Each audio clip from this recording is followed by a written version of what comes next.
trust me. There are many, many different versions of that story. Why am I? Oh, okay. I thought these were my earphones. All right, so there are many different versions of the story, but I think the one that is most relevant to us is me in 2018.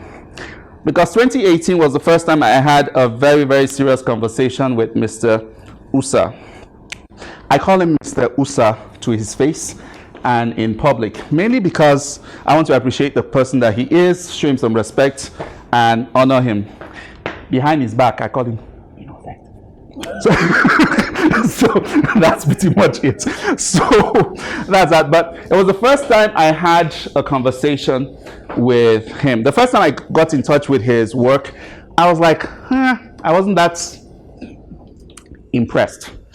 However, 2018, something changed, and I was sitting across from him at a table, and he was just talking, and I was like, why in God's name don't you say what you're telling me right now to people in public? That conversation was the birth of two things. It started the course of me having the opportunity to work with him, and him being my mentor as far as NLP and this entire space is concerned.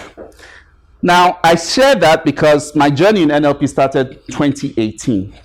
Towards the end of 2018, I had already made plans. I was ready to blow, as in really, really blow. And the reason why I say blow is because 2019 was the very first time I crossed $1 billion naira in revenue doing what I do. And in case you're wondering what I do, this is pretty much it. As in, I talk and tell people to raise their hands and sit down, and then I talk some more. That's pretty much it. So I made $1 billion doing that. 2019 was also the year I went into debt, 1.6 billion. Only. Speak for yourself. It was not only. There was nothing only about it, as far as I'm concerned. For some other person, thank God for their hustle, but for me, it was a big deal. Now, you need to understand, years ago, I had an accident. And you know how it is when you walk into a particular space and your intuition is screaming, don't do it. All right? It wasn't that way for me. All right? So I got into this bus. I was coming from Calabar to Lagos, and I got down to my seat. And there was a naval officer on my seat. I looked at him. I wanted to complain and shout and get him to get off my seat, but something told me not to, and luckily for me, I paid attention. So I turned, and there was this seat next to this really, really, really big lady, all right? And as I was going there, I had a check. Something just told me, don't sit there. But I'm looking around. The next place to go and sit was at the corner. I didn't like the person that was there. So I sat down here. It was night bus. So I'm sleeping. All of a sudden, I feel like I'm rolling around. We had an accident. And this lady, nice as she is, did not see anywhere else to fall. Except on me. So, I had 6 fractured ribs. This collarbone was fractured as well. Ended up getting to hospital. I was treated and all of that, but I was never the same after that. I couldn't stand for long periods of time. It was major issues. And so because of that, the job that I was in, I had to basically leave it. It was all kinds of complicated stuff. So I had that going on. And over the years, it had gotten really, really bad. In 2019, it was really, really bad. So I had that going on, intense pain that I was going through. When I got into debt, I started scrambling to try to get the money to pay off the debt. So one of those days, I was selling off one of my buildings in Cameroon. And on my way to this human being's place, a Mack truck hits the taxi that I was in. That thing just completely messes me up. They managed to bundle me together and take me back to Lagos, but it was crazy. there were prescriptions that were given to me, and I started at a particular point in time from withdrawing from some of those drugs that were given to me. I had problems with my memory. Right. Now, I'm sharing all of this because whilst all of this was happening, I was going for NLP training. And of course, unless you were close to me and you really, really knew what was going on, you would not have any clue. By understanding how to manage what's going on here in my head, by knowing how to represent information to myself, I was able to stay focused, and within the same year, come out of debt 1.6. Wow. Same year. Same year. Same year. My daughter, my second daughter, my eldest daughter, by the way, are you guys ready? Is 27 years old. Yeah. Wow. How old are you? I am funky. Okay, so bottom line, she had this issue where if you do anything for her, all right, if it's a positive thing, she doesn't remember. All right, she doesn't remember. She sits down, you ask her, do you remember? It just blanks. But if it's anything bad, this babe will remember it like to the black and white. Now, I used to think she was ungrateful. I was in class one particular day, and it occurred to me that maybe she just doesn't know how to access good memories. So we went through the entire thing. My daughter today can remember both the good things and the bad things. I can't begin to tell you enough what NLP, learning NLP has done for me. Now, here's what is even more important. I have 8 master practitioner certifications in NLP. All right? Meaning that I've been around. I've gone around. And the reason why I say that is all of these classes that I have been to, the curriculum is standard. It's the same curriculum everywhere. However, by the time you've gone through that particular class, it's almost like, it's very impersonal. You can't go through the class and solve your own issues. And the reason why I say that is because what Innocent Minds brings to the table and the experience that you had with Innocent Minds, you'll be hard-pressed to find it anywhere. And I don't say this because it's here. It's just the truth. All right? What he brings to the table, the way he assembles every single thing, the experience that he gives to you, and also, if you're paying attention, the ability for you to transfer that experience to someone else gives you the ability to do a whole lot. So, that's who I am. Question: why should you trust me? Well, I'm a fine guy. I don't understand what else you people are looking for, to be very, very honest. But aside from that, there have been different graduates of this particular class. Well, not this one. Different graduates of the Master Practitioner class. And if you have not done Master Practitioner, I would encourage you to, because that stuff I did with the Cartesian logic, you get to know about it there. But there have been different students at different points in time that I have worked with. Okay? One of my favorites is the one that people in Lagos call Headmistress. Her name is, oh my God, I can't believe, what's her name? Edit that place out. All right. So one of my favorites is Nike. I started working with Nike in 2019. 2019. January 2019, December 2018, going into that. So I started working with her then. And basically, I helped her do just a few things. First of all, was to organize all the principles that you currently know. Okay? All the principles that you currently know right now, help her organize into something that is uniquely her own, that is in line with her values, that is in line with the person that she is. And so based on that, we created something called Simple Radical Change. All right. And it's just a question of taking the same tools that you have done and then organizing them to produce a very, very specific result based on your values. So she started Simple Radical Change. Today, in order for you to work with Nike Ajayi over the course of a year, you would have to put down the equivalent of 7,000 US dollars. So this is not somebody that is too far. I don't know how many of you have heard about Stephanie Obi. Yeah. Okay, she's a end-time graduate of the class. One of the things that I did with Stephanie Obi, she had gotten to a particular place in 2020 during the pandemic. It rocked a lot of people. The pandemic brought a lot of reality to a lot of people. So Stephanie was at that particular point in time when she was kind of stuck. All right. I did 3 things with her. The same thing about aligning her values. Okay. The Cartesian logic thing that we did, and then looked at her personal strategy for coming up with ideas.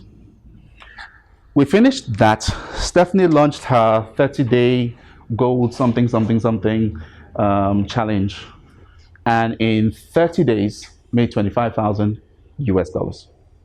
So that's that. I can tell you stories upon stories upon stories upon stories about people when it comes to the money, but it will now seem as if I'm bragging. So let me reduce it a little.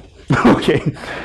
Nanke Essien just simply recently completed the what they call it, master practitioner course. Okay, and she joined me in a particular program, and there's something about clean communication, being able to effectively define the outcome that you're going to produce for somebody in a way that hits all of the submodalities, in a way that hits all of the representational systems.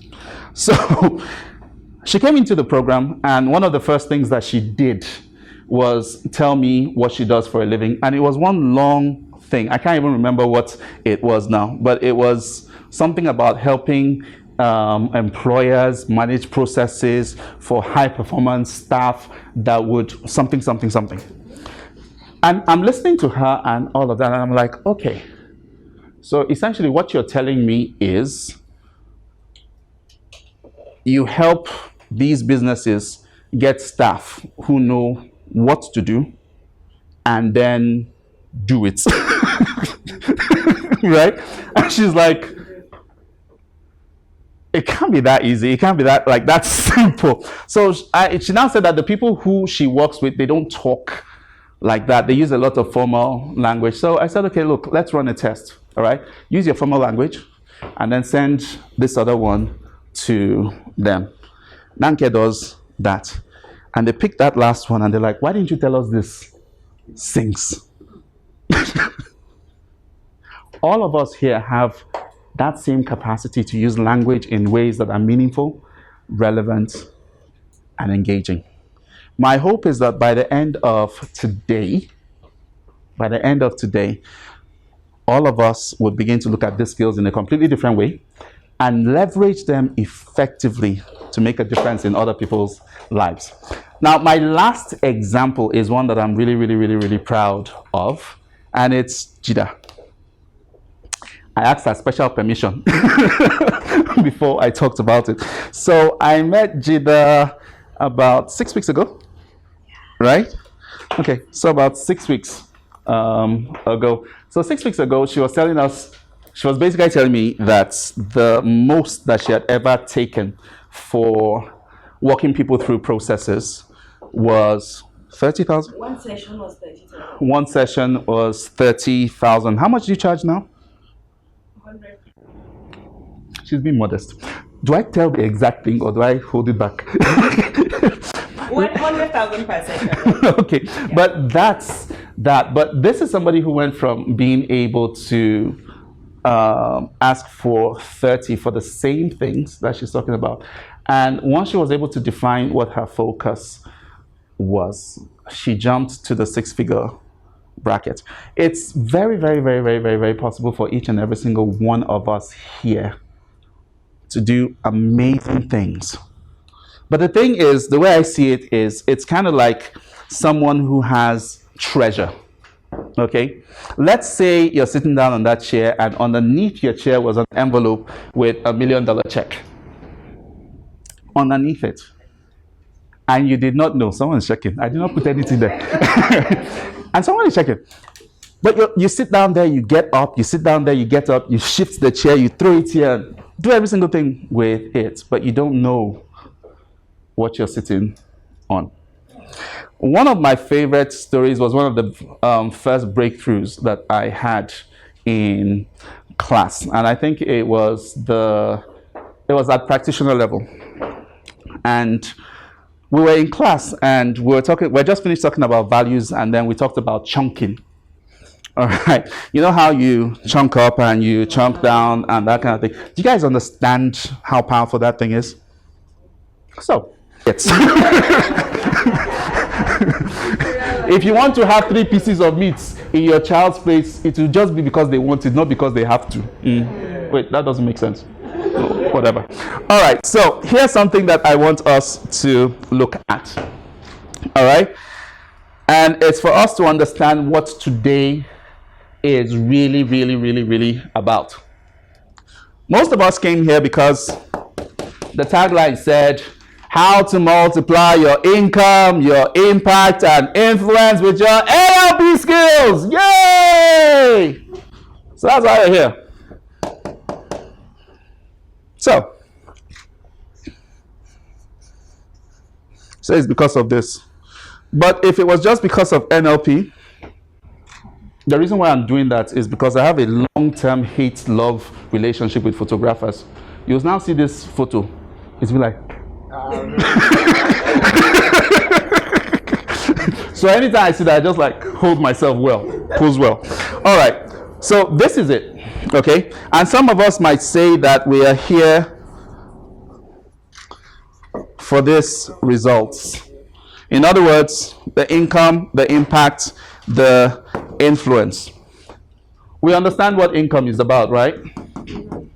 Hello? Yeah. All right. What is impact? Transformation. Nice. What else? What is impact? The way people feel. Okay. What else? Change. So we're saying that we want to make money. We want to be able to transform things, change the way people feel. What else? Touch lives. Okay, great. What about influence? What does influence mean? Leadership, right? Legacy, all right? To be able to change things. How do I say influence things without influencing things? All right. But for a lot of people, if we have these 3 things here, it kind of sort of makes sense. My point in showing this is that it's not about NLP. It's not about this. It's actually about this thing called personal power.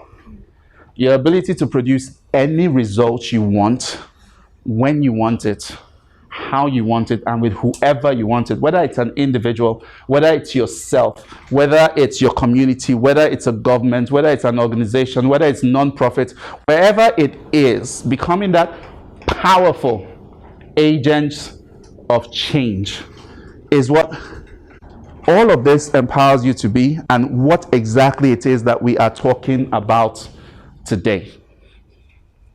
And the reason why I say that is because I understand that, well, to be very, very honest, most of us who are here, if you're here in this particular class and you've had the benefit of sitting down under Mr. Usa, innocent. If you had that opportunity to sit behind or in front of him or under him, as the case may be, this does not really, really motivate you. Would that be correct? Am I correct? Yes.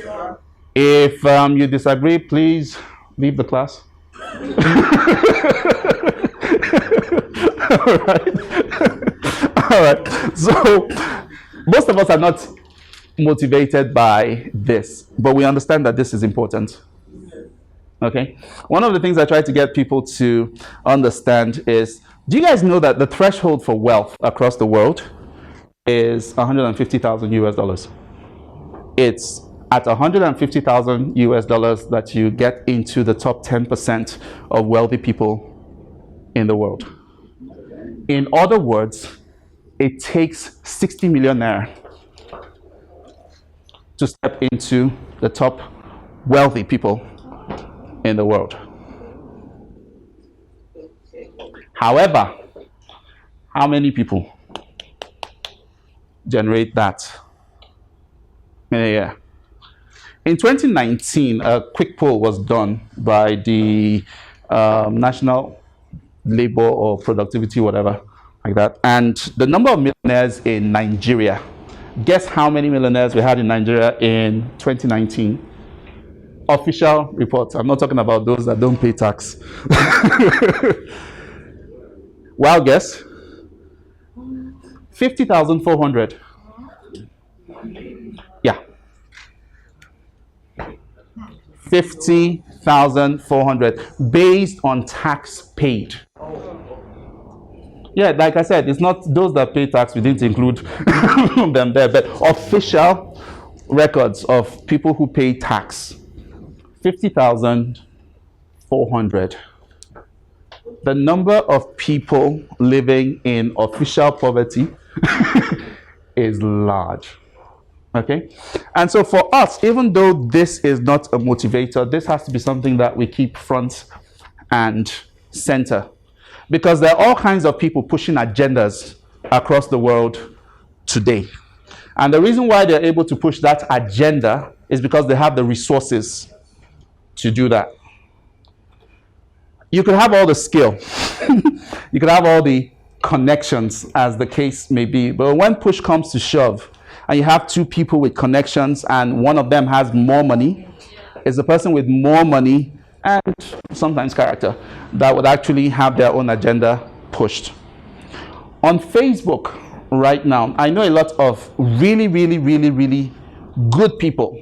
Lots and lots of people who have talents. They've got knowledge, they've got wisdom, they've got all kinds of things. And they're doing the posting game. Cam, one of my clients, spends $3,000 a day on ads to push his content. How do you compete with that? Where do you even start? So look, when we're talking about the transformation thing, when we're talking about personal power and all of that, income, very important.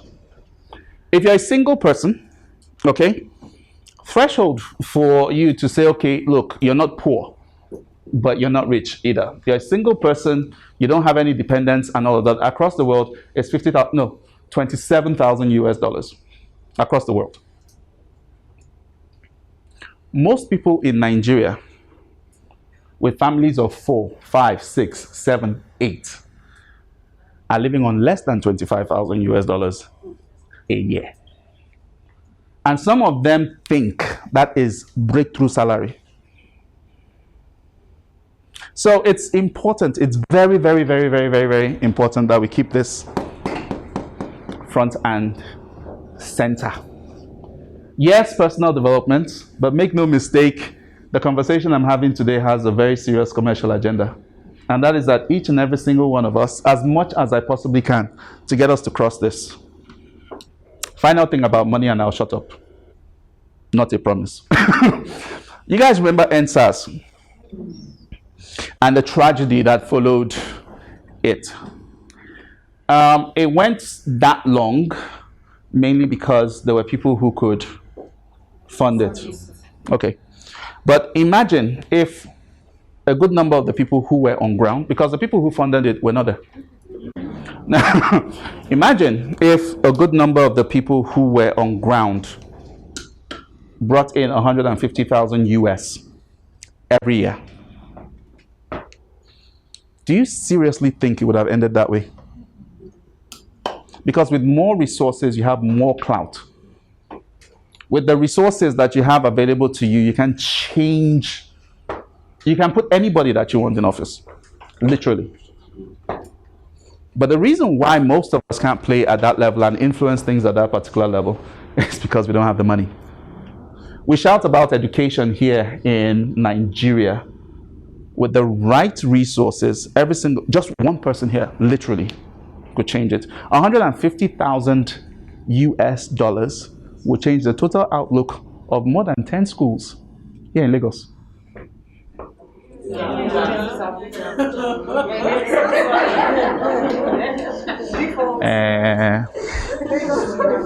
people are showing yourself now. See, remember that I'm the one in front here. I can teach you people nonsense. So be nice. But it's default. I forgot myself for a moment. So this is about personal power. This is about personal power. The ability to produce any result that you want, when you want, how you want it, at any particular level that you want. All right? So, let's look at this. Is it possible for me to connect this? Would that be possible? Would that be possible? Yes.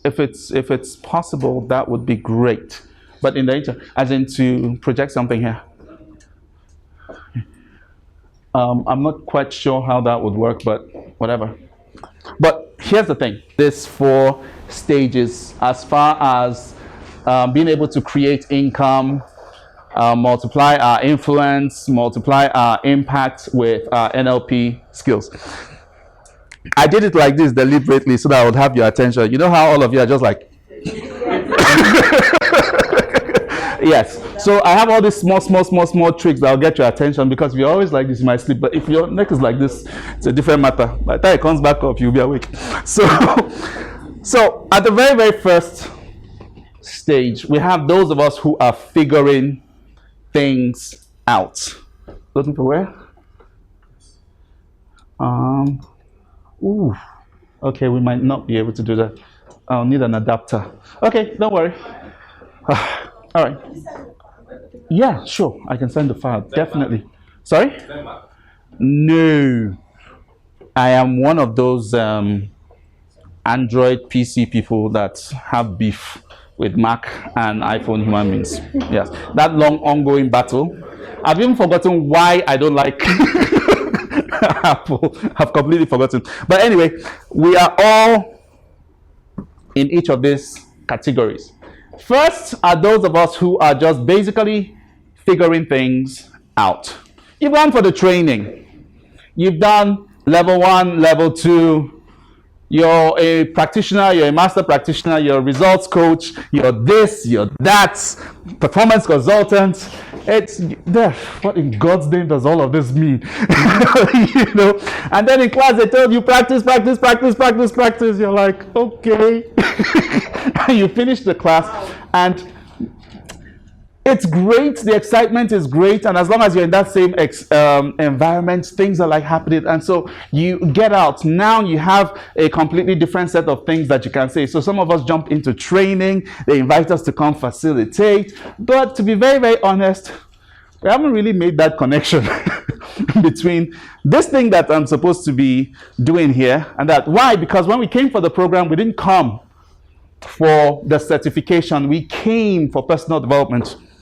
We came because someone told us that NLP will change your life. And so for those of us who went through this entire program, we found out that we attended the program, we had breakthroughs, we had shifts in consciousness. There were all kinds of things that happened for us. And we're like, oh, thank you.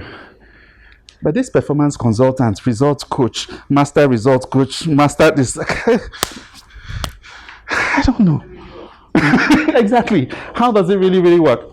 And so we find out that there's a lot of us there in this particular space. And typically, from your NLP skills, you really might not do more than 0 to 500,000 naira, if you even get to 500,000 naira a month. But beyond that, you have those of us who, one way or the other, have started to figure things out. You've mastered certain things. You've mastered certain tools, and you've started getting some traction out there in the marketplace. You're working it out. Okay? So people like Nike, working it out. Yeah, people are paying me. People are doing stuff for me. People like Judah, they're working it out. Okay? Now here's something that you need to understand. Until you cross 100,000 US dollars a year, you don't have a business. You have a source of income? That's in turnover or In revenue. Revenue. Money that has actually come in, the total amount, before tax, before all of those kinds of stuff. What figure did you mention? 100,000 US dollars. As of last year, that meant 40 million naira. As of this year, 50. Thereabout. But internationally, if you're not bringing in 80,000 pounds or 100,000 US dollars, you don't have a business. You're not regarded as a business. You might be seen as a micro enterprise, but you're not even regarded as a small business. Okay? So, when you have your 1 million that has come in, you have your 2 million that has come in, you have your 3 million that has come in, thank God, but understand that your road is still far. Okay? Okay? And what I'm hoping to do with us today is to expand our consciousness about what is possible. So we have people who are rocking it. Okay? These people are bringing in between 2 million to 5 million monthly. They are starting to be clear about their marketplace. They are beginning to consolidate things. They've established partnerships. It has been proven that the market needs what they want. Huh? What they have. You guys remember that I told you guys that typos. There are also verbal typos, just in case.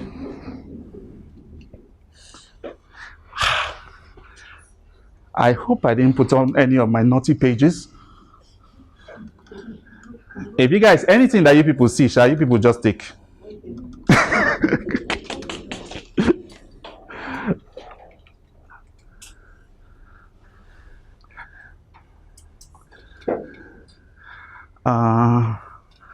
Let's see.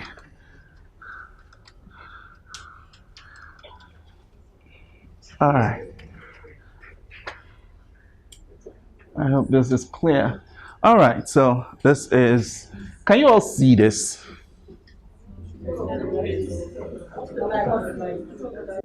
Sorry.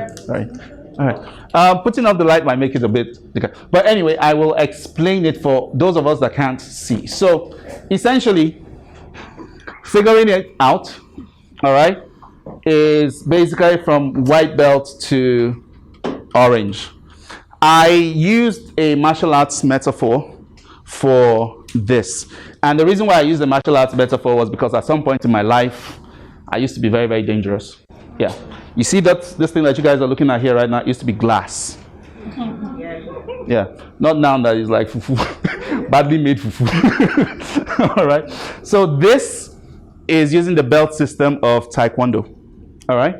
And essentially all I'm saying is for those of us who are figuring it out, all right, this is the journey you're making. You're going from white belt to orange. And the three things that you're focused on is learning, making strategic resolutions, and owning your worth. Because the biggest struggle that people have here, will people pay me? Can I handle it from where? All of those things. So when I say learning, okay, I'm referring to you deliberately making as many mistakes as possible. All right? I'm talking about you deliberately making as many mistakes as possible. At this point, this figuring it out stage, having a job is a blessing. Having an already established source of revenue is a blessing.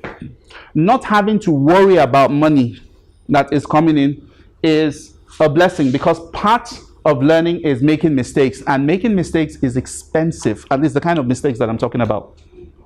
Because you're going to have to try lots of things in order to know what is in alignment with you. Did you guys take that assessment that I sent to you? How many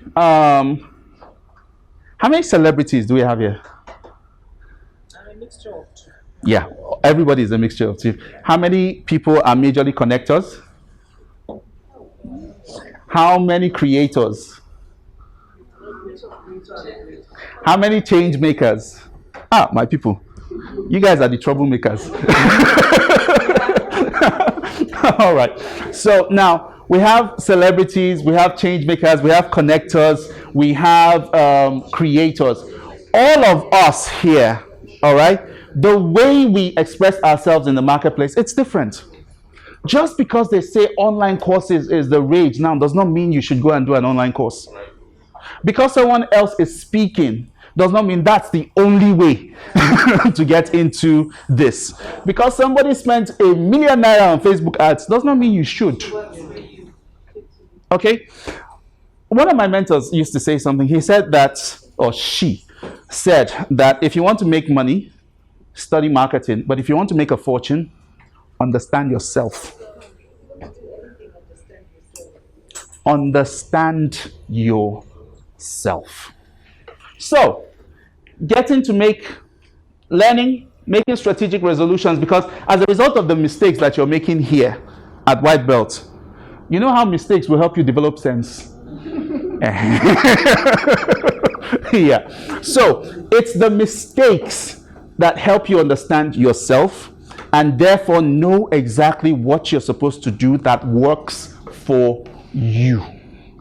Anybody, including me, that tells you that there is only this way and only that way and only this other way to do anything at all is guessing at best, because nobody knows you better than you know yourself. My first claim to fame, and this particular product rather, does not have anything to do with NLP, but I have this thing called Power Ideas, and that was what basically launched me out in this particular field. For 5 years, Power Ideas is a monthly audio CD. Okay, COVID-19 forced me to change the business model a little, but before then, it was monthly audio CDs that I was selling every single month on a subscription basis. A year subscription, 600 naira. I had over 4,000 subscribers.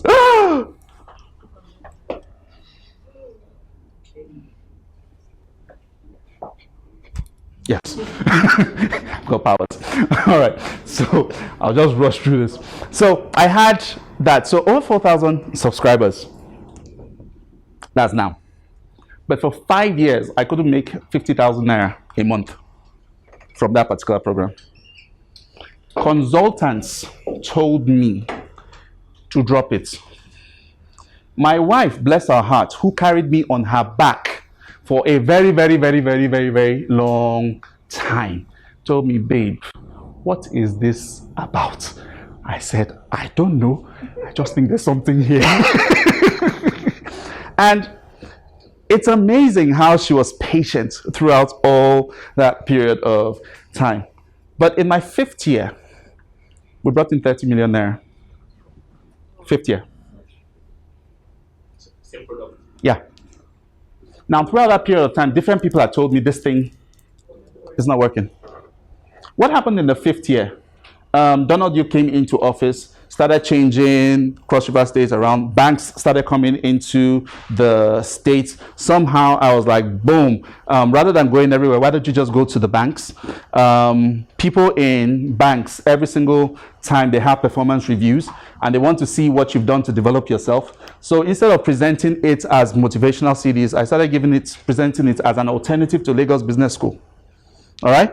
And all you had to do, buy the CDs, listen to it, send me a 500-word article about what you learned, how you applied it, and what the result was. And in return, I'll give you a digital certificate of completion.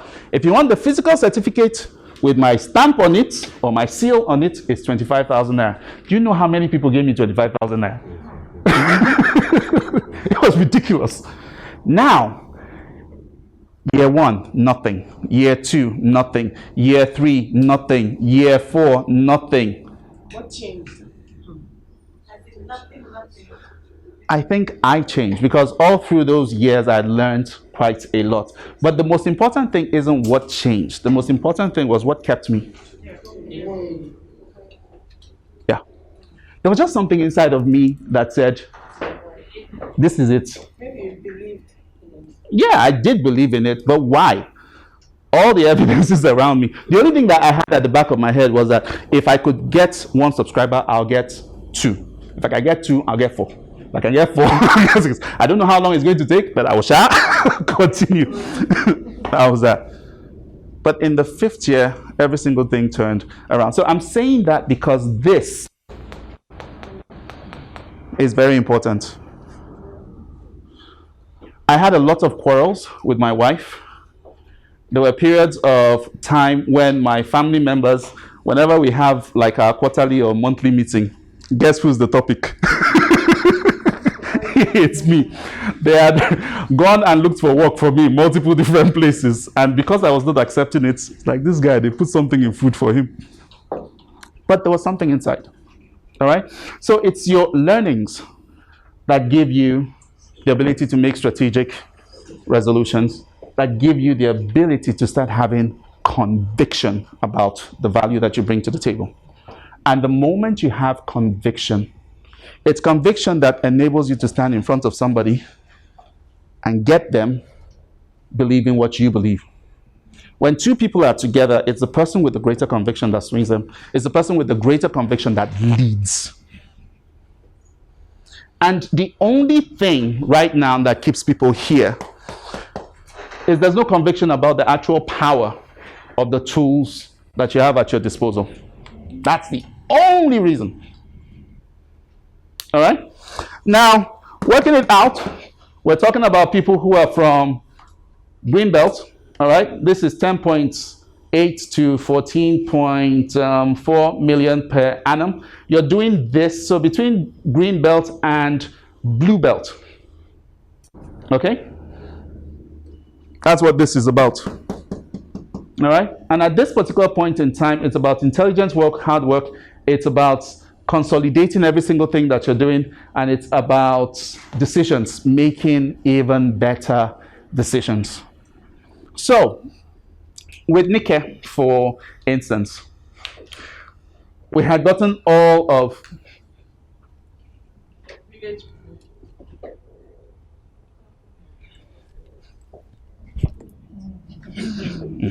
So,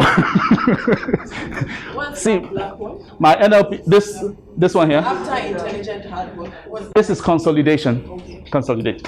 All right. So, what actually happened with Nike? So, 2019, when we started working together, was all about this. Okay? 2019 was all about this. And we got into 2019, and by the time she got all of this mastered, to the point where if I challenge whatever it is that she is saying, she argues back because she knows what she's saying. It's no longer Victor knows better. It's not a question of, no, I know you. Exactly. Okay. All right. So that was pretty much it. And then getting into 2020, in the midst of the pandemic, she gets something that brings in 10 million from 150, 300,000 here, 200,000 there. That was the whole of 2019. But jumping into 2020, first take, 10 million. Now she has to work smart, because the load on her is a whole lot more. Now she has to take all the offers that she had before and form them into one thing that now makes sense for the marketplace. Now she has to start making decisions about how she's going to invest her time, how she is going to have energy, because she's a wife, okay? She's got a son, and COVID-19 turned all of us into apprentice teachers. Okay, because of homeschooling and all of that. So she has to balance all of that out. She has an amazing husband, but Nigeria is what it is. We're not that aware yet. So women, sorry, okay, you still have a lot of responsibilities. And so she has to balance all of that. And that meant making the right kinds of decisions. She's still here.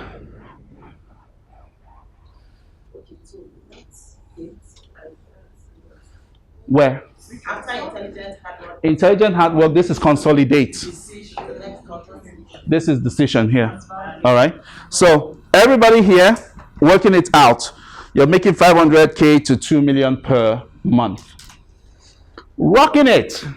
You started figuring things out. And that is people from red belt all the way up to black belt. All right. And what you're doing is working on your value, working on activity, the right kinds of activity. And this, at this point, is when you start making positioning decisions.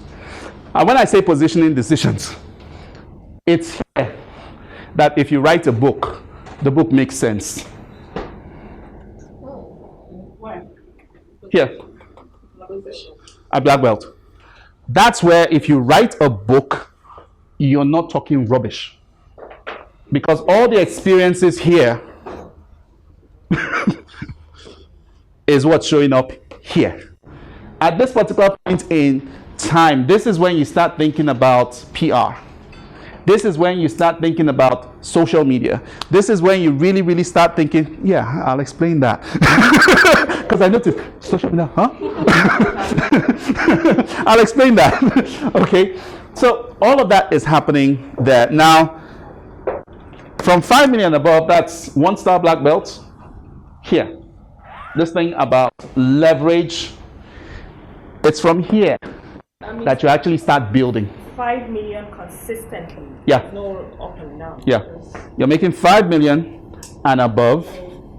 This is when your business has started.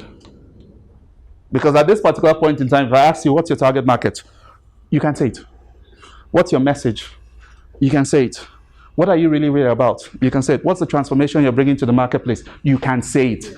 Before all of this, if I ask you here, you know, as a matter of fact, you see, if I ask you here, I ask you here, please. But do you know how many people are just here and they think they've arrived? Yeah. It's insane. So for us here, I want us to play a much bigger game. Okay? You want to do this thing, do it well. There's something that happens. I don't really need it anymore. There's something that happens. No, we're done. No, you guys can have that later. But there's something that happens when you step into this place. Okay? There's something that happens here. All right? At this particular place, you can afford $1,000 a day to promote your agenda. You can. At this particular place, you can leverage yourself in so many different ways. But this is where it starts. And my assignment today is to show you exactly what you need to do to go from here all the way here. Would that be a good? So you guys mean that all the things that I have said, if I just that you guys will be telling me. Now wow. I can't even hear properly, sir. All right, so how exactly do you do this? So how do you do this? You see? This is where we belong. Show us. So how do you do this? The cocoa is here. Oh, by the way, let me check the time because I've got to time this effectively. I'm breaking this up into a few sessions so that I would actually have time for questions and really, really talk. Because look, I can come here and give you guys stories. Oh my God, he's here. My friend, I've always like, rubbing his hair just gives me this like therapy. Anyway, so 12:28. Okay, so we just have a few minutes before the first one. So how exactly do you do this? There are three things, okay? that you need to focus on. But before I go into those three things, let me talk about three problems. All right? Problem number one that each and every single one of us here has is the fact that when you're in front of somebody that potentially needs you, you don't know how to make yourself irresistible. And so the person will just be pricing you up and down. It's very annoying. Yeah, very, very painful. Problem number two, you don't know how to connect with your audience and sell. You don't know. So we're going to fix that. And problem number three, you don't know how to get in front of the right people at the right time for the right reasons. The world has changed. This is not the time to be doing social media for social media's sake.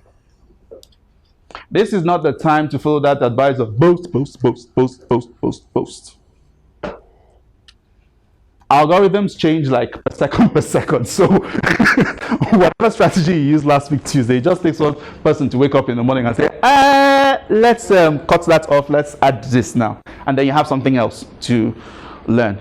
When Instagram Reels came out, I deliberately left it because I was like, it's enough. I only have 2 Reels. 2 Reels. And when we're talking about platforms, I'll explain something about Instagram that would make you guys understand how exactly to use it as a platform. I have only 2 Reels. The first one is a caption. Sorry, 3 Reels. The first one is a caption that says, when somebody talks about not being able to whatever, I'll play it to you guys much later. But just those 2 Reels have brought me in front of quite a lot of people. There's a way for you to do this without necessarily burning out or overwhelming yourself. There's work. Don't don't fool yourself. There's a lot of work, but it's smart work. All right. So, how do you solve that problem? Well, first of all, we have you here at the center of every single thing that we are doing. And the very first thing that you need to get out and get clear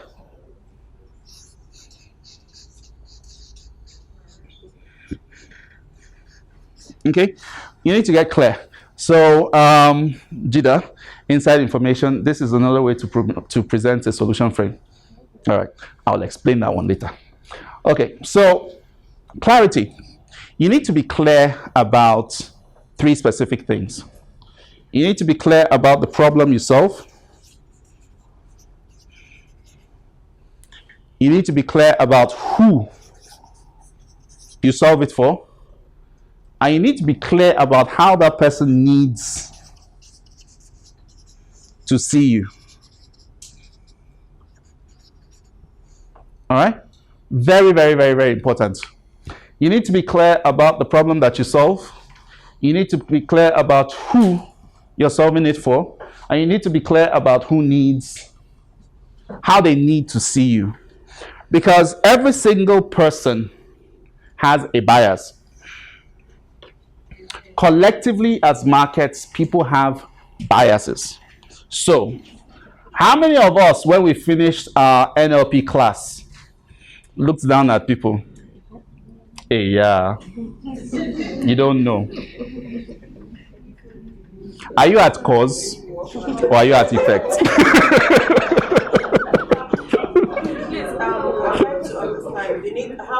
How that person needs to see you.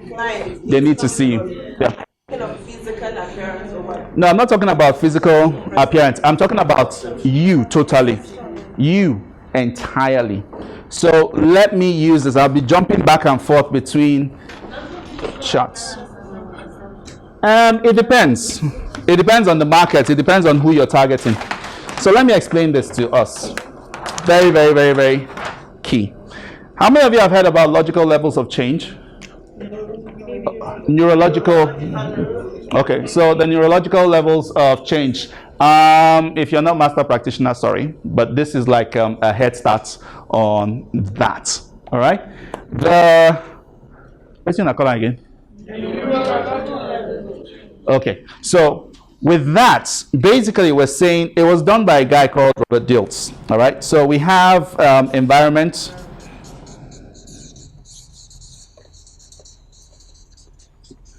Okay, we have behavior or habits. I told you guys about it. Then you have capabilities. Yes, and skills.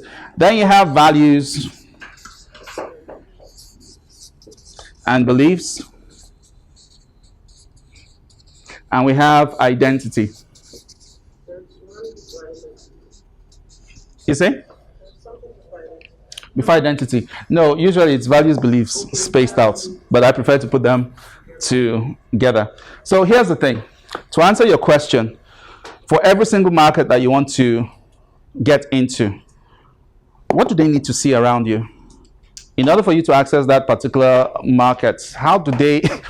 There are certain markets that I go to and I would not be dressed like this. Why did you dress like this when you are coming to? Yeah, my people. Plus, if I came here looking all stuffed up and everything, most of you would not be able to relate with me. So I had to put that into consideration. Because I want you guys to see me as a regular, everyday student. Even though I'm not, yeah. But that's the perception I want. All right? And so every single thing about me, every single thing about the way I'm behaving here, every single thing about how I'm talking is with a particular focus in mind.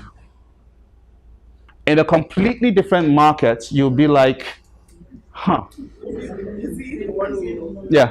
So I have this new thing that I am doing that triggers women a lot. It's a brand called Why He Won't Marry You.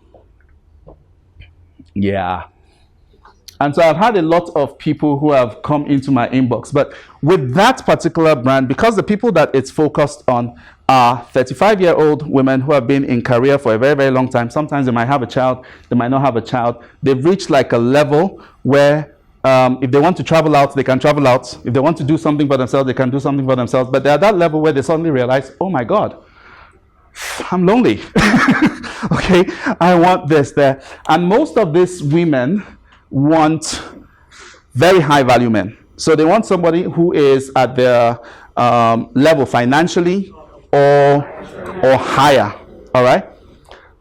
If I'm going to that particular market, how am I supposed to look? I am supposed to look like a high value man. So every single thing about my swag will change. But it's not a question of me pretending to be something that I am not. Remember one of the presuppositions of NLP? The person who is most flexible does what?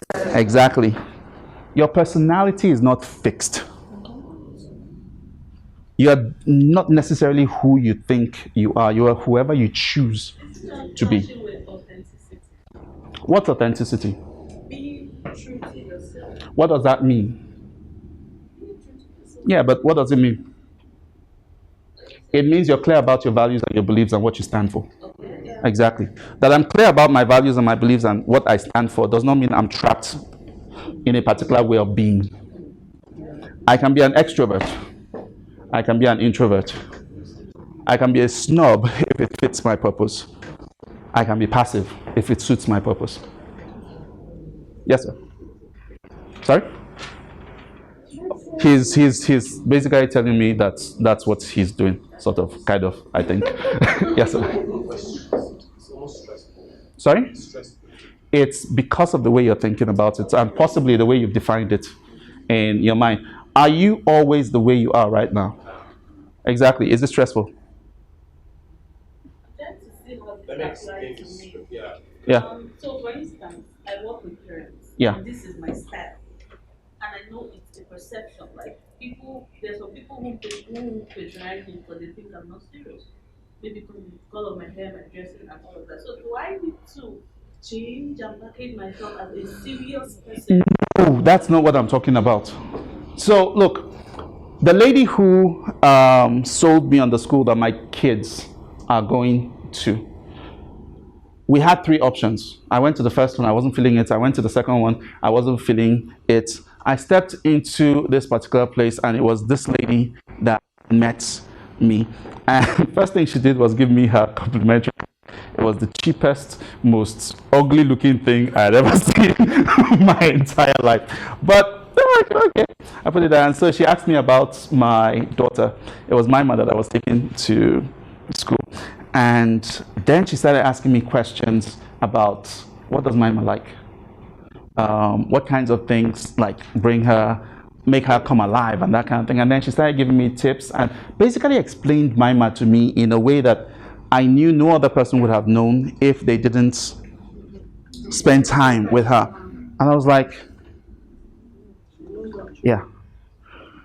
The biggest way for you to create rapport with any marketplace at all, especially in this online world, is language. It's not about, I've gone online, live. So when we started the Highly Paid Experts Network, I never used to cut my hair. I would leave my hair to grow. I've spent like 45 years trying to get, this is 45 years of work. After 45 years, this is all I can show. Okay? And so to compensate for it, I had like really, really bushy hair. I've gone live with a cockroach on my wall. And people in the chat were like, there's a cockroach on your wall, there's a cockroach on your wall. I stand up, I'm like, this one, I whack it, boom. And then I continue. And they're like, there's a stain there. I'm like, okay, wait. And then there are people who saw that and they were immediately turned off until I opened my mouth. Sorry? Oh, okay. Oh, you're one of those that got turned off? Jesus. Oh, okay. Tough crowd. But do you get what I'm trying to say? It's language, especially when the biggest point of influence for us these days is online. It's language. A lot of times people can judge you. Look, there's no, when it comes to clothes, when it comes to how you dress and all of that, look, you can't satisfy people. There will always be one person that looks at this and says, what is this?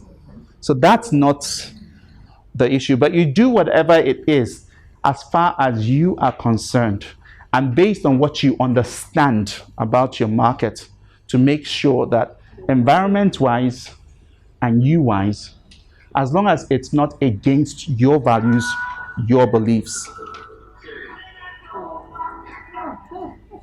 Lunch for everybody. Is it on mute now? No, this have to take. Okay, please put it on mute.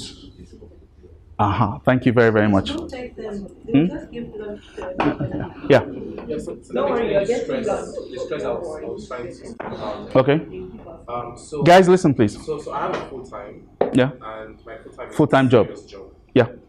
I have to be on suit Mm-hmm. and look serious and talk serious. Mm-hmm. It's tech. Yeah, Online, it's storytelling, writing. yeah. For my tech audience, they don't see this as a serious work. So, But I make money from it. how is that a problem for you? It is. Why? Yeah. I've had several conversations with giants in tech who are telling me, Lam, you can just calm down on this thing you're doing. Mm-hmm. And it's limiting the kind of public engagement I get because they won't invite me because if you Google my name, you see things about storytelling and teaching and writing. Mm-hmm. But they want the tech enthusiast who is the representative of the British government. That's what they want. Yeah. But I had to create a clear dichotomy between my full time and my online perception, and that was really tough. And so I wake up in the morning, 8 to 5, I'm doing this full time work, responding to 1,000 emails. And then when I'm done, I now have to switch gear to coach somebody at 5 p.m. And I find that it's stressful. So that's the stress I'm speaking. Okay. We'll talk about the stress later, but in order to solve what you are talking about, do you have a LinkedIn profile? Yeah, just career work. I never do it. You never do anything on it. Big mistake. So when it comes to tech, do you write around that particular space? Okay, so here's all I'm going to ask you to do. When it comes to the tech side of things, and honestly, this is like typically all you're going to do. You have a particular company that you're affiliated with right now, right? Okay, fine. So what I want you to do is, for your own job space and the things that are concerned with you, take 1 minute videos. 1 minute videos, just answering frequently asked questions about your space. 1 minute videos about frequently asked questions about your space. 1 minute each. All right? And those 1 minute videos, I want you to upload them into YouTube. Okay? And in the title, add your name and the firm that you're working with. So what's going to happen at the end of 30 videos? When they Google you, they see your videos. There's no other person in tech that will have as many videos as you in your company.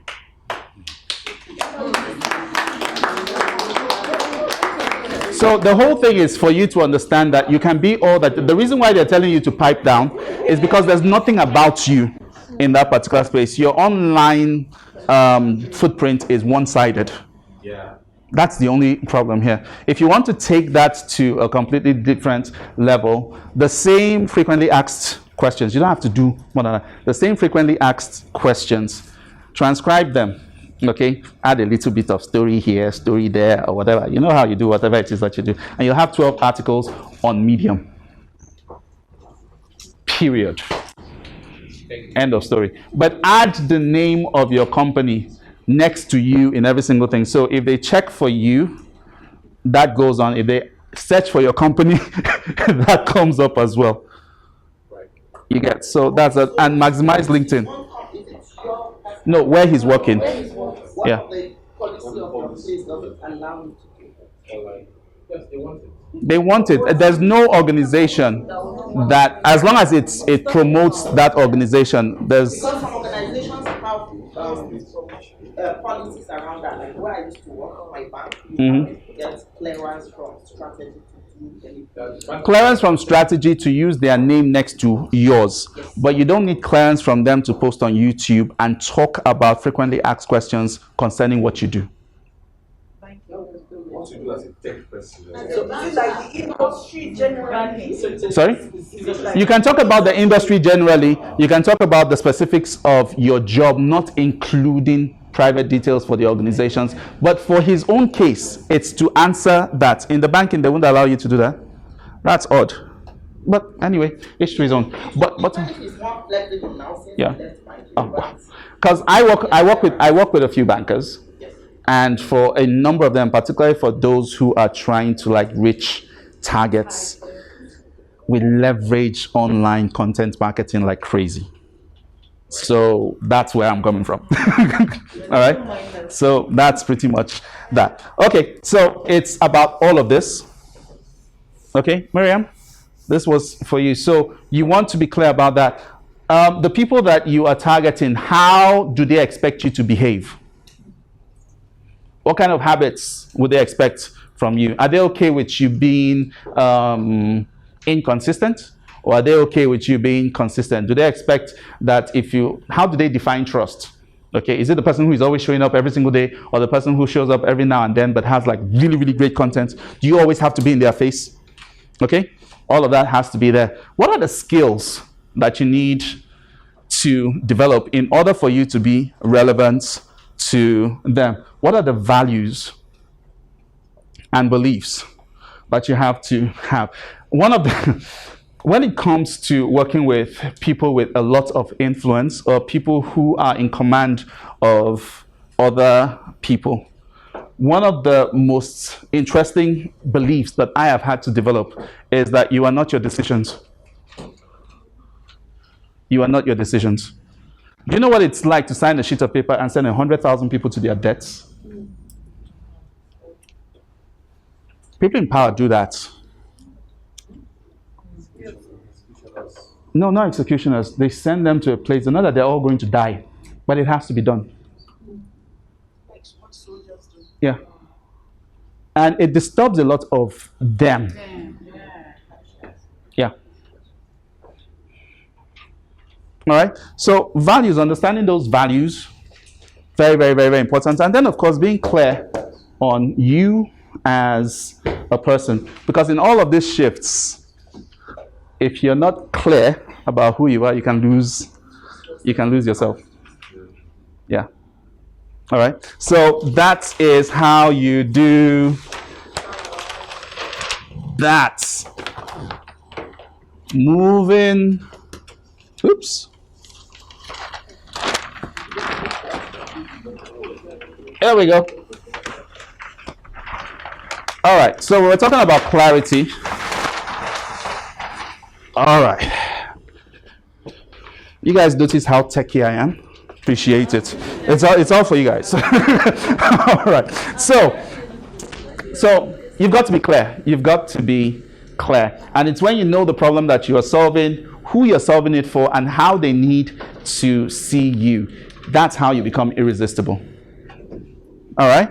The only reason I would be important to you is if what you want or what I'm trying to do for you is actually in alignment with the things that you are headed for as well. So the person who does not want an electric iron, the person who is selling electric irons, is that person relevant to them?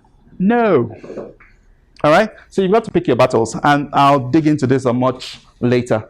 Now, it's not just about clarity. It's also about being someone who connects. Now, if you notice, NLP enables you to do this very, very effectively because you know how to define outcomes. All right? Connection is, what's another word for connection? Rapport. Great. Okay. And you've got to learn to connect with authentic, that word that you talked about, authentic leadership. You've got to be able to connect via community. And you've got to also be able to connect through conversation.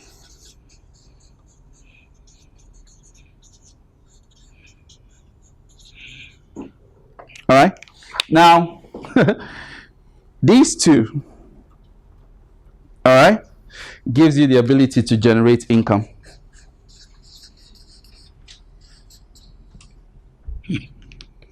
All right. This two gives you the ability to generate income. Being clear, understanding how to show up and be yourself, and also be the kind of person that can connect and relate with whoever it is that you need to connect and relate with at any particular point in time. Being able to build community around yourself. What's community? What do you guys think community is?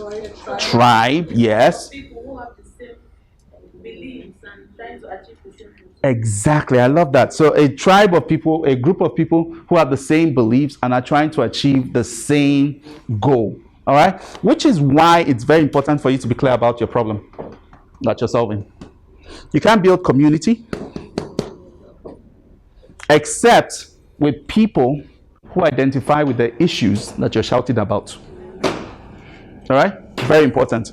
And then knowing how to have conversation with people. Have you ever been in a situation where you meet somebody for the first time, you spend 30 minutes with the person and you trust them? Why? This is why we all need therapy. I mean, think about it. It's insane, but it happens all the time. Yeah.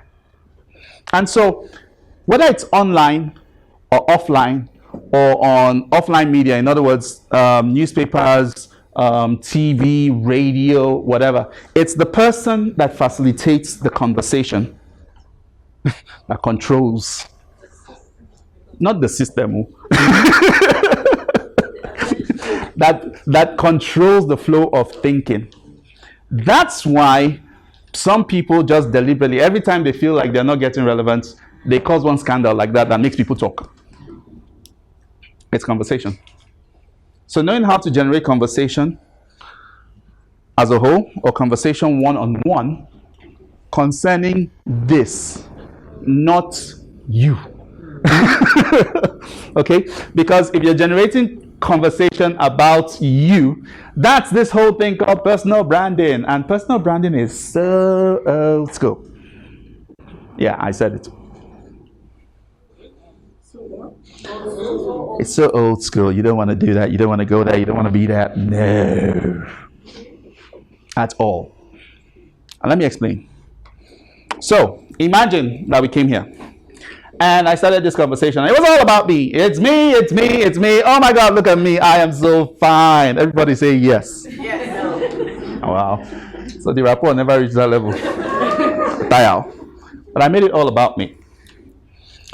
Somewhere down the line,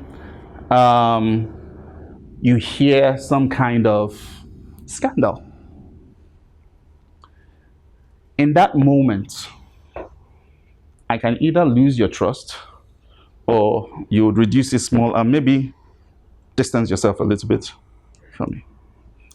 However, if instead of making it about me, I make it about the journey that we are all about. Okay? It's about the journey. We're all human beings. We can all make mistakes. Yeah. And then I mess up. What happens? We're all human beings. Yeah. Exactly. It happens to anyone. Yeah, it can happen to anybody. Exactly. You know. All right. And that's because of the current level of consciousness. All right. Remember the logical levels of change? We also have that neurological levels of change. It has so many different applications. All right. When it comes to how you think about your marketing, when it comes to how you think about how you build your brand and your presence online, but even more importantly, when you think about how consciousness moves from country to country, from continent to continent, globally right now, there's a huge trend, not towards capabilities, not towards behavior, not even towards localities. Most people are targeting right now based on values and beliefs.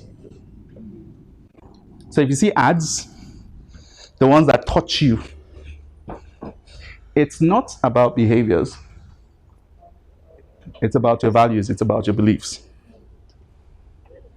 And so because of that, behaviors, capabilities, environment, the domain of personal branding. Values, beliefs, identity, the domain of movements. That was deep. Did you record it? Oh my God. So basically what I said was that, oh my God, I have to position this and say it again. So, are you guys paying attention? Yeah, we are. Because I'm allowed to say it again. Yes. Oh yeah. So, capabilities, behaviors, and environments. The domain of personal branding. So everything to do with personal branding is all about that. What I'm wearing, how I'm behaving, the skills that I have. Look at me. All right. When it comes to values, beliefs, and identity, it's about movements. So when you think about religion, okay, what makes religion so powerful? It's a common identity that it gives to you, your values, your beliefs. It's the reason why people go to war. Hi, finally I get to see you. You know? So that's pretty much it. So you don't want to do that. So between being able to connect and being able to be very, very, very, very clear, these two things will make you money. This is pretty much what you need in order for you to, what's the word for it now? Build a movement. Just this two. You need to be clear, and you just need to connect. Every single religious leader is clear about their message, and they're highly charismatic. They open their mouths and it's like, this person understands me. Where has he been? Where has she been all my life? And so what you want is to create that same kind of effect. Level 3, the presentation skills training at Innocent Minds basically enables you to do that. So if you haven't been there, no. I remember the very first presentation skills, whatever I was at, and very, very good. Mr. Usa, Innocent. I have never forgiven you for that. I remember. It wasn't funny. In public, I cried. Inside, there were small tears here, and then people were just hugging me. Hey, yeah, hey, yeah, hey, yeah. Look, he was using me to explain that, look, even if you already know that something is fake, as long as it is your button, thing will still touch you. So I was like, use me. Because I wanted to show him. He told me, okay, go out. What do you not like in presentations? I made the biggest mistake of telling you. If people think I'll tell you, no.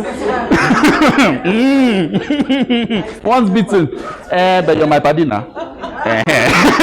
10%. So I go out and he sets the stage.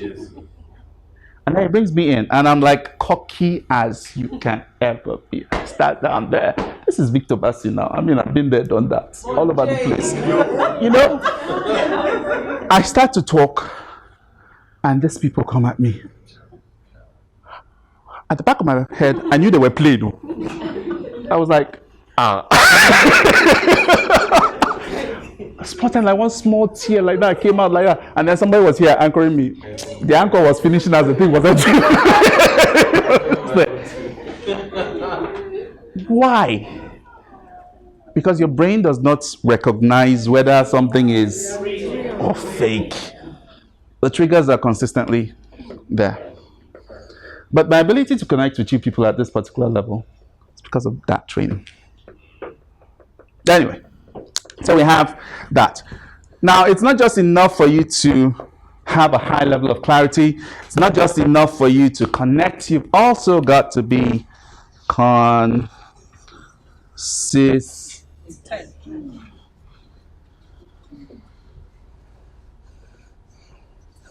And when we're talking about consistency, we're talking about, I don't even know where I'll write this thing again. So you guys will know that that's what I wrote, Shay.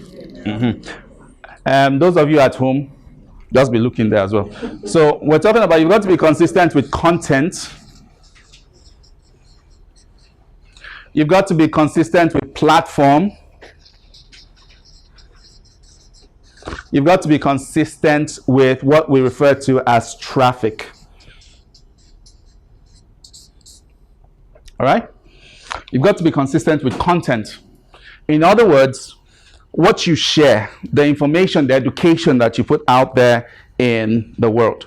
People ask me, so this particular thing that I'm doing here, how do I get people to know about it? You just simply start teaching. You simply start talking. It's the most ridiculous thing. The easiest way for you to do this is to speak. Okay, speaking is like the most cost-effective way for you to get anything out.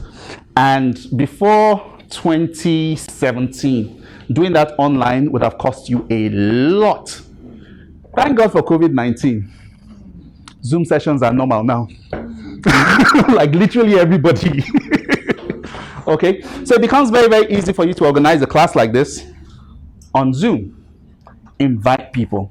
It becomes very, very easy for you to go to a particular place and maybe have 3, 4, 5 people and you do your presentations.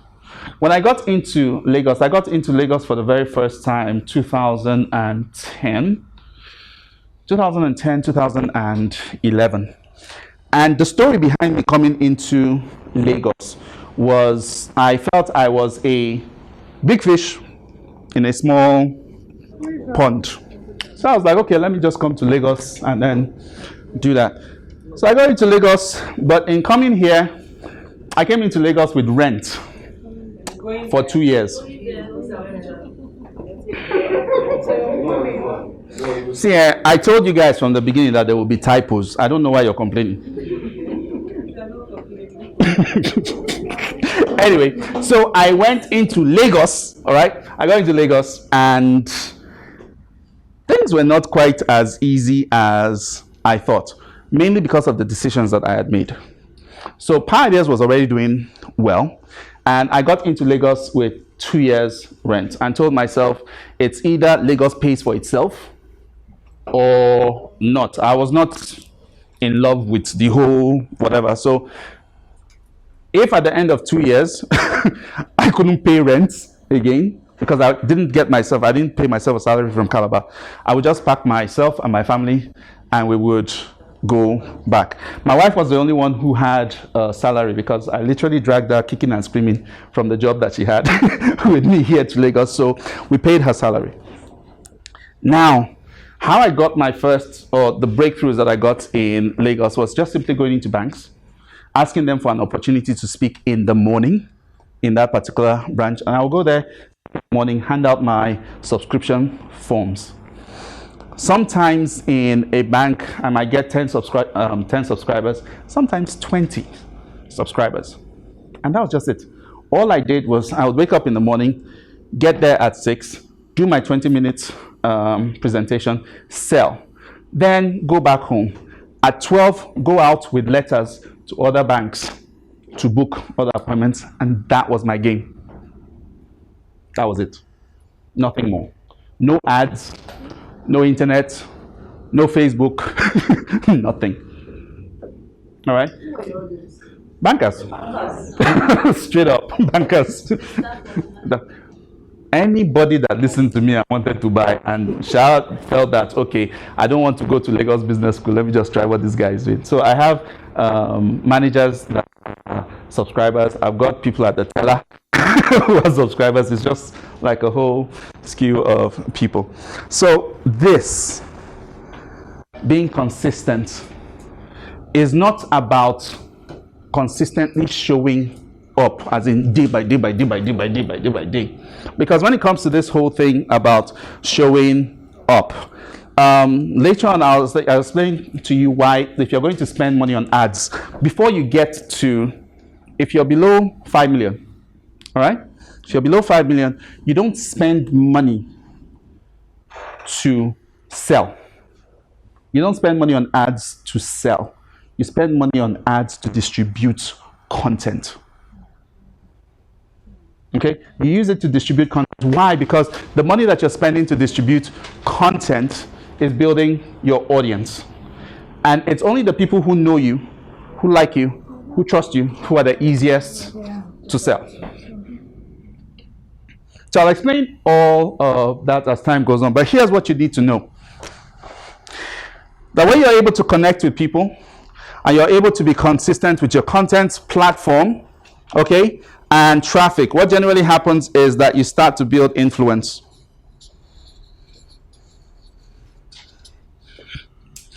And when you have a high level of clarity and you are consistent with your content, your platform, and traffic, what generally happens is that you make a big impact. All right? So, this is how you walk through those stages. This is how you go from figuring it out to working it out to rocking it and to eventually building it. This is how you do it. And this is what we're spending the bulk of today doing. All right? Do you have any questions about that so far? All right? Let's hear you. I didn't get the last statement. When you're consistent, you build influence. Okay, when you are, okay, so when you're consistent, okay, in other words, doing these three things, content, platform, and traffic, gives you the ability to be in front of the right people at the right time for the right reasons. All right, you're not just showing up anyhow. Okay, so for anybody that has followed me for any length of time, you guys will have noticed that this year is my laziest year online. I can literally count the number of posts that I have made. Are you done? Oh, you're taking... It's this thing that you're snapping. Yes, okay. Oh, wow. It's okay. All right. So, but in spite of that, I still generate sales. I still do a lot because it's not just about posting. It's actually about engaging with people. And I'll explain all of that as time goes on. So when you're consistent, in other words, showing up in front of the right people at the right time for the right reasons, and you have a very, very clear, meaningful, relevant, and engaging message, what happens is that you impact people at a very, very deep level. That whole thing about, oh my God, where have you been all my life? That's what happens. When you have a high level of clarity, meaning that you're irresistible to the people that you come in contact with, all right, the right kinds of people, you're irresistible to them, and you're able to build a very, very deep level of connection with them, what generally happens is that money becomes very, very easy to get because they like you. All right. Now, what happens when you're able to build connection with people and then you scale that ability to build connection with people? What generally happens is that you have a high level of influence. This is when you have followers online. And I'm not talking about people who follow you out of solidarity. I'm talking about people who follow you because they are engaged, because they like what you're doing, and they're invested in it. For the purpose of this class, when I say engagement, I'm not talking about like, comment, share. I'm talking about people who put money in their hands and pay. Because it's the highest form of investment. Money is energy. It's a reflection of time that you've invested in something and you've been rewarded for it. The person who stands there and claps for me and the person who pays me, who is more invested? It's the person who pays. Yeah. But who do we pay more attention to online? Yeah. It doesn't make any sense at all. All right? So that is that. So let's get into. Yeah. Okay. Sure. That was very clear. So basically, content plus platform equals traffic. No. Content plus a platform plus a traffic is equal to consistency. I know. What I'm saying is to get traffic, the key is to have the right content and the right. No. You don't even need to be on any platform to generate traffic to anything. You don't. Okay, so how do you generate traffic without content? We will get there.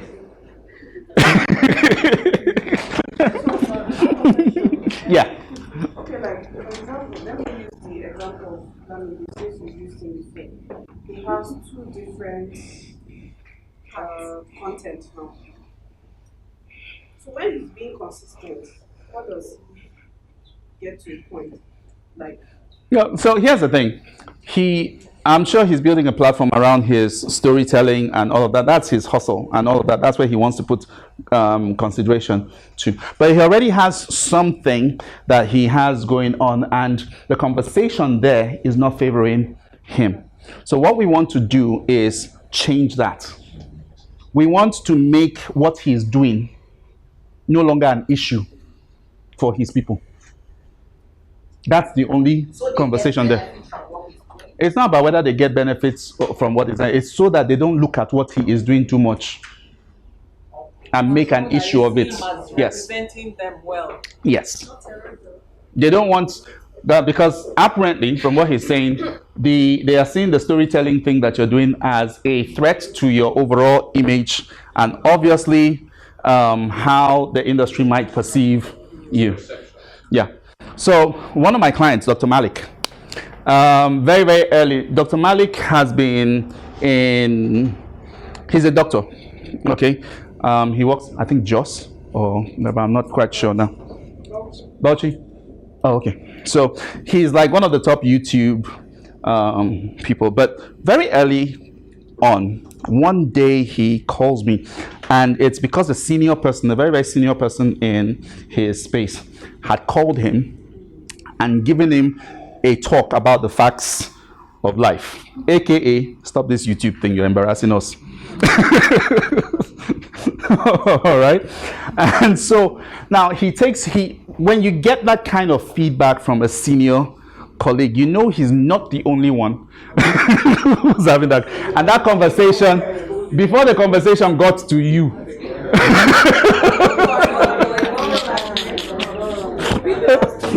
yeah. And so the guy was like, what is he supposed to do? And so we had to have a balance between professional content that would speak to the audience, speak to his industry, and RAS contents that the rest of us like. Okay, but as time went on, what started to happen was that those same people who complained, as they now saw what this was doing for him, so that's your video team. How they do it? It happens like that. It happens like that, like literally every single time. All right. I don't have the time, or else I would have shared my own stories, because I've been in that situation as well. All right. So are we good? Yes. Quick look at time. 1:14. Okay. So we're on track. Okay. So let's look at the 4 things that you have to get clear about. All right. 4 things that you have to get clear about. But before we get into that, how many of you would like to make like $1,000 right now? $1,000. No, not dollars. I don't have that kind of money. $1,000 right now. All right, everybody, up. Come on. I am going to give you, like, this is an NLP technique that brings money immediately. All right. So everybody stretch. All right. Okay, now, you just not finished. All right, so here's the thing. I want you all to raise up your right hand. Okay, your right hand. And I want you to turn to your left.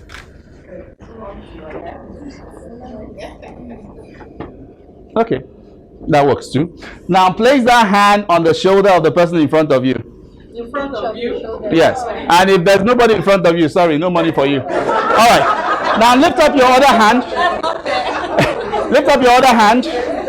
Okay. Now understand that when this happens, the amount of money that you make is directly proportional to your intensity and the connection that you have. All right? So everybody say after me, Amana Chocho.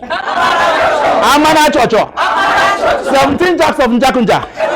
Appear. Now put your hand in the pocket of the person in front of you.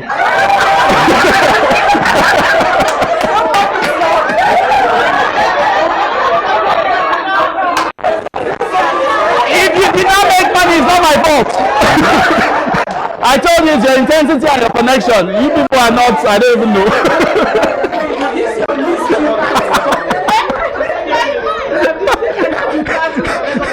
Yeah, stories. All right.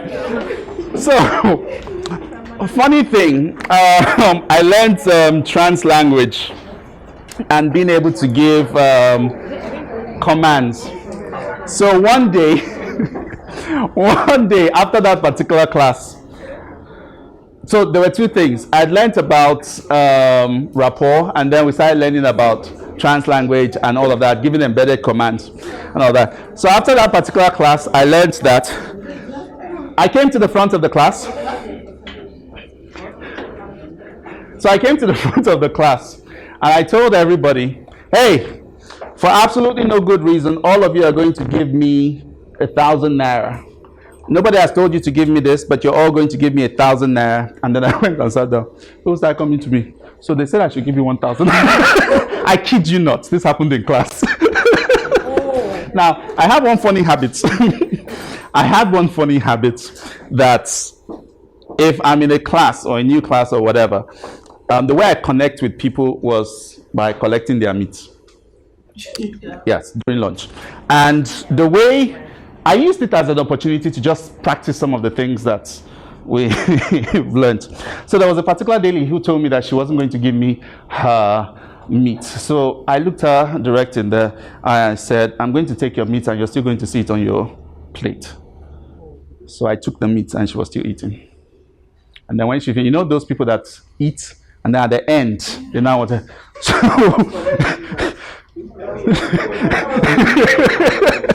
so this was very funny. At the end of the bill, she now she was like, "Where's my meat?" It was very, very, very, very funny. But it made me realize that sometimes we have a lot more power than we think, and the things that we have right now, they place a very on us. One of my clients, Edirin Edewo, she has gone through the practitioner class, and this is how I brought Edirin to class, because I talked to her about NLP for a very, very long time, and Edirin told me that this thing looks like all these winch things, that if someone like her takes it, she'll be afraid of what she'll be doing. So I was like, okay, what would I have to do to show you that, look, it's beneficial, it has all kinds of usage? She was like, well, I don't know, you think of something. So anyhow, Edirin invites me over to Dubai, and I'm supposed to go with her. So on the trip to Dubai, I had my canister here with me. And you know that as you pass through the whatever, if something has liquid in it, they don't let you. So I told Edirin, if I could hold this, okay, and take it throughout with the liquid inside and all of that, and get into the plane, will you come to Innocent Minds and do your NLP? She looked at me, laughed, and said, yes. So no problem. I held it and walked. First checkpoint, nothing. Second checkpoint, nothing. Third checkpoint, they told me to drop it on the table. I came over to this side, reached my hand, collected it again, and walked on. Edirin was... So, there's something about... I don't know how to explain it. Do you know how you can be so certain about certain things that what you're certain about, other people, no, they don't doubt. They buy into it as well. I was okay with if I moved. Did I know that I would be able to go through all the checkpoints with this? No. Okay. Did I know that I would be able to go through all the checkpoints with this? No, I had absolutely no idea. But I was committed to it. And I was also okay with if I failed. But one of the things that I kept at the back of my mind was that at any particular point in time, I would be stopped. Whoever I needed to be, whatever I needed to say to get past that particular point, I would do, and I would say. And I was just basically, Nanke was there. She came. After that, she was like, when we got down to Dubai, she put a call across to Panam Persipol, and that's how I got connected to him. She was like, this guy will hypnotize anybody in the world. And that was how she introduced me to Panam Persipol. And then later, she also came for the program. Why am I sharing this? I have lots and lots and lots of very, very crazy, funny stories that have come as a result of some of the things that I try. But I am willing to fail. I am willing to fall flat on my face. I am willing to be embarrassed in the process of learning and mastering the skills. All right? And that's what all of us have to be as well. So we have about 40 minutes or 36 minutes there about. Let me just basically get us ready for this. So when it comes to your skills with NLP, in order for you to get a very high level of clarity about it, all right, you've got to be clear about the problems that you want to solve with NLP. And the reason why this is clear is because if you don't have a focus for the tools and the strategies and all of those things, it's a big body of work. Okay, so where do you start?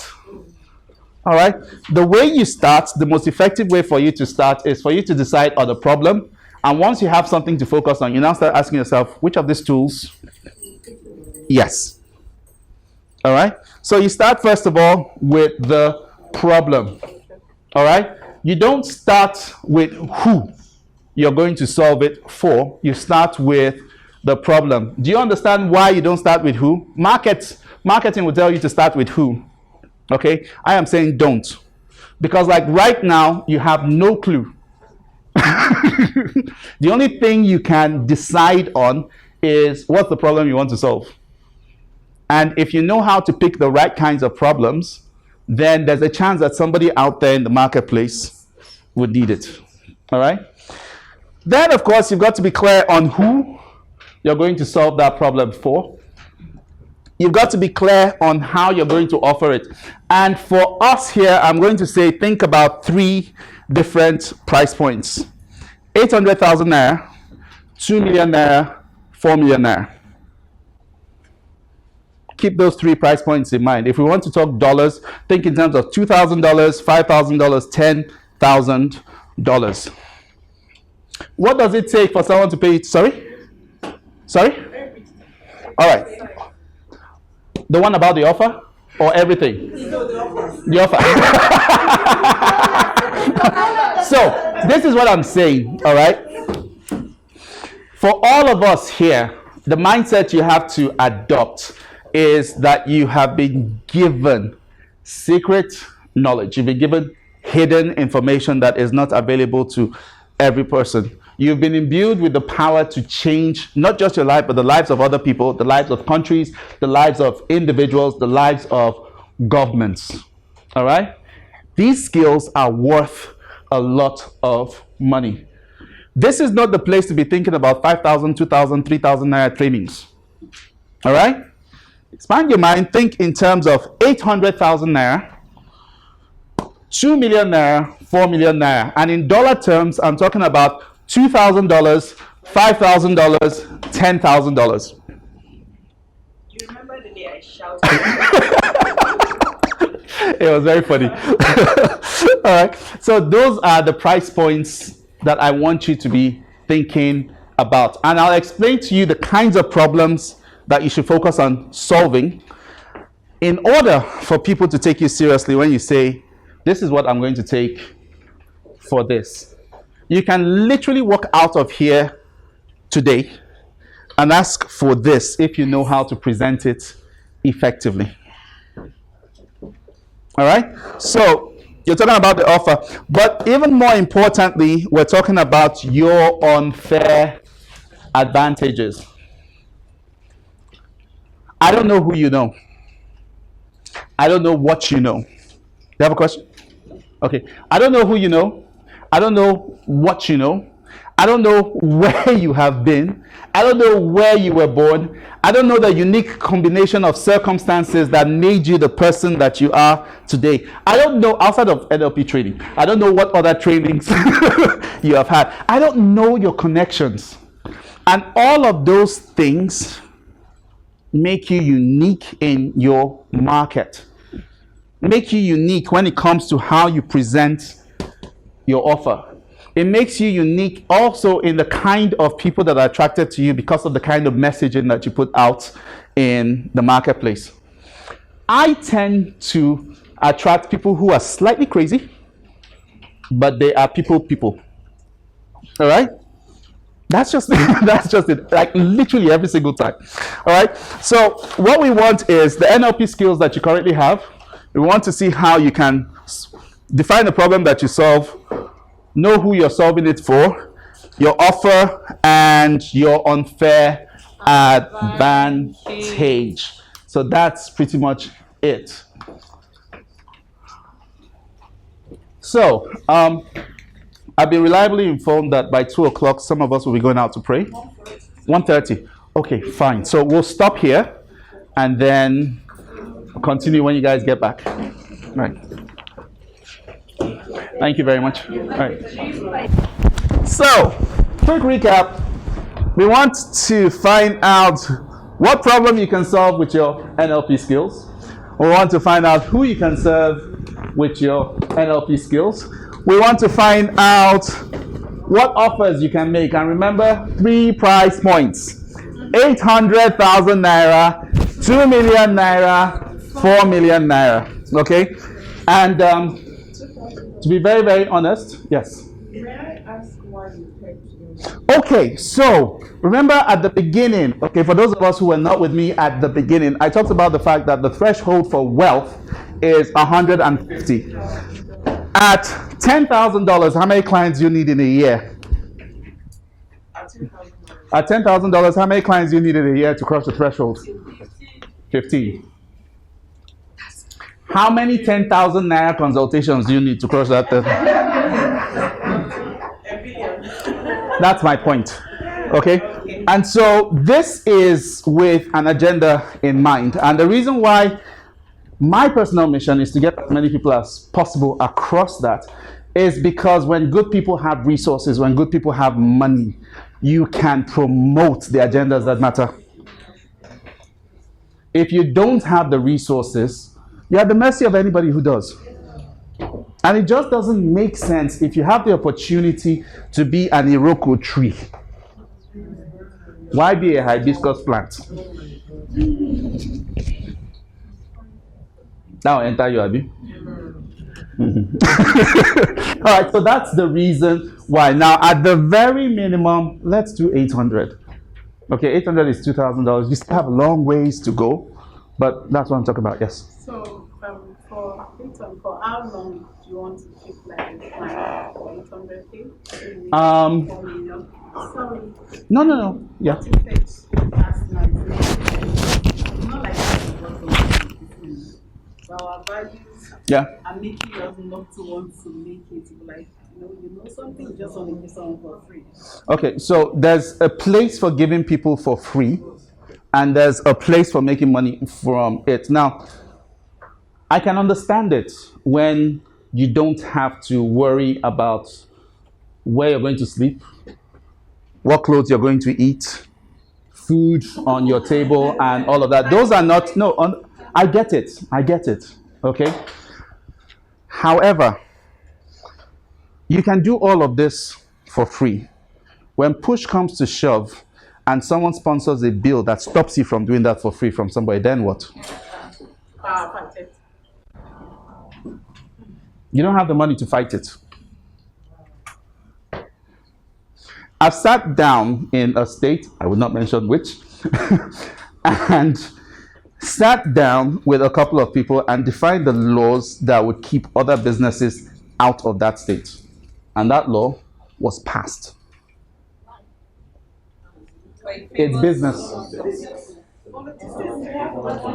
It's business. Politics is also business. It's business. Now, every single thing that was done, I can vouch for the fact that it was ethical and all of that. However, if I was not there and it was someone else that was heading it, guess what kind of laws would have come up? Now, good people are in that state, going about their business, oblivious to the fact that there are certain key people who are defining what they can or cannot do in the land of their birth. So this conversation, I'm not picking this amount or talking about this amount because I just like money. No, I'm not driven by that. Anybody who's close to me, who knows me, I'm not about this. I'm about something much, much, much, much bigger. Much bigger. Do not let this fine exterior deceive you. All right. So you need this. Okay? And there is only so far you can go giving this out for free. If you were starting from scratch, let me just tell you what life is like. Not that you don't know. I'm talking about life in this space. You can work in the bank, work in supply chain, and all that, and live with your parents. 3 years down the road, you don't have a house, you don't have a car, nothing. They still look at you and say you're responsible. You have a job. Get into this space. Earn the same amount that the person in the bank is earning. But stay with your parents, don't have a house, don't have a car, nobody takes you seriously.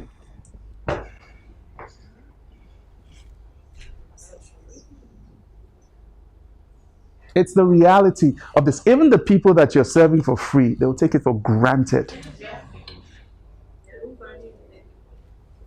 It's a stark reality. So that's this. And I'm not even, look, I've had people like pay crazy amounts of money and still take it for granted, not to talk of people who are taking it for free. All right. So your unfair advantage is very, very, very, very important. Before I jump in, do we understand why we're having that money conversation now? Yeah. It's not for frivolous reasons. Like I established from the beginning, I don't think there's anybody here who is motivated by money. Most of us here, money is necessary, but it doesn't define it doesn't define us. If for the most, I would dare say that the bulk of us would prefer to enter a place and nobody knows. Yeah, I get that. But that conversation still has to be had. Because if for free you can reach, say, 10,000 people, do you know how many people you can reach with ₦1 billion at your disposal? Just like talking. All right, so that's it. So this is what we're looking at. All right, so you guys have already seen this. You guys have seen these 4 things here. So when it comes to things that people will pay you 800,000 naira, 2 million naira, 4 million naira. Oh, your second question, for how long? It's totally up to you. Totally up to you. You can do 4 million for a day. You can do 4 million for a week. You can do 4 million naira for an hour.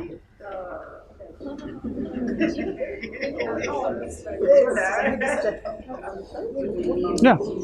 So at this particular point in time, I'm built out at $1,000 an hour. That's 475, roughly 500K an hour. That is the year's salary for some principals of schools. Now, just putting it into context, you asked how long you would charge that money for. And I was saying that you could do it for a day, you could do it for 2 days, you could do it for a week, you could do it for a year if you want. But my own thing is that for every single, if you're working with individuals, for every individual that comes into your world, make that the toll gate for them. You scale faster. You get to that 150 mark a lot faster that way. And like I said, it's not about having the money in the bank. It's about what access to that and above empowers you to do. That's all. You're not getting that because you want to buy cars. There are cheaper ways to get cars. The suffering that you go through to learn. There are easier ways to make money. See, honestly, I'm just mentioning this 800,000, 2 million, 5 million. And I'm just thinking, okay, I'm kids coach. Yeah. And I'm just wondering, okay, would parents want to pay 800,000 naira for me to coach their kids on entrepreneurship and financial literacy? Not everyone, right? It's not every parent. What generally happens? So what happens with most people when we're having this conversation? Let me bring my other thing here. Here's what happens to most of us when we're having this conversation. Woo. Okay, so this is how the marketplace is divided.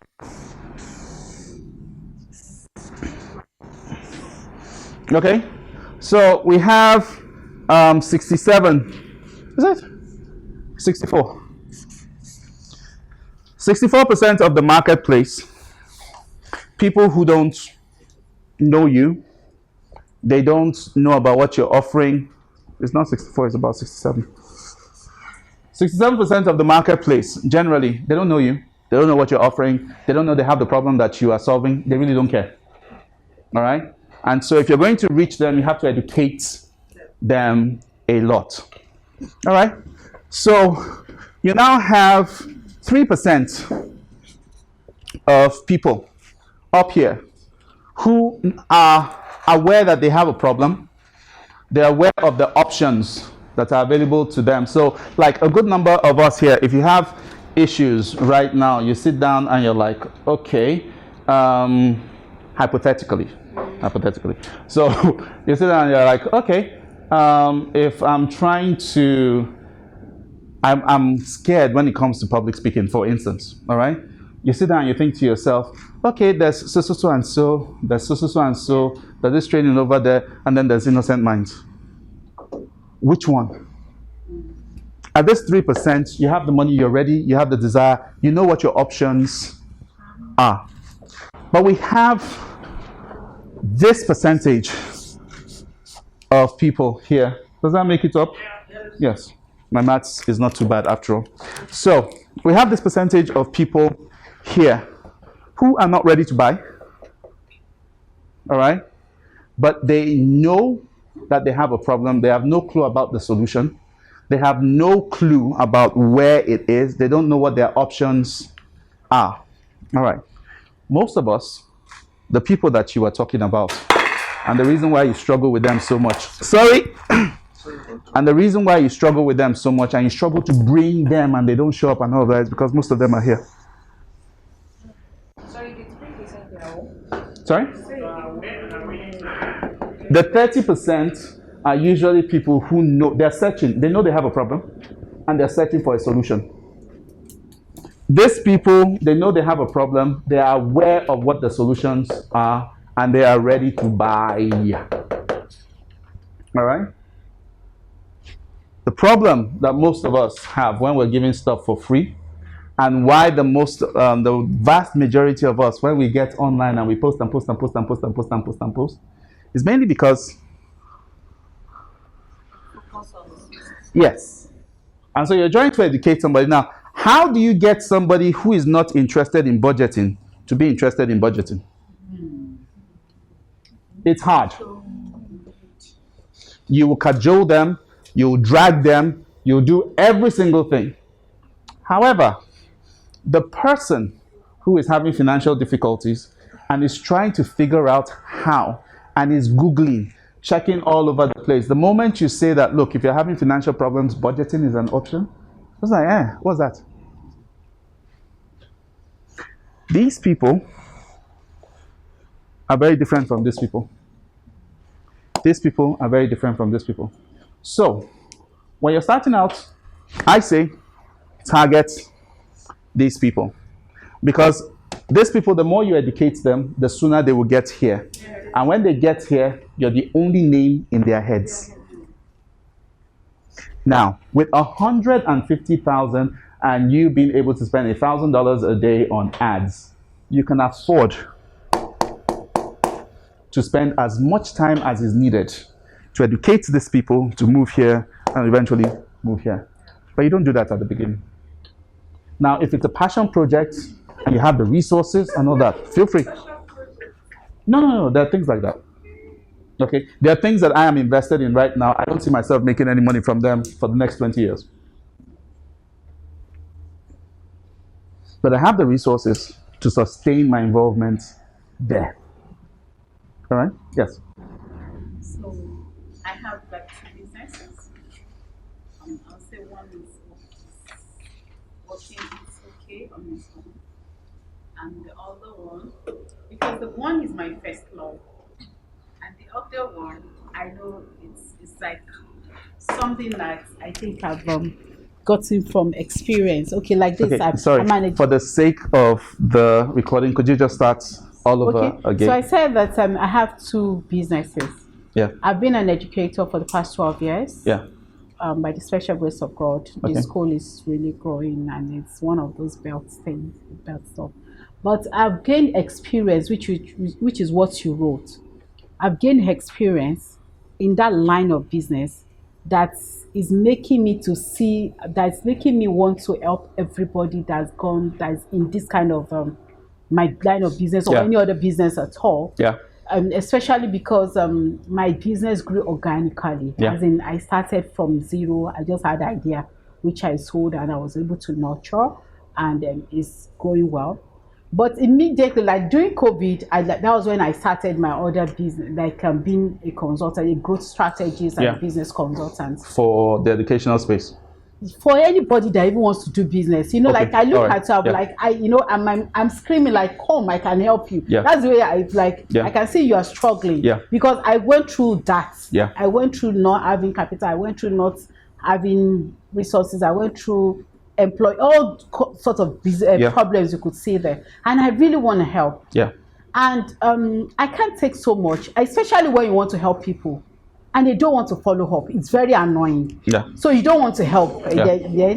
Then when I saw it, I just did it for fun during COVID. Okay. And like that, I made it over 2 million naira. Yeah. Just trying to help people's business. Because I said, if you are coming to my space, you must follow this process. Yeah. You know, from all I have, like that process, I think that it really worked for me.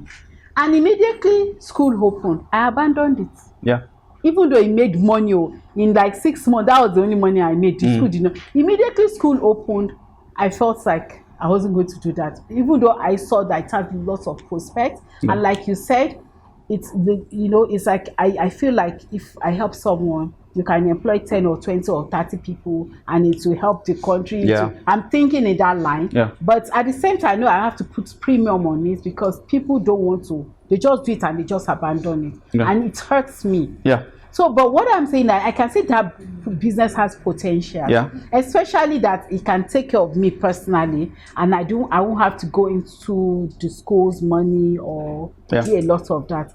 How do I match these two sides? It's very, very, very, very easy. So 2015, I started the Highly Paid Experts Network. The purpose of the Highly Paid Experts Network, all of you are inducted members, by the way. I'll send you invitations later.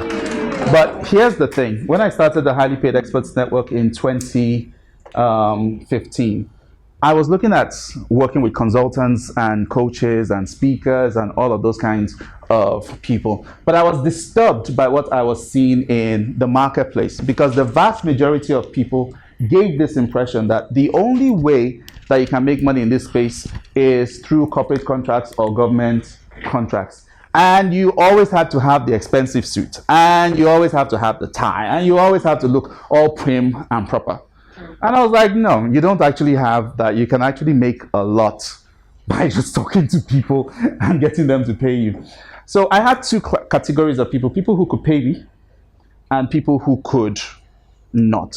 But I also understood that if I gave too much attention to the people who could not pay me, then this would not work. So what I simply did was I started, first of all, with what I refer to as pay what you want. All right. It was my way of giving back, and then I limited the number. Okay. Now, if a person is going to waste your time, when you ask them to pay what you want, their brain freezes, especially when you ask them to mention what they are willing to pay. Some people just literally panic. Okay, but if they're serious, they'll take you up on it. Now, because I limited it to 10, once those 10 spots were filled, it is either you pay me my regular fee or you book for the next month. It didn't take me 2 months for the entire pay what you want spots for 2015 to fill up, and I had bookings as far as late 2016. But you could see that people were serious because they were ready to put money down and wait. And the reason why they were waiting was because they couldn't genuinely afford it. There are others that wouldn't do any of that, because then you could actually see whether they were serious or not. So my point is, you could have both of them running side by side.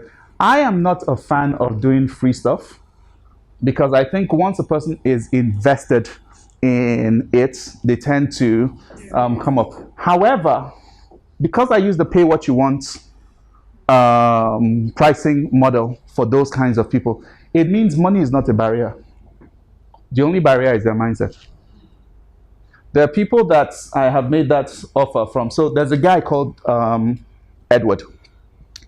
Edward, when I started working with him, he was also in logistics. Right? So when I started working with Edward, if you see Edward in Lagos, I don't have a car because I think it's a waste of time anyway.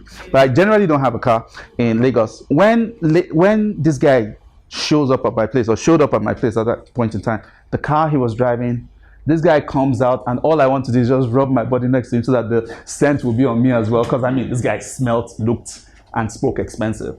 He didn't have a dime. He was leveraged his salary, like as it's coming, it's going, because he had leveraged every single thing. So when I made the pay what you want offer, he called me very humbly. I was like, you know what, Victor, it's 500 naira I have. I was like, yeah, sure. He said, it's not 500 naira, it's recharge card.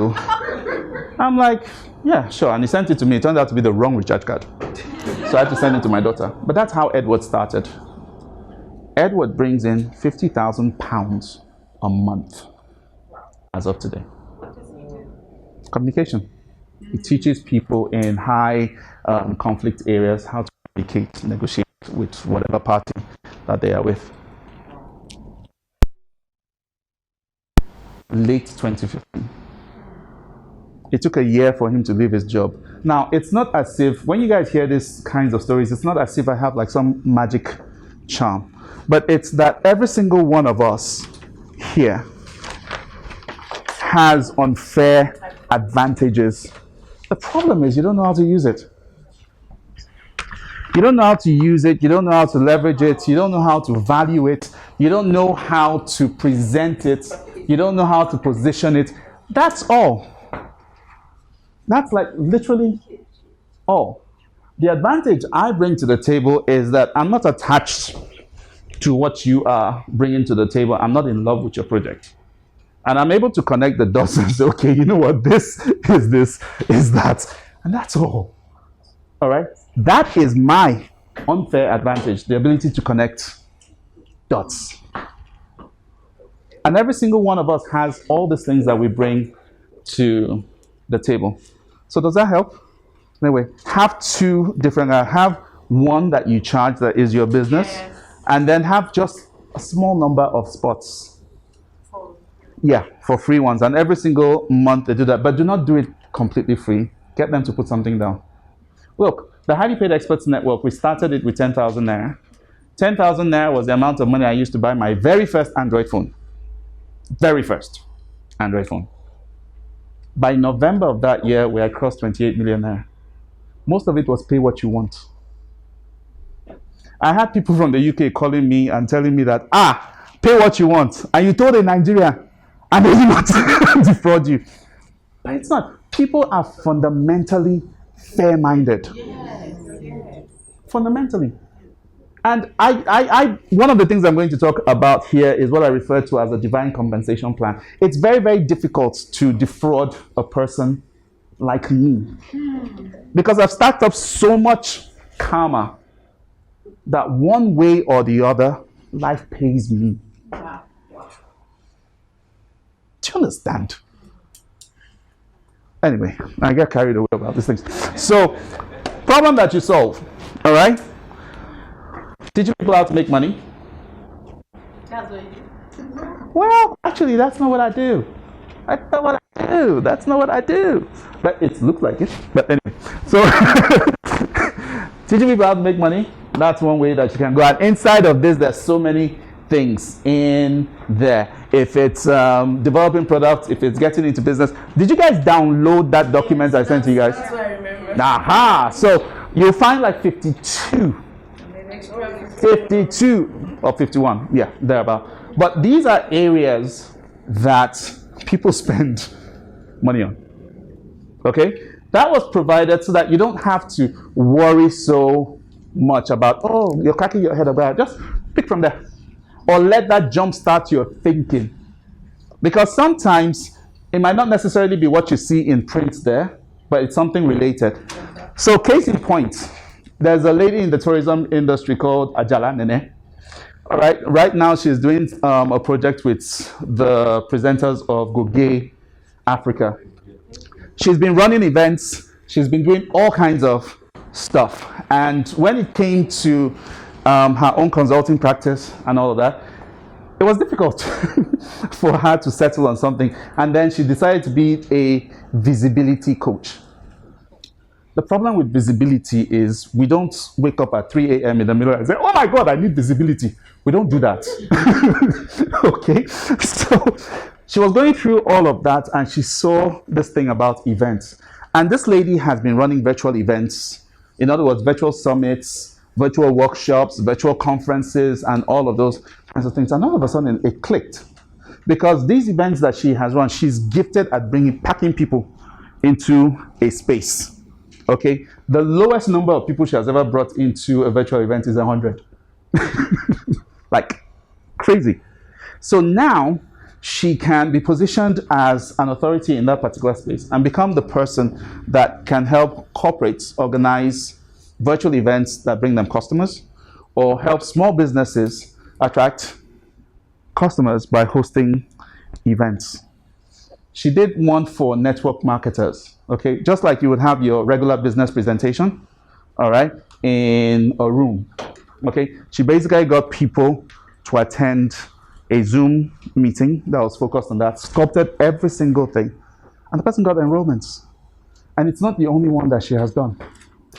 But now, for the very, very first time, she realizes that that is an unfair advantage that she has. And by taking it into the marketplace as something that can help people generate clients, it becomes something that is marketable. All right? It's not just about making money, it's also about saving money. One of the earliest proposals that I had for people at some point, I was like, look, if you're making 500,000 and above, there's 100,000 naira hidden inside of your life every single month that you don't know anything about. That 100,000 naira becomes 1.2 million naira. If you invest that 1.2 million naira at 22% every single year over a period of 10 years, what you're going to get is roughly 107. All right? Now, if you have that 107 there, for some people, if you leave that, you can live up the interest in about 10 years. However, if you add the 1.2 million naira from the additional years coming on, and you invest all of that compounded, in 10 years, you'll find yourself in a situation where you can spend $5,000 a day for 52 years. Now, it's very compelling, right? Until you discover that what I'm talking about is budgeting.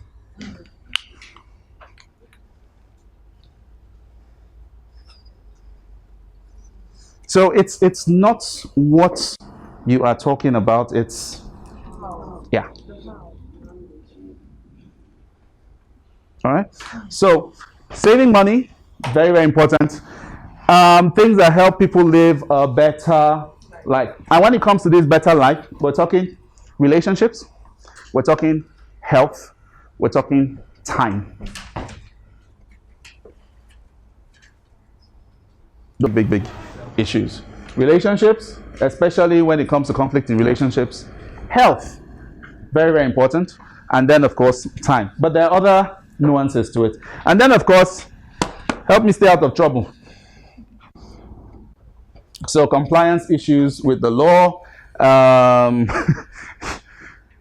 health traumas, traumatic experiences, all of those kinds of things, all of that come here. If you pick any one of these and align your NLP skills or your expertise to any one of this, it's easy for you to move with the current. What most of us try to do is we swim against. Is it the current or the tide? That's what I said. Yeah. Okay. So that's pretty much it when it comes to problems that you can solve. It's like a hack. It's very, very simple. And then, of course, when you combine this information with the information in the booklets I sent to you guys saw that picture, right? Oh my God. Thank you.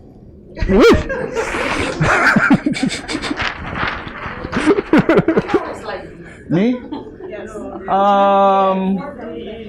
When I'm in the toilet, no. It's when I'm in the toilet, I'm not like this. It's a sacred place. But everywhere else, pretty much. All right, so who you serve, all right? When it comes to who you serve, there are two kinds of people, okay? That's when we're talking about the public. here. Of course, we know that there are professional markets where it's about corporate, it's about non-profits, and it's about governments and all of that. I'm not going to spend a lot of time there because those spaces, mafia. Okay, you've got to have connections to be able to get into that. So where we have more of an opportunity and you have a lot more control is in the public space. All right, so that's where I'm going to focus the bulk of this. Now, in the public space, you have two categories of people. There are people who have time, but no money.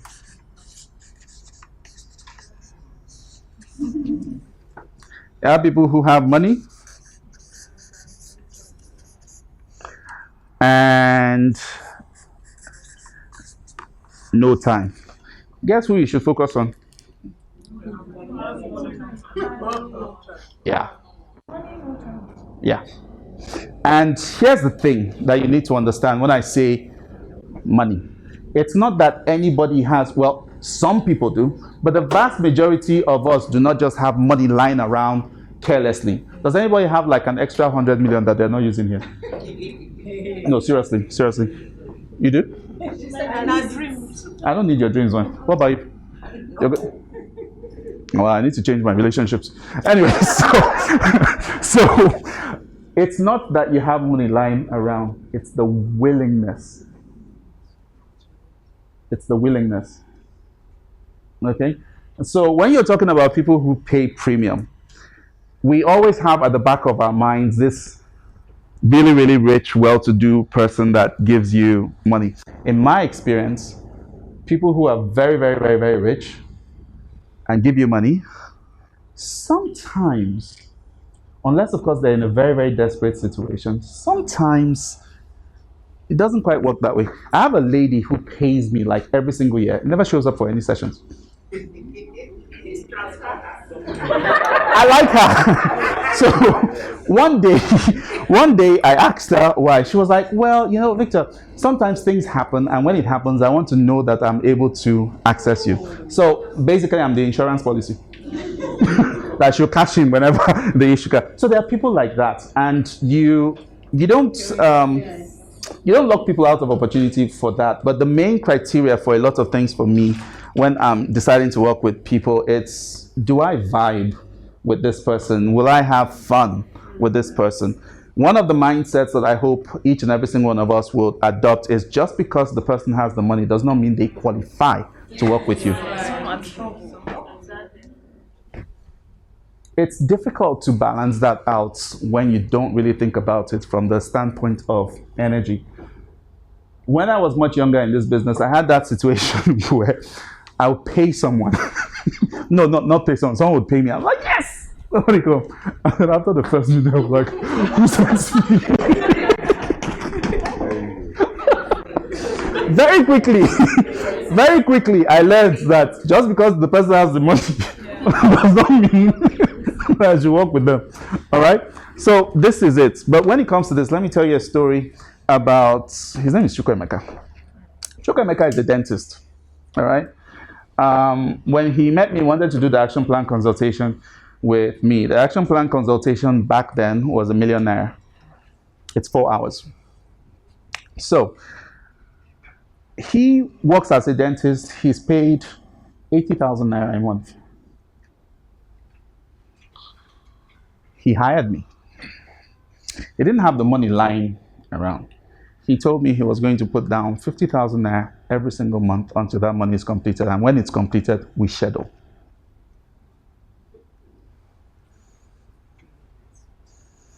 I say that so that you understand that when you are able to communicate what you are doing effectively and people buy in, they will go look for the money. They will do whatever it takes. And I think the majority of us here understand that. Because the majority of us here, when this opportunity for, not this class, of course, everybody here paid for this class. I'm talking about for innocent minds. Not all of us had all the cash down. But you made it work. Sometimes it was difficult, sometimes it was hard. They made it work. However, when it comes to charging for yours, you forget that. resonates. Yeah, that's just it. You made it work. And there are people all out there just like you. You're unique, but you're not the only ones that are like that. Okay? The only thing is you being able to present your case in a way that is meaningful, relevant, and engaging. And once you light that fire in a person's brain, they're like, oh, where have you been? Okay? So, who you serve, we're looking for people who have the willingness to spend. And so, in your communication, you don't speak to broke people. You don't say things like, I know you don't have the money. You just make your case and leave it to them to decide. You don't decide in advance whether this person or that person has money or not. You just simply say what you want and you leave it to them. It's not by force. Do you understand? All right? Now, something else that is very, very important. Let's imagine that this is the whole marketplace.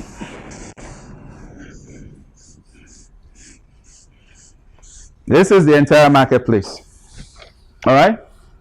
Most of us, when we are going out there, we want to target everybody here. It's a losing battle. Because the reason why what I am saying right now is relevant is because we're held together by something that is common. We all have NLP skills. We want to multiply our income, our impact, and our influence as a result of that. So everybody here has that in common.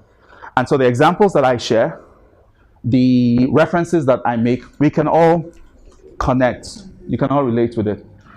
Imagine if I tried saying this in a room filled with spare part dealers. It's a problem. But you're not talking about niche, right? Yeah. Niche. No, I'm not talking about nature. And they may have more. They may have more money, but what I am saying is not relevant to them. All right? So what you want is, you don't want to speak to everybody. You want to speak to a very clear segment of the marketplace. All right?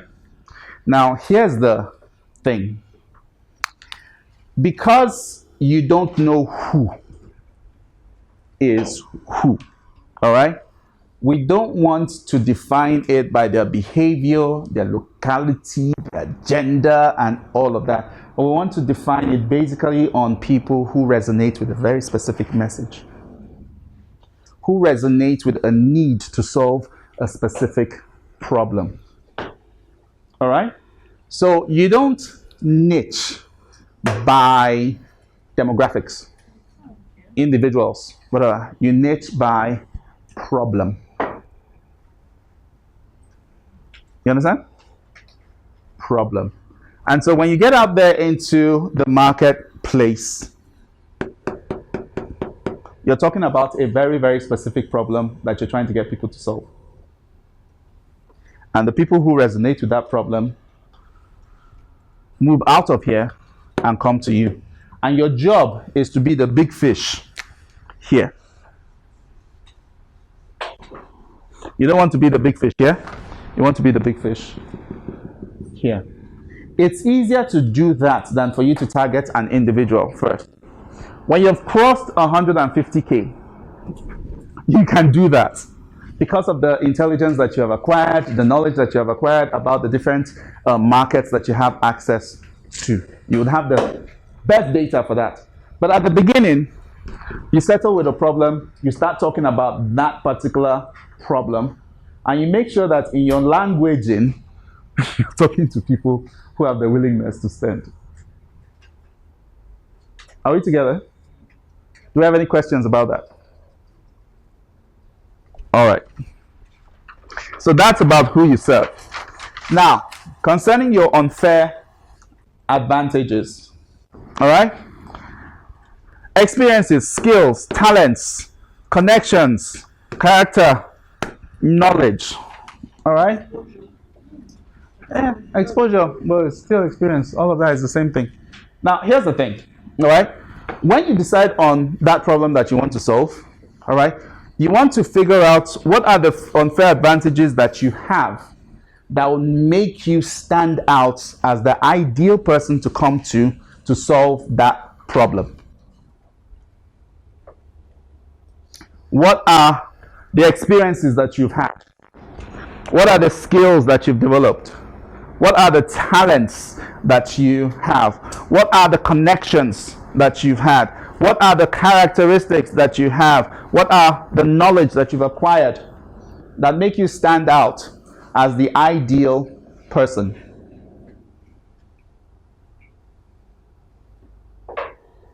What is it that makes you stand out as an ideal person?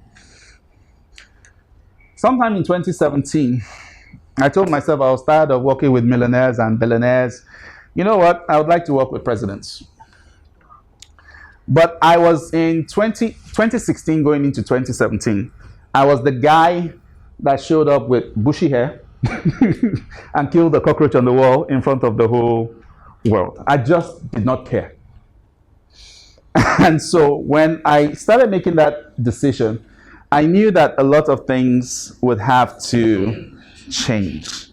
First of all, the way I typically dress will have to change. You guys see this one? I've come a long way. A very, very long way. All right, so as I was thinking about how I was going to position myself in that particular space, experience. What experiences did I have that would qualify me to work with people at that level? I'd never worked with a president my entire life. But when I was with Oak Pensions, that's the name of the company now, back then it was Evergreen Pensions, I had the opportunity to work with Donald Duke at some point in time. So I had an idea of the kinds of mindsets of people at that particular level, and I could tell stories around that. But it wasn't like a big deal. All right. So when it came to skills, I sat down and thought about it. I was like, okay, there's a lady called Janet Schweitzer.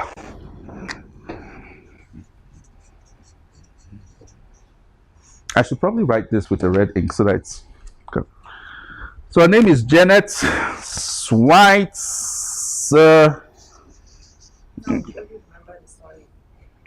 Sorry.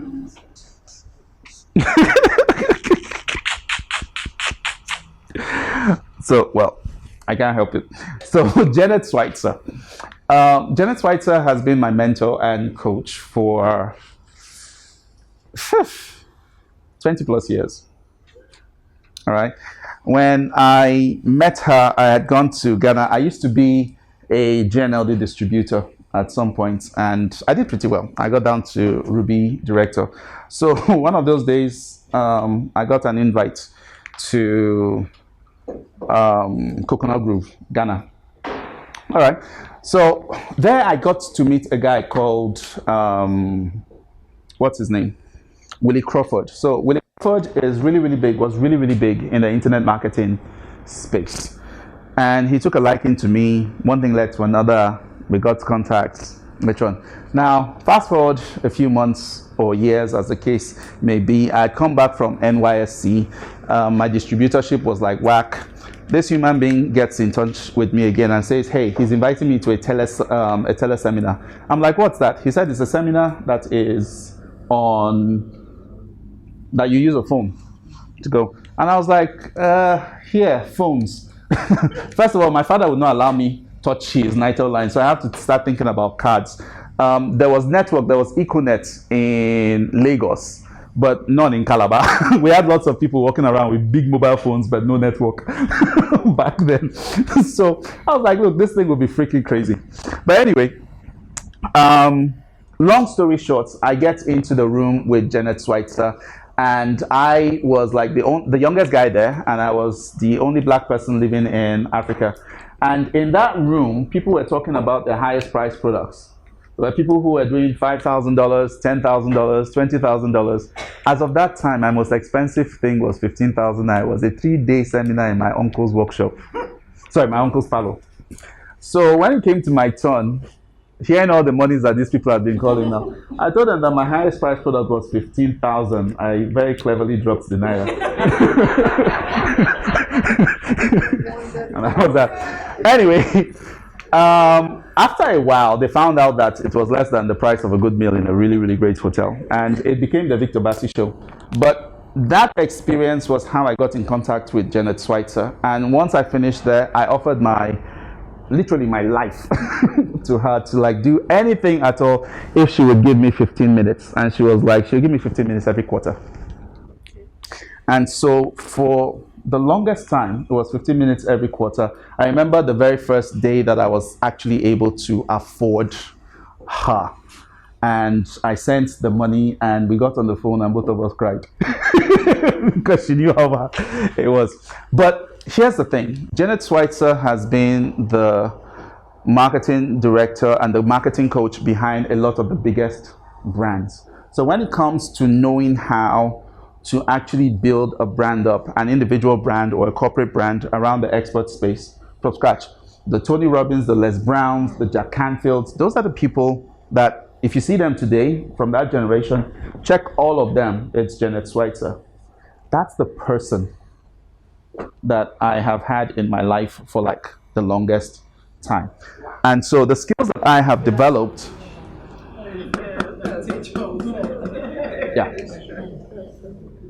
it's one of my strongest advantages. One of my, Edward, silly guy, when I told him about Janet Schweitzer, gave him her address, as in web address and all of that. So he was like, you know what, Victor, I'm going to go work with her. And when she told him the price, Edward came back to me and asked me, Victor, is that what you're paying? I said, no, now.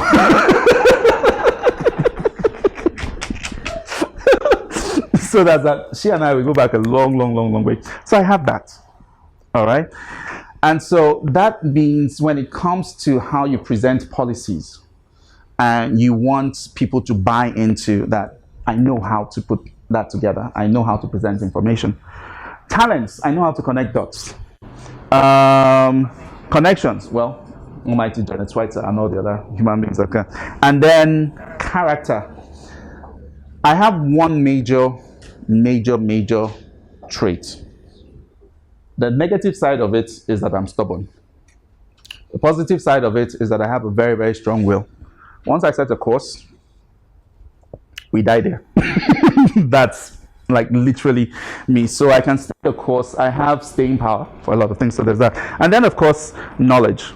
Now, over time, one of the things that I discovered much later was that people who do performance consulting for influencers at that particular level, like a lot of them have NLP skills. It's like a foundation. So NLP, CBT, all of those kinds of things. So when I got in touch with Mr. Usa and started learning all the things that I was learning from him, I could see like an immediate relevance to that. And so I dove into the entire thing. And it was like magic because some of the things that I couldn't do with them before, now I'm literally able to do with them. I don't always have to travel. I can help a person change state on the phone. I can help a person manage their emotions on the phone, deal with stuff just like that, or help them come to a decision really quick. But it's this. Sorry? Babalawo on phone.com. I should try that.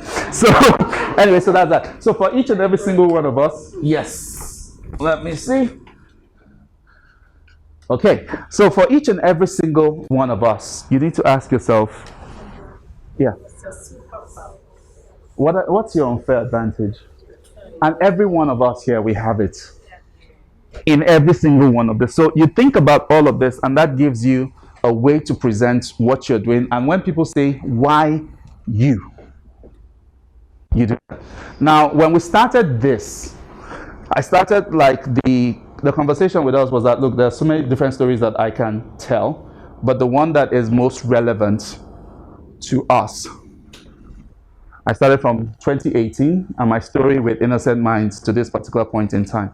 It's because for this particular audience I did this. So, what would make me the ultimate person for you to listen to concerning this topic as far as this audience is concerned? Without doing this, the stories that I share, the things that I am doing here, the cracks and all of that, it wouldn't be relevant. All right? So very, very, very, very important. Now, in 15 minutes, we're going to address this. Then when we come back... You have people that connected that with the president. With the president? Oh. Oh, okay. So here's the thing. Once I figured out what my experience was, not just what my experience at that particular point in time, then potentially the experiences that I would have to have going forward. One of the things I realized was that whatever it is that I had with Donald Duke, yes, it could hint that I understood the issues that someone in that place of authority could handle, but I knew to a very large extent that it's only until I work with somebody at that particular level, within the context that I'm talking about, that it would fly. But anyway, all of these skills, all of these things, as I looked at it, when it comes to that early time when I wanted to make the switch, I had to decide what exactly is the problem that I am going to solve with them. And the problem that I was going to solve for them was not this, it was not this, it was not this, it was this. So, you come out and you say something, it's make or break. You didn't ask me, you just came out and said it. How do you spin it? To make something that was really, really offensive at some particular point now sound like, oh, it's actually a brilliant idea. You're up for elections. You made a lot of bad decisions. Very, very, very, very bad decisions. And you want a situation where the things that you did that was not really, really favorable, you want to give it a positive spin.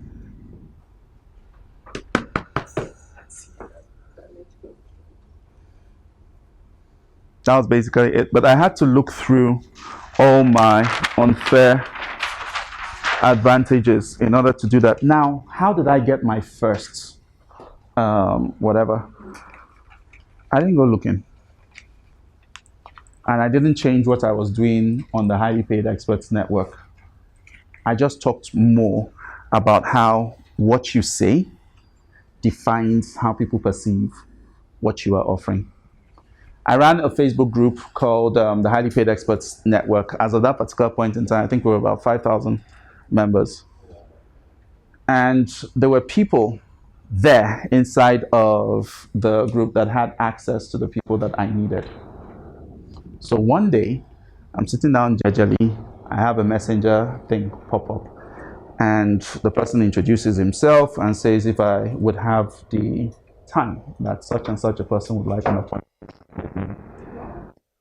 I clicked on his profile, I went and saw it, 22 friends, no posts. You people have come again. And that was it. But to his credit, he was persistent.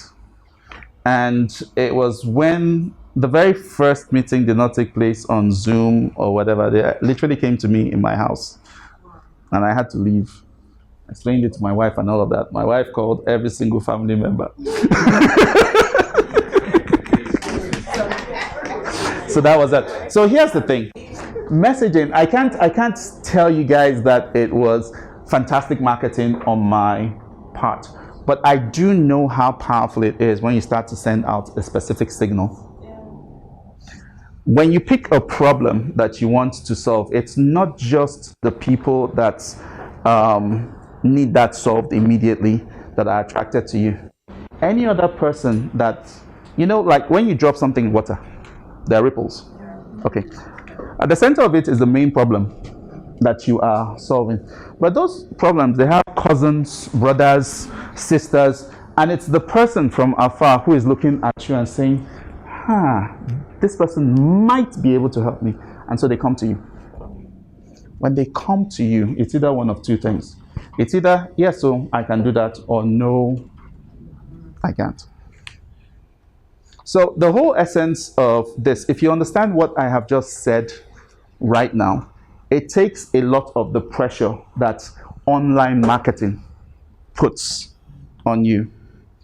In NLP, we're always taught about being at cause. What does that mean? Sorry?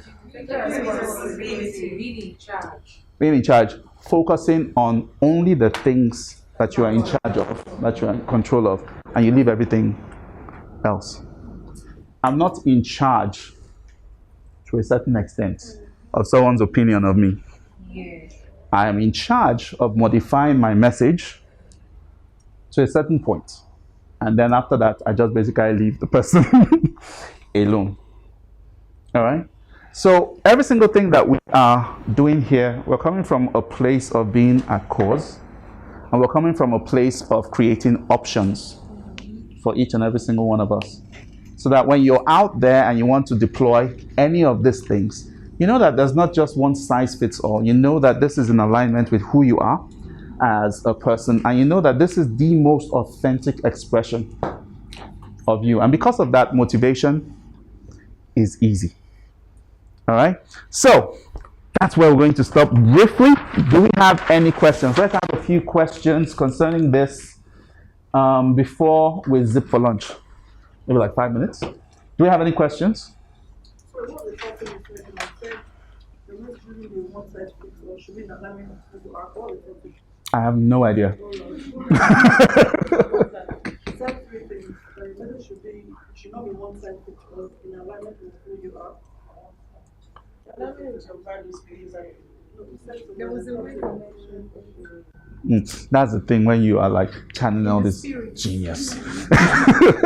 But I'm sure it will come back to me. But it can't be more than it being in alignment with who you are and you being at course and basically creating options for yourself. It can't be more than that. It cannot be more than. It can't be more than that. Yeah. One of the very first things that I learned from NLP was from my very, very amazing teacher, Suni. And she comes out to class. And she's standing there, and I'm sitting down there, I'm looking at this small girl. I'm like, now, wow. And she was like, honestly, that was how I was just looking at her. I was like, now, wow, this is my life. So she comes out, and she's like, you know, you always have to design for options. One is no option. Two is the dilemma. No, dilemma. It's a dilemma. You only have options from 3. I think entered here and stayed. I was like, yay. After I went to her, I didn't know whether to say hello, ma. Good day. But it stayed. It stayed. And whenever it is that I look at the things that I'm going to do out there, my first point of call is, what options does this present to me? When I'm choosing clients, what options do I have with this particular person? Do I have multiple options, or does working with this particular person put me in a box? And there's nothing wrong with the box, but do I want to be in that box? Yeah. All right. So any other questions? Any other questions? Whilst all those people that are sharing sweets are not giving me, I'm just looking at them. So any other questions? Just be asking questions like that and they'll still be sharing it, not looking at me. Any questions? Because me, I don't even understand. They'll be doing it like that. Hey, thank you.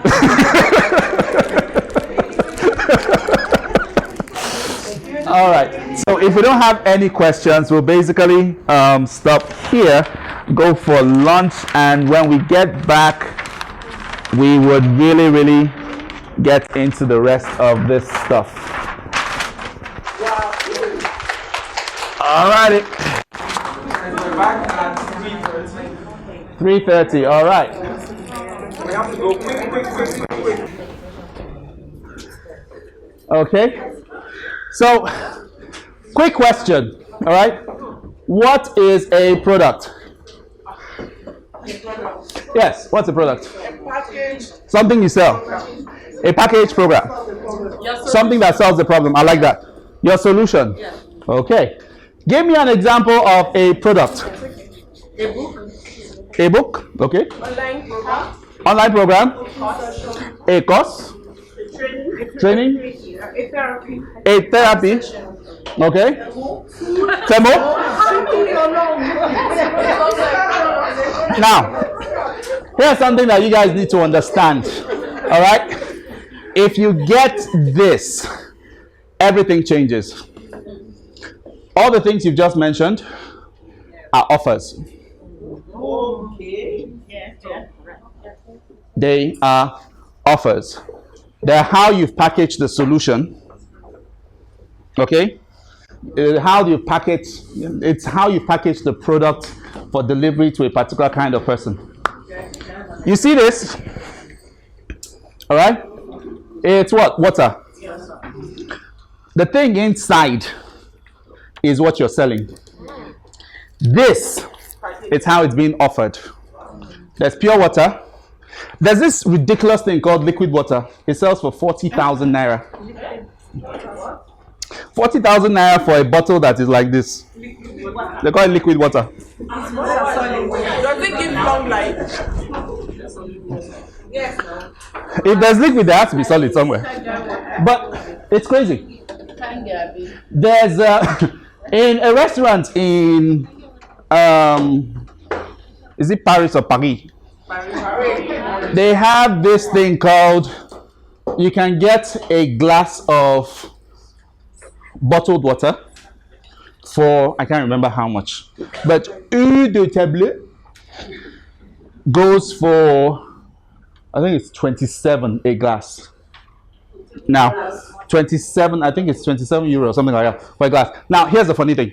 Eau de table is tap water. Tap water. Ordinary tap water. Yes, but they put it in a really fancy glass, chill it, Package. and call it eau de table.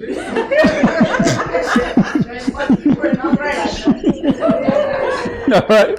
So that's just it. So you've got to understand that. Okay. There's a big difference between product and offer.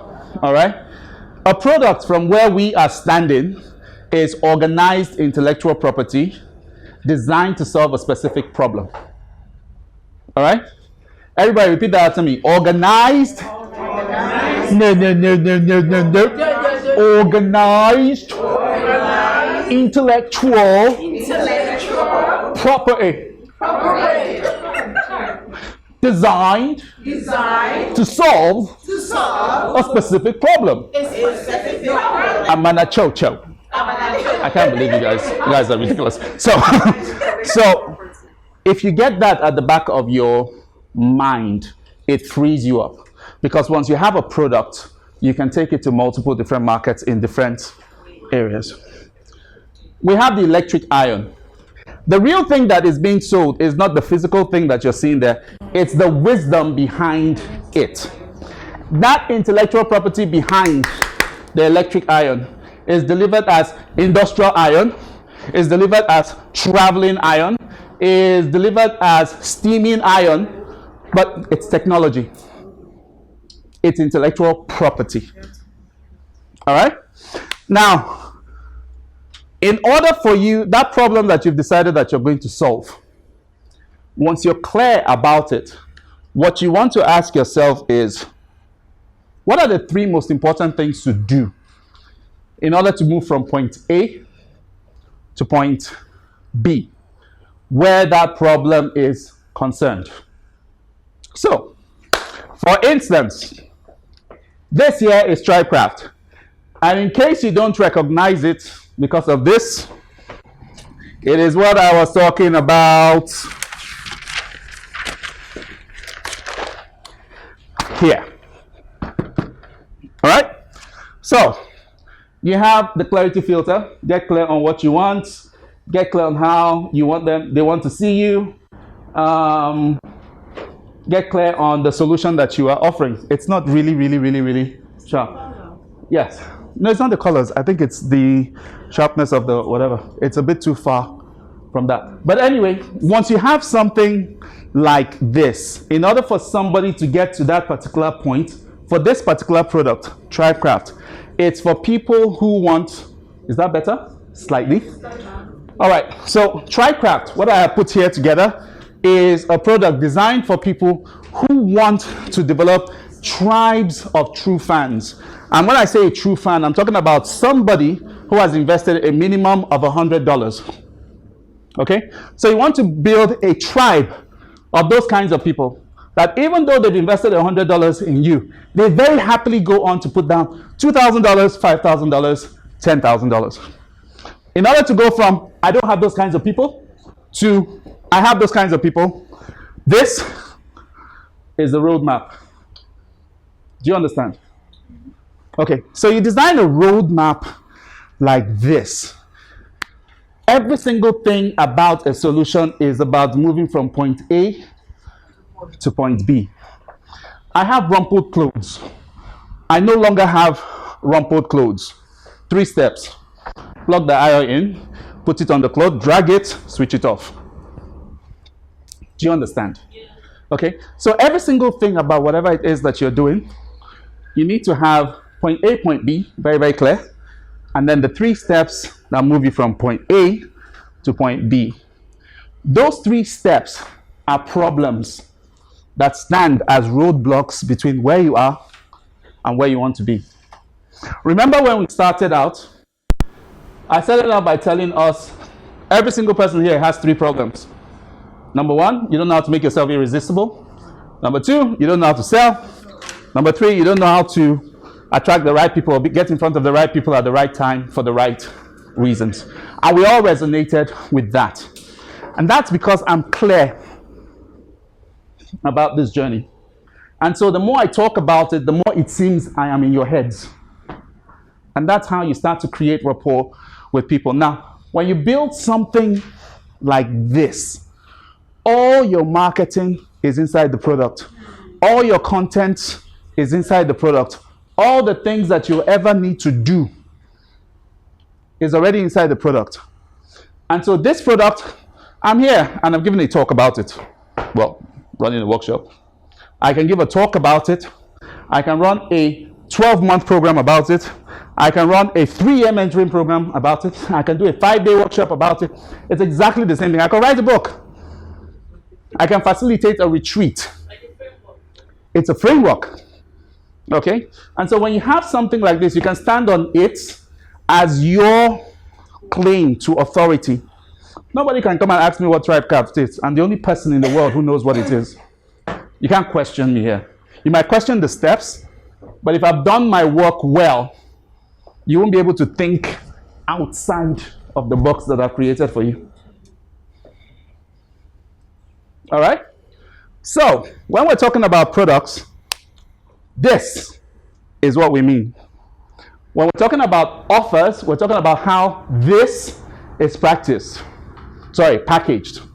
So, speaking, authoring, training, mentoring, facilitating, coaching, done-for-you services, manufacturing, all of that from this.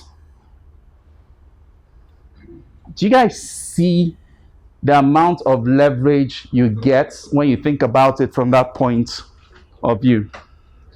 However, if all you did was online course, and then someone invites you to come and give a presentation, you'll be battling with what should I say for free and what should I keep for sale. This gives you freedom. We're going to spend like 6 hours here. I haven't scratched the surface of this. Yes. I'm stressing myself. That makes sense. Okay. So I consider myself quite cerebral. Okay. When I engage with people, my clients, I want to pour everything I know. When I get another client, I find myself going to read extra to give more to this person. Yeah.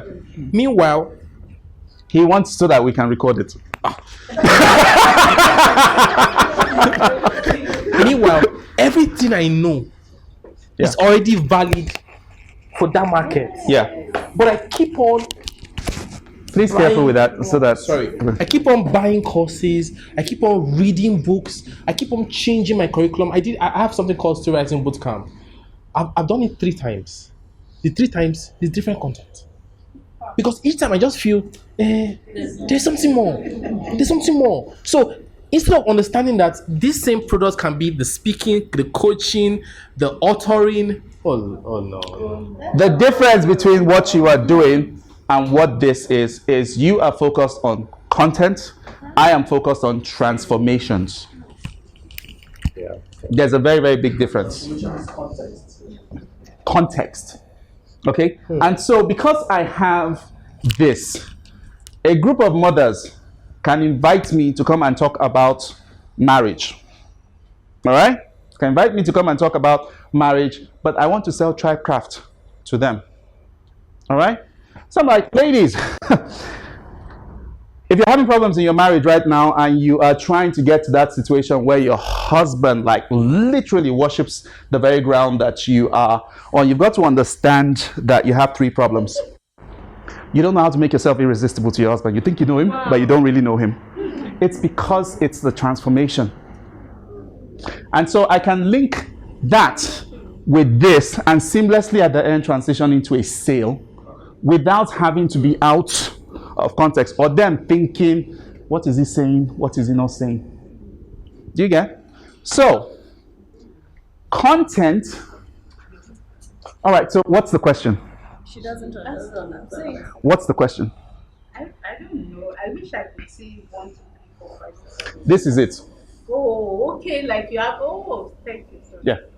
This is it. What you're looking at here is what is here. You guys understand that? What is here? Exactly like every single thing that you're seeing here is what I've written 1, 2, 3, 1, 2, 3, 1, 2, 3. Yeah. It is absolutely not. Can we get this on our WhatsApp? You say? Can we get this on our Yeah, sure. Not a problem. So this is what we refer to as product. But like Jida has said, it's simple, it's not easy. Because most of us do not like to think. It's true. And it's the thinking. Because look, in every other business, you do something once and you get to do it over and over again and you have leverage. Hello. Hello. So in every other business, you have leverage. Why is it that in this, we think we have to do the job over and over and over and over again? Why not think once effectively and deploy it in multiple different ways? Because it still does hard work. And they lied to you. Hard work. All right. So this is what we are talking about as far as products are concerned. Now, if you do this, for those of us that are serious about making money from this, it's important for you to understand what I refer to as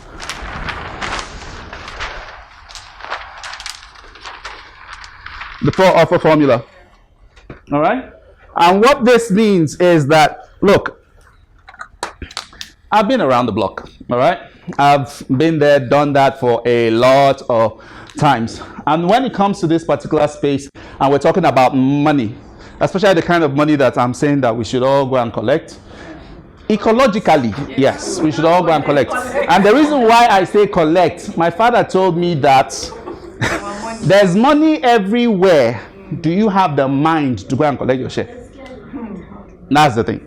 So, to collect this money, you need 4 kinds of offers.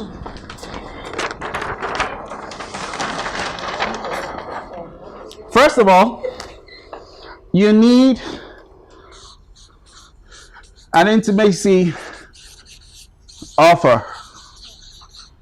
Some people call it intimacy. Some people call it premier. Some people call it intensives. It's basically one-on-one work. Okay? And when you're starting out, this is where you have your biggest leverage. Why? It's from one-on-one, working one-on-one with people that you understand the nuances of applying your product. It's in working one-on-one with people that you have the best chance of helping them produce results. And so as a result of helping them produce results, you have the best chance of getting very, very good testimonials. Okay? And that's why one-on-one work is great at the beginning. People who are selling online courses to you and encouraging you to do online courses before you have tested your product, before you understand your market, before you have nailed your message, set you up for failure. Because, let me explain. If you don't understand what I'm talking about here, what tends to happen, you won't be clear about the outcome of the program. You're not clear about the transformation you want to lead people through. And so because of that, you stuff up with content, most of which are not relevant. And so people go through your content, they appreciate it, but nothing really shifts. But every single thing that I've done here right now, there are things happening in your head. The correct answer is yes, right? Yes. Mm-hmm. So there are things happening inside of your head. Why? Because it's thought out. And I'm not bringing anything into this that is not essential for the conversation we're having here and now. So I'm not stuffing up. All right? So you need an intimacy offer.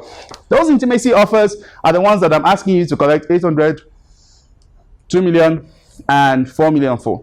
So there's something called a VIP intensive. All right?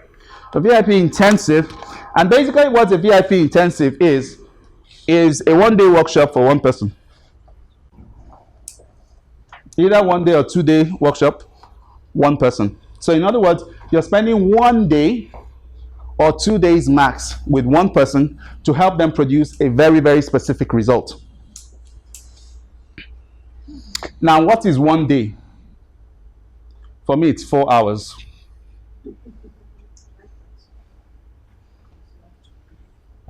So I'm not expecting you to go and sit down and say you're spending 12 hours because you're collecting 800,000 from somebody. Well, if you're going to do 10 hours with a person, split it within 2 days. Okay. But the key to this is that you're producing only one result for the person. It's very, very, very, very clear. So I've had intensives where I spent 1 full day with a person to help them map out their entire business plan in this particular space. That's a deliverable. I'll spend an intensive with a person where I help them write a book in 1 day.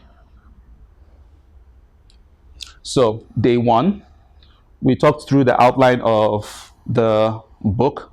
Day 2, we sat down and I asked questions and recorded it, uploaded it to a place called otter.ai. Okay, and in 45 minutes they'll send me the transcript of all of that. Send it to my contact in Fiverr, who edits it and brings it back to us, a complete manuscript, in 3 hours. Wow.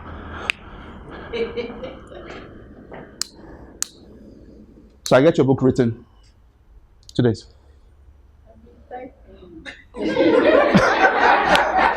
Now, the kind of book I'm talking about is a 90-minute book. In other words, the kind of book that if you get into a plane in Abuja here, you're going to Lagos. By the time you're in Lagos or you're already in Lagos, you spend an extra 30 minutes thereabouts, you'd have finished the book. So it's about 100 and something pages, big print, that kind of thing. But it's still something for a lot of people. All right? So when you understand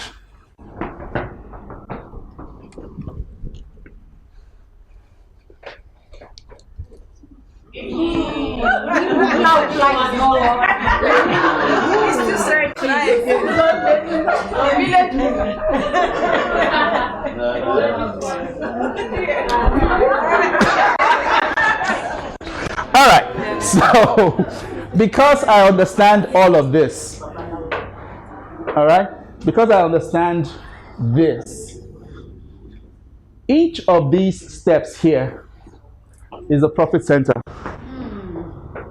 This is 9 intensives. Do you understand?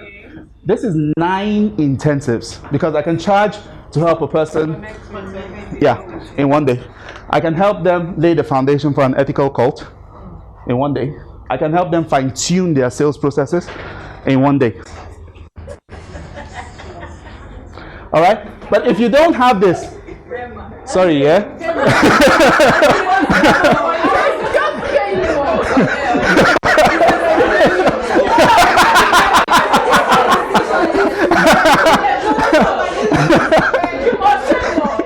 Alright, so that's that here, right?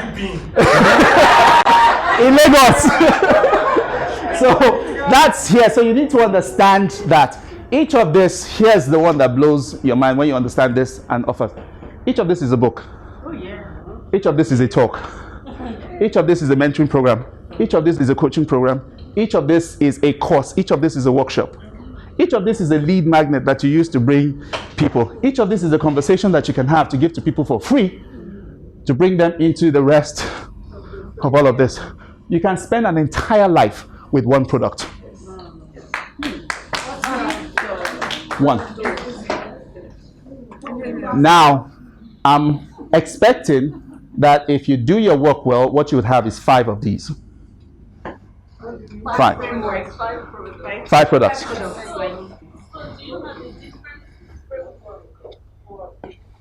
So here's the thing. For those of you that have been getting my emails or opening them or reading them as the case may be, I talked about the community mastery method, right? Yeah. The community mastery method is made up of 5 steps. All right? Get mastery, get known, get paid, get scale, get growing, right? 5 things. To solve the problem of mastery, I have the think sheet method. The proposition within it is that, look, think sheet, think sheet, not sheet, but sheet. Thank you. The proposition there is that at the end of going through that particular step, you'll be able to talk about your subject matter 12 hours a day, 32 days straight, and not repeat yourself. Do you know what it means to be able to have so much depth that you can stand here and talk about, I can talk about this thing that I'm talking about here, 12 hours a day, 32 days straight, and you won't hear me repeat myself. It's called the think sheet method. It's a product that sits behind the first step of my overall framework. Are we going to learn? Not today. Then you have Tribecraft, which is this, which sits behind Get Known. You have Solution Framing, which is how you basically get paid based on your alignment. It sits behind Step 3. You have Assetology, which is about creating assets that if you're a one-man riot show, enables you to free yourself a little bit. And that's how you build systems and grow. That sits behind Get Scale. And then you have Rapid Results Engineering, which is about performance and modeling, which sits behind Step 5. Now, I can talk about Tribecraft 12 hours a day, 32 days straight, and not repeat myself. I can do that with all 5. Now, is being generous with content an issue for me?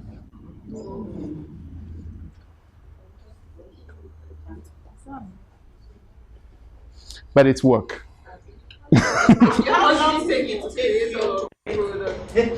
Well, I've been running with the community mastery method for 3 years, but I've been in this field for 25. So there's perspective. Okay, most of my people get to do this within 3 years. Okay, I don't need that anymore. Most of my people who get to work with me get to do that within 3 years if they put in the work. Yeah. Okay, so you need to understand that. So VIP intensives, 1 to 2 days with you. You have premier programs.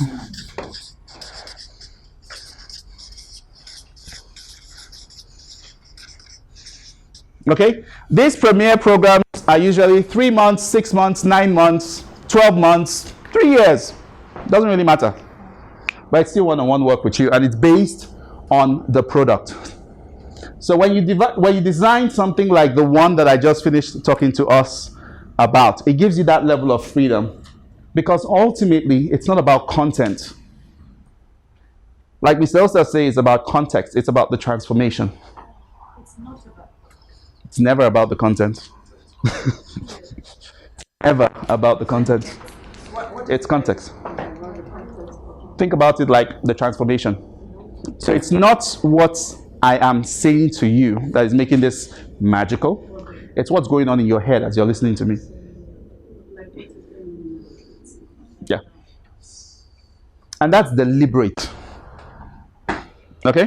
So these two things, this and this combined, give you the ability to charge a lot because you're compressing time for people. Let me ask you this. If you meet somebody who has promised you, so for instance, a lot of people would say they want to write a book for you. How long do they usually give to you to write a book? Sorry?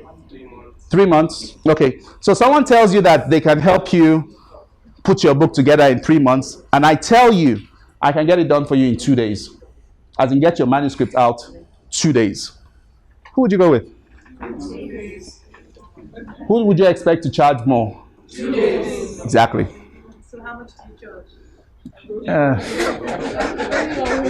Let's just say it's rubber level fees.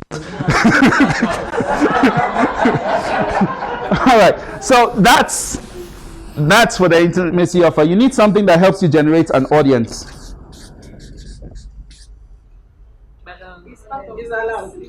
I told you guys I did. Typo. Yes, it's customer service for those that like to look for typos. So we've done that. All right. Now this audience offer is what you use. No. This is a completely different type of. So we're talking about audience offers.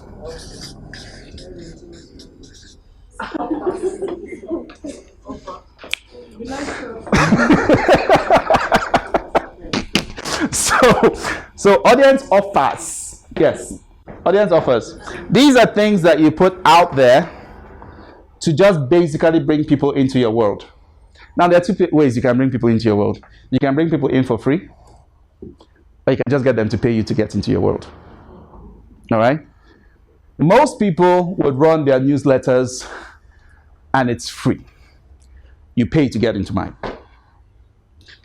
Most people would say, okay, come into my community and all of that. You pretty much pay to get into mine. Why? Because when people invest, they tend to pay more attention. Now, don't get me wrong. It doesn't mean that the person who doesn't pay will not pay attention. It's just that it's less likely to happen. Okay? So we're talking about offers that you are charging, say, 1,000 naira all the way to 50,000 naira. Pretty much that. And all you're doing is bringing people together who are interested. So for instance, this would be an audience offer.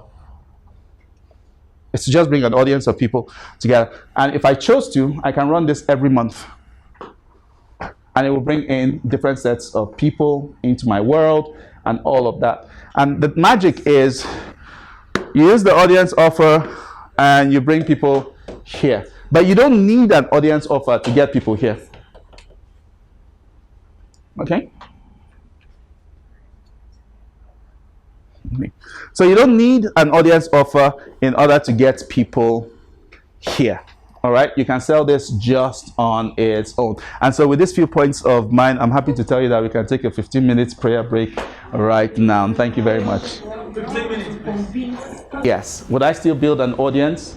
Yes. Will I build a bigger audience? Yes. Will I make as much as I'm making now? I don't know. But I'm not going to wait to find out. So you have a choice. But I do know that a true fan is not someone who cheers you on. It's someone who is engaged. And someone who is engaged is someone who invests in you. Now, there are some people, because of where they are at that particular point in time, they might not be able specifically to invest a lot of money with you, but at some point you will make an offer that they will step into that is just right for them at that particular point in time. But they all make up parts of your audience. Okay, so that's that. So we have intimacy offers, we have audience offers. Are we clear about that? Now, your audience offer can promote this, but you don't need this in order for you to sell this. All right? Now, here's the funny thing. You can put this together, all right? And the money you make from this, you put 25% of that cash flow into this. And this blows up your audience. Remember, you don't do what they call it. At the beginning, you don't put money into ads to sell. All right? You do it to distribute content. And that content brings people into your world. And once those people are in your world, you invite them to come closer and become members of your audience. Okay? With this. And once they become members of your audience, you educate them, and at the right time, they step into this. All right? Now, when you are across 10,000, you can put money into promoting this. Yeah. You can put money into promoting this, and that frees you up even more. All right? Now, when I say put money, I'm talking about serious money, because sometimes you actually have to put in a lot in order for you to get something out. But your goal here is not to make money. Your goal here is to break even, because this is for audience. If you make a profit, fantastic. But you're not looking for profit when you're promoting this with ads. You want money to come, and then you want to put back that money. You want the money to come, you want to put it back. So it blows up your audience. All right? Yeah. So your only kind of business is coaching and consultancy and all this? No, I actually run 4 businesses. One is meats, one is interior design, one is publishing, and then this one here is my practice. Okay. Yeah. You do interior design. Yeah. You do. So for me, I feel like if I come up like a consultant and all that, will people perceive me like what I do in my education business? I'm not paying it more attention. No. All that are stories you're telling yourself in your head. No, it's a story you're telling yourself in your head. Because here, look, I already run 4 businesses. If I didn't tell you that, you wouldn't know. But because how do you get your customers for those other ones? Because now for now, it looks like I have to show up here, and in short, I showed you something. I've not been able to really post it up because I've been thinking like, I need to show up somewhere. You're telling yourself the wrong stories. You're telling yourself the wrong stories.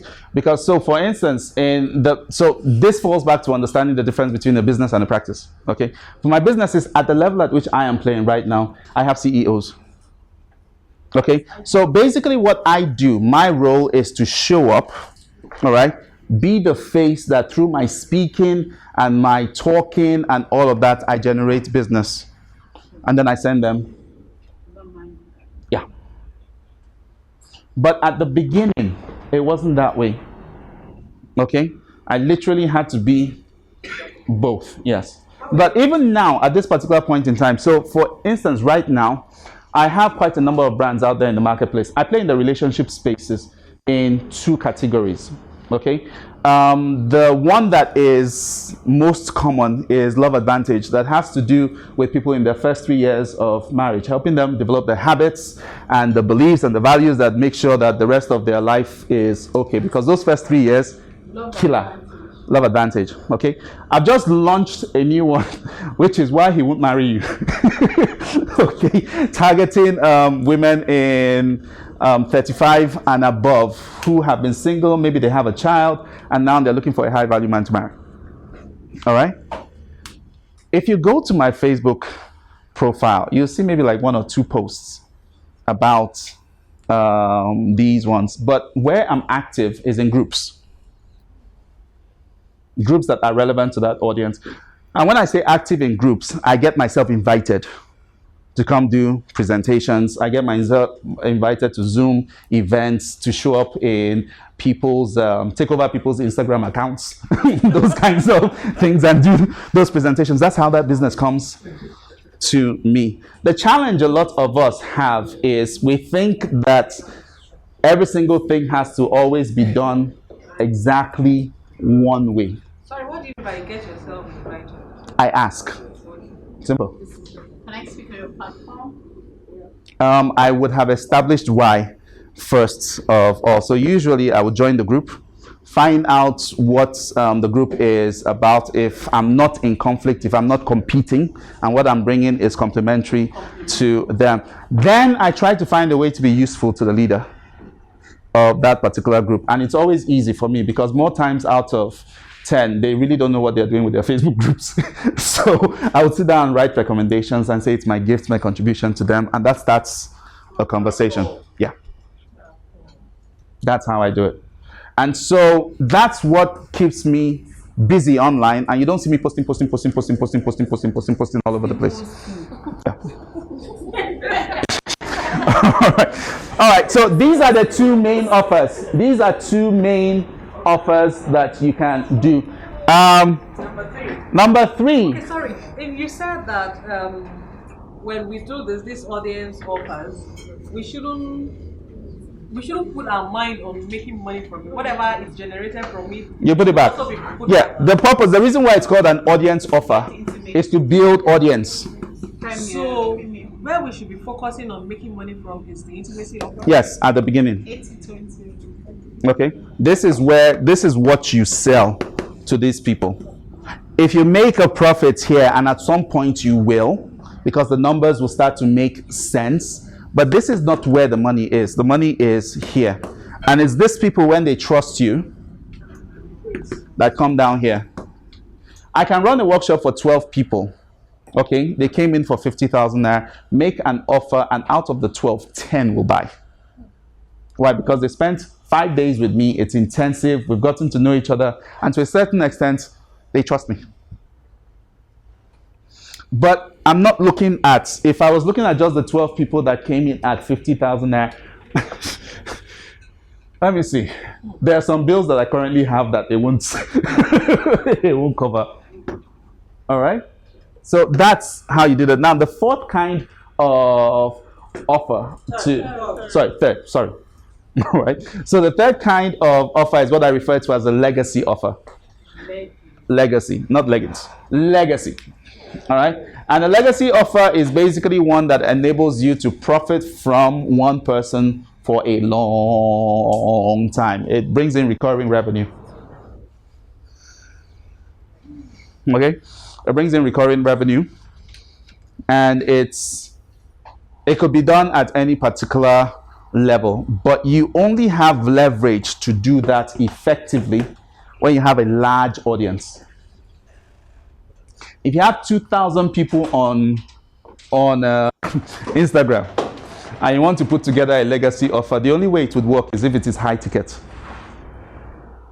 Okay, so when I started out with the Highly Paid Experts Network, I had the group, a level of it called Platinum, and Platinum back then was 30,000 naira a month. Today it's 325. Now, fun story about that. When I launched every single thing, I invited some cool guys to my room. I cooked for them, did every single thing for them, walked them through every single thing that I wanted to do, and then made them an offer for Platinum at 15,000 naira a month. They laughed. They laughed and ate my food. They did not have shame. They laughed. I'm saying that because, look, these are real life stuff. There will be people who will look at whatever it is that you have to offer and they'll be like, I beg you. Yeah. But stay on the path. If you do exactly what I'm asking you to do, a few months down the road, they'll come back. And when they come back, traditionally, I teach my clients something I refer to as idiot fees. It's a fee you pay for being an idiot. It's at least 30% markup on what every other person is paying. and I don't hide it. I'm like, this 30%, you pay idiot fees. Is it the people that ate your food? Of those people that ate my food, only one person has paid idiot fees. I'm still waiting for the others. Right. So it's very, very, very, very key. And then, of course, the final thing. Once you've crossed 10,000, remember when we talked about consolidating? Okay. So you've been doing all kinds of intensives. You've been doing... Yes. This legacy, is it paid at Monthly payments, monthly recurring payments. Yes, monthly recurring payments. Yes, subscriptions. And then, of course, the final one is what I refer to as your core offer. You only have core offers when you have crossed over in this definition, of course. And this is usually something that is very, very, very, very high ticket. And what generally happens is that you consolidate, bring every single thing that you've been doing here together. So let's say you've been doing you've done an intensive for each of the levels. Let me just show you guys this.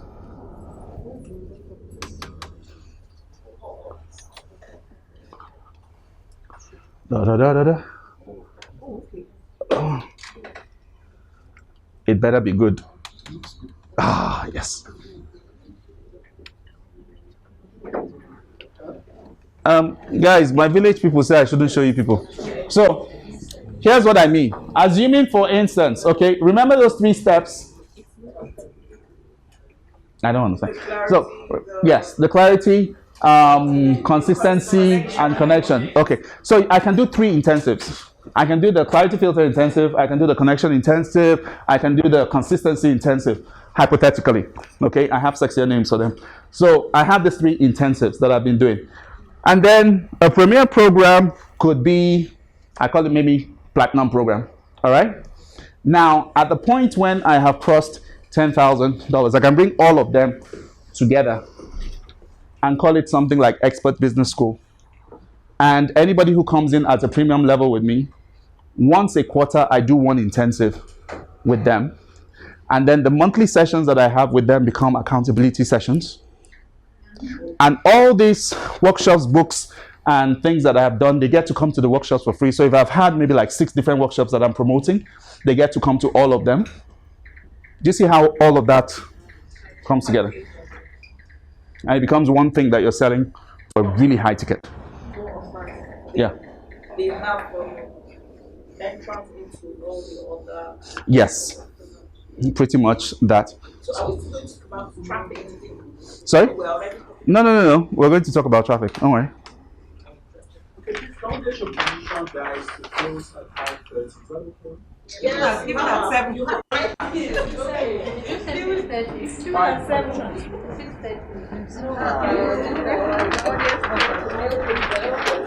Some of us are Maria. You are Maria. Okay. So, this thing is called the Opportunity Web or your Opportunity Web. Okay. So, going to what you were talking about, the almighty traffic. All right. The opportunity that is available to you will come from content. It will come from community. It will come from your contacts. It will come from your conversations. All right. So, your content, your community, your conversations. All right. Let's start with content.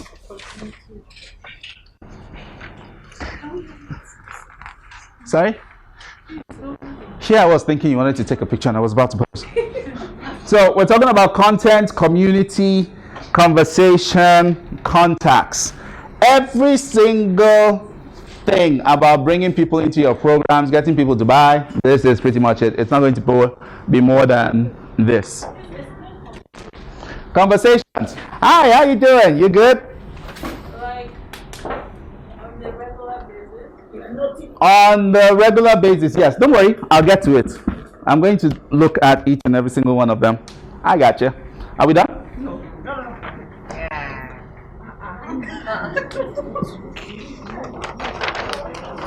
So another one of my traits is that I'm incredibly vain.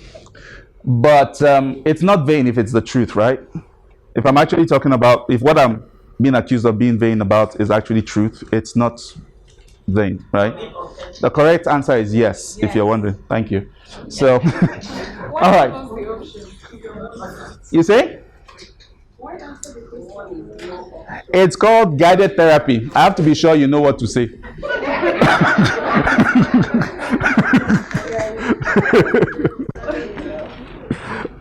All right. So, let's talk about content. How do you generate trust?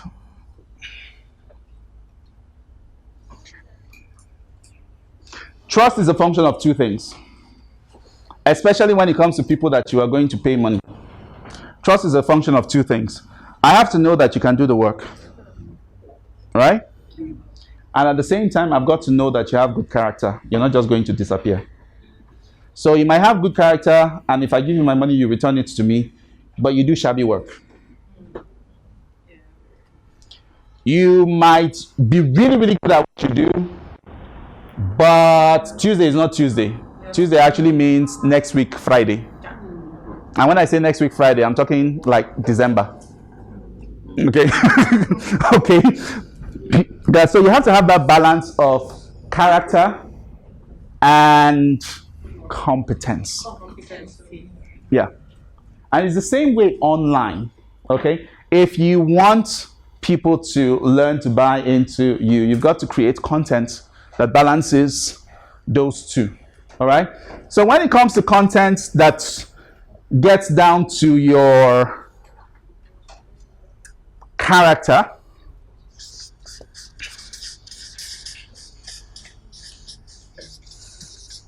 we're talking about your stand.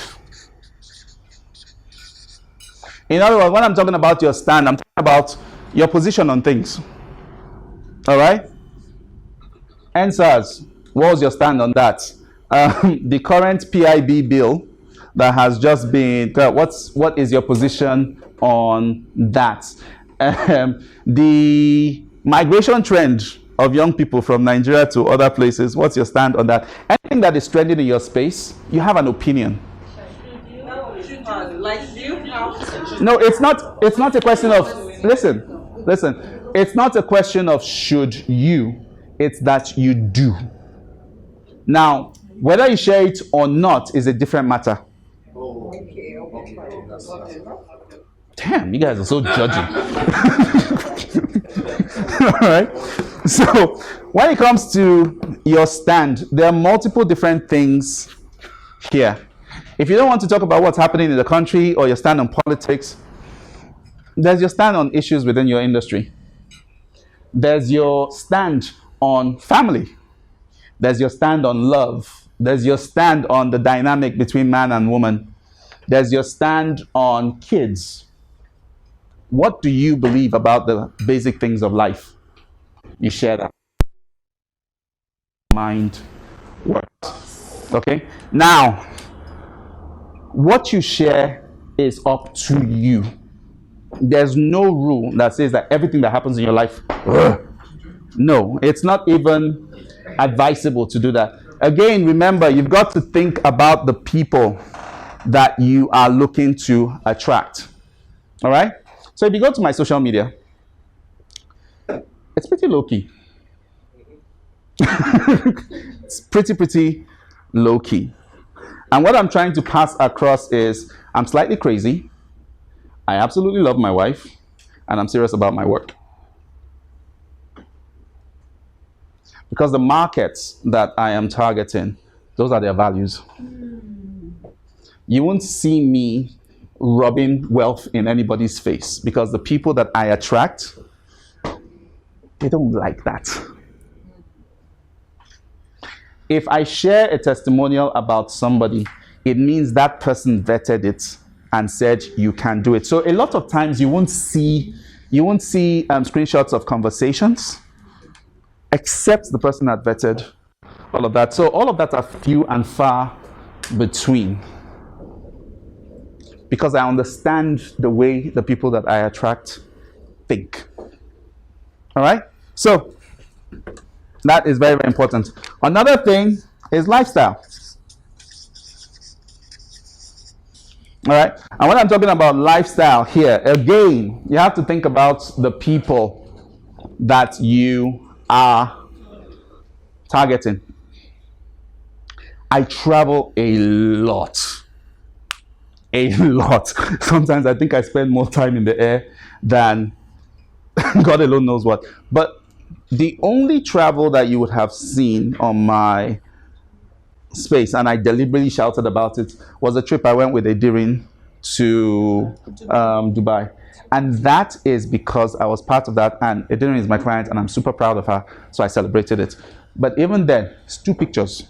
How many pictures did I take? Lots.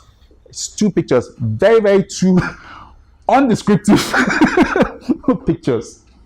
Why? Because again, I have the kinds of people that I am targeting at the back of my mind. All right?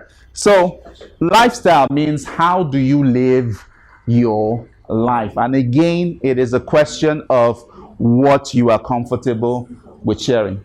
All right? And then, of course, your stories. All right? And there are all kinds of stories.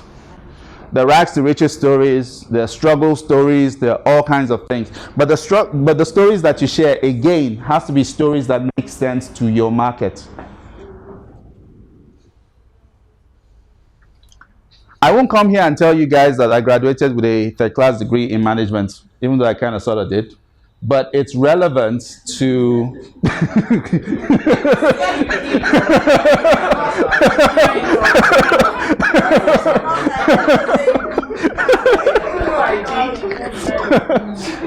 But it's relevant when I'm talking to students. It's very, very relevant when I'm talking to students. In another audience, I won't talk about all the things that happened as a result of my NLP journey because it's not relevant to them. All the stories that I put together for this is only what is relevant to this audience, to this conversation. It's the same thing also online. Okay? So, all of that, under stories, there are things about the funny side of life, all the things that that happen to you on a regular basis. So, one of my favorite stories is about my 2 youngest daughters. The youngest one runs into the living room, comes and meets me and is screaming, "Mima slapped me." Mima comes out to defend herself. She said, "No, I didn't slap her." I said, "What did you do?" "I gave her a high five on her cheeks." Now, when I'm talking to mothers and I talk about the fact that I'm a house husband and I spend time with my kids, yeah. But if I'm not taking time to document those stories, then I don't have a resource to tap into. All right. So these 3 things here, your stand, your lifestyle, your stories, they define your character. People have insight into who you are. When it comes to competence,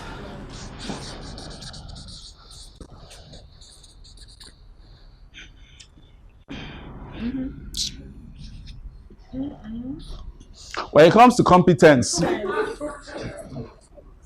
Abby, I think. Okay.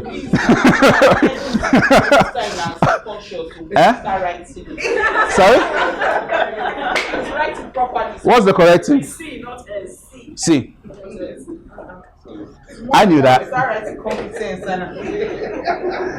I knew. I have problem with spelling too. No, this is actually customer service. There are people who like to see typos. All right. So, your framework. So obviously, now when I talk about framework, you guys know I'm talking product. Right? So talking about your product. Now, when I say talk about your product, I'm not saying talk about your workshop. I'm saying, so like me, I'll talk about TribeCraft. I'll talk about the reason why you shouldn't niche according to market, but you should niche according to message. I'll talk about why you should not even niche yourself at all. I'll talk about the difference between products and offers. I'll talk about the need for... Niche yourself. No, of course not. You don't niche yourself. Okay, so who are you? I am Aisha. Who are you? I'm a mom. Who are you? I'm a wife. How do you put all of that together? You're you. I like that. So we won't give you a label. We'll just say Aisha. Period. So you don't niche yourself, you niche products and offers. Do you understand? Because products are designed to solve very specific problems, and specific problems are only recognized by specific markets.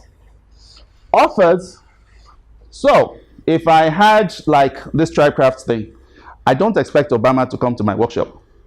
He'll prefer a private intensive with me, maybe 2-3 days with him. So that offer, priced specifically for people like that, will be different from something I would put together for someone else. So there are always preferences when it comes to offers. Preferences of the market and preferences of you yourself. 2018, there was an LGBT conference in Ghana. Very big one. And they invited me to come and do a presentation. And at the end of the presentation, I had to say certain words. And it was being recorded. Now, I don't have any problem with that. Okay, I've got friends and all that in that particular community. However, I also happen to be the section leader for my church. And so we stand for a particular thing. Now, whereas I don't have any problems with them, the moment I say that, it's not every single person that I'm leading that has the same level of awareness as I am. And so that will cause problems with my leadership. So I won't go there and give a talk and say that. It was a lot of money. I won't go there and give that talk. But I'll happily send my products, as in my books, my trainings, and all of those things to them. Do you understand? So, who didn't understand? Yeah. So what don't you understand? I'll gladly send my products to be sold, my books, my all of those things. Yes, but I won't go there. So it's a question of you understanding preferences. Would they accept my promotions for my workshop? Would they accept promotions for my courses? Would they accept promotions for my books and my audios and my videos? Yes. Am I willing to send that there? Yes. Do they want me to come and speak? Yes. Do I want to go and speak? No. So preferences, there has to be a balance in preferences in both ways. There are some people who come to me and they want me to work in a particular capacity. I'm not interested. And so there isn't a fit. It's not by force. Do you understand? Okay, so that's always working. I need to ask another question. And my question is this: what would you be known for if you don't niche yourself?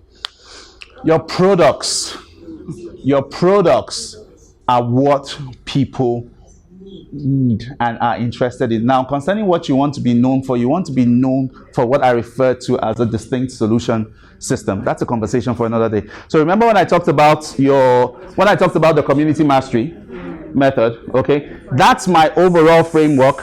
That's my overall framework that sits behind every single thing that I do. And you can send it to me for my husband, for me, parenting. See, yeah. I can break it down into multiple different areas. So Love Advantage, which is a product for people in the first 3 years of marriage, comes from the last step of the community mastery method, which is rapid results engineering. Okay, so I have quite a number of things which come out of the community mastery method. Okay, so if you have that, that's what you get known for. That's what you position as generally. Behind those, the titles you give in those programs, you now put specific tools behind them. Specific tools behind them, specific processes behind them, all of that. There are all kinds of things behind it. But then, is it just one problem that this your product will be solving, or it solves multiple? No. Sir, Nick, understand something. Understand something. Okay, these are the conversations that I didn't want to bring here because it kind of like muddles things. What you need to understand first and foremost is that when you design a product, it's intellectual property. Okay, so in different markets, you are known based on what you are selling. Generally, you are known for your overall framework. I haven't talked about the overall framework here, but what you need to understand is, it's like, for instance, you have Islam. the entire body of work. Okay? Now, inside of that, there are packages of teachings and learnings that solve different problems. It's like that. Does that make sense? So community mastery method is an overall thing. Inside of it are solutions. Yes. And those solutions, that overall framework is based on your values. It's based on your values as an individual. Okay, sorry. Why I had to ask that question was because you said, from the videos that were sent, in one of those videos, you said we should focus on, and you said it here. One problem. You said it several times, that we should focus on one problem that we want to solve. Yeah. So it means you can have different problems that you want to solve as a person. Yeah, you can have as many problems as you want to solve, but you start with one. You start with one. The problem with a lot of people is that they try to do all kinds of things. Okay. One product, one framework. Solve that problem. No. Guys, listen. Let's stay with one conversation, all right? Understand that you design a product, okay? And you offer it in multiple different ways. Stop there. Because the conversation you're asking is a bit more advanced, all right? Okay, so, so we have character, we have stand, lifestyle, stories. Here we have, let's start with product. Let's just stick with product. Cannot come and die.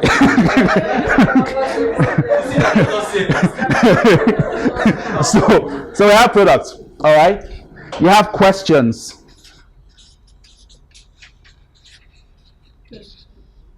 Questions that you just ask. What do you think goal setting is? What do you think product is? They're just questions that you ask. Okay? You have case studies.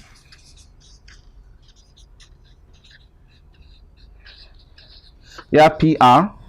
In other words, if you've been interviewed, your content has been indexed by some kind of media house and all of that, you basically share that. And then, of course, you have your invitations.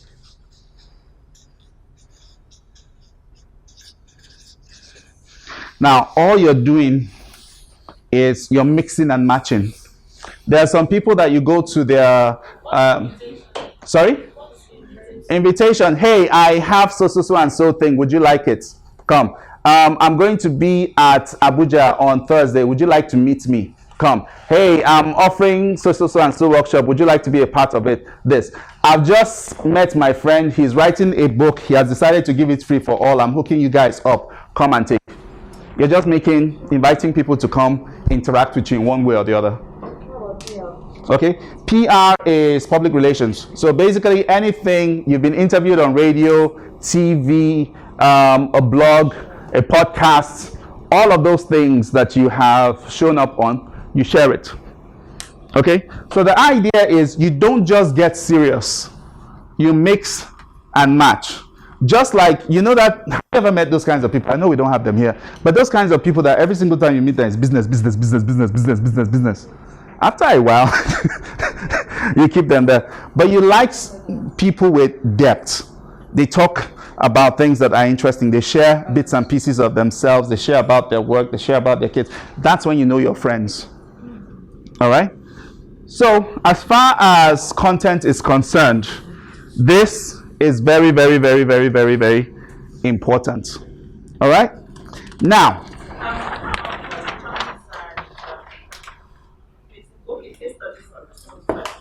questions, you're just asking a question. Anything at all. So you could ask people, you used to be in the banking sector. Assuming you were online managing content for them. What do you like most about our services? And people just respond on Twitter. All right? So all of those things are there. Case studies. Case studies is a detailed outline of where somebody was before they started working with you and where they are after they started working with you. PR, that means you weren't paying attention. Yeah. I saw that you trademarked Thrivecraft, yes. Is that how you trademark all your products one by one? Not all of them. Not all of them. Trademarking is it's expensive. All right. So what you generally do is you launch something into the marketplace. The ones that gather the most traction, you lock those ones down. All right. So so we have community. And this is when we're answering that question about traffic. But before we get there, before we get to traffic, when it comes to all the social media platforms, all right, you don't jump on the social media platform because everybody is telling you to go there. You jump on it for two reasons. Number one, it caters to your strengths. Number two, the people that you are targeting are there. Number one, it caters to your strengths. Number two, the people that you are targeting are there. All right? So that's pretty much it. So we have quite a number of places right now that typically, for most of us who are here, those things will be there. So we've got Facebook. We've got Instagram. We've got LinkedIn. We've got YouTube. We've got blogs. We've got podcasts. Every single one of us, we're going to play somewhere here. And then, of course, there's almighty email. Sorry? When it comes to international use, not so strong. Sorry? Clubhouse. The jury is still out on it, especially for us here. Now, have you seen? Sorry? To be very, very honest, you don't need one yet, and I'll explain why much later. So, here's the thing. All right, guys. Here's the thing. When I'm talking about Facebook, I'm talking about Facebook groups. All right. So there are multiple different combinations. You can do Facebook. You can do Facebook, email. Okay, just Facebook and email. You do a group, you add that to email, and that's your jam. All right, that is your jam. You build community and you have that consistent communication with people, and that's it. Facebook, I like Facebook because it gives you a lot of flexibility. No matter what your preferences are, if you're a video person, Facebook works. If you're an audio person, Facebook works. If you like to write, Facebook works. There's a lot of flexibility in it. People say, oh, Facebook is dead and all of that kind of thing. Listen, people 35 and above, there are plenty of them on Facebook. Okay? It's very, very, very powerful. All right? And when you understand the fact that Facebook owns Instagram and WhatsApp, you get to have an understanding of the kind of reach you can have when you put some money behind the promotion of your content. All right? So this too works. Another thing that you could do is Instagram and email. So you build a crowd here, you build your audience here. So all that followers, all the talks that you're doing, people getting to connect with you, they join you, they come and follow you on Instagram. From Instagram, you make an audience offer to those human beings. Those people come in, they join you via email, and you communicate with them via email. People say that people don't read emails. My emails have a 92% open rate. And when I send emails every day. Then I disappear for a while, then I start sending again. But my open rates are very, very, very, very high. Why? The majority of my people are buyers. They've invested. Okay, so there's that. Then you have podcasts for those of us that don't want to show our face. So you've got podcasts. okay, which is audio. All right. That thing you're talking about, Clubhouse, you could put it here, but recently they opened it up for Android. All right. Have you tried accessing it with your Android phone? Yes. Have you seen how limited you are? You don't have all the features yet. Was it really open for Android? Yeah, it's been open. No. It's been open for Android, but the jury is still out on how easily we can use it if you don't have an iPhone. If you have an iPhone, it's your jam. Okay? But you could have this if we were to add that. CH, it gives you an opportunity to do what you're doing with podcasts, and to all intents and purposes, it would be a whole lot more engaging. But what you want to do is bring people from here to email. Now, the reason why I keep saying email and email and email, how many of you used WhatsApp like, say, 10 years ago? How many of you have been using WhatsApp for 10 years? Sorry? There was. No, there was. Yeah. Okay, now here's the thing, all right? The question is this: is WhatsApp still the same? Especially after Facebook bought it. Do you know that Facebook shuts down accounts on WhatsApp? WhatsApp Business. Yes. How long do you think they'll start doing that to your personal accounts? Do you think you actually own a WhatsApp account? But you have numbers now. Yeah, you have numbers. Text is a completely different jam, but it's very expensive. All right. A better option, a more forgiving option than WhatsApp is Telegram. I would run Telegram every day, okay, until it is sold. The moment it is sold, I am out. Because WhatsApp was great until Facebook bought it. All right. If you're the kind of person that likes to write, you have blogs, Facebook group, email. These three I recommend as your jam. If you're like me and you like your face in videos and pictures and all of those kinds of things, yes, you do YouTube. And again, email is your jam. Now, here's the thing.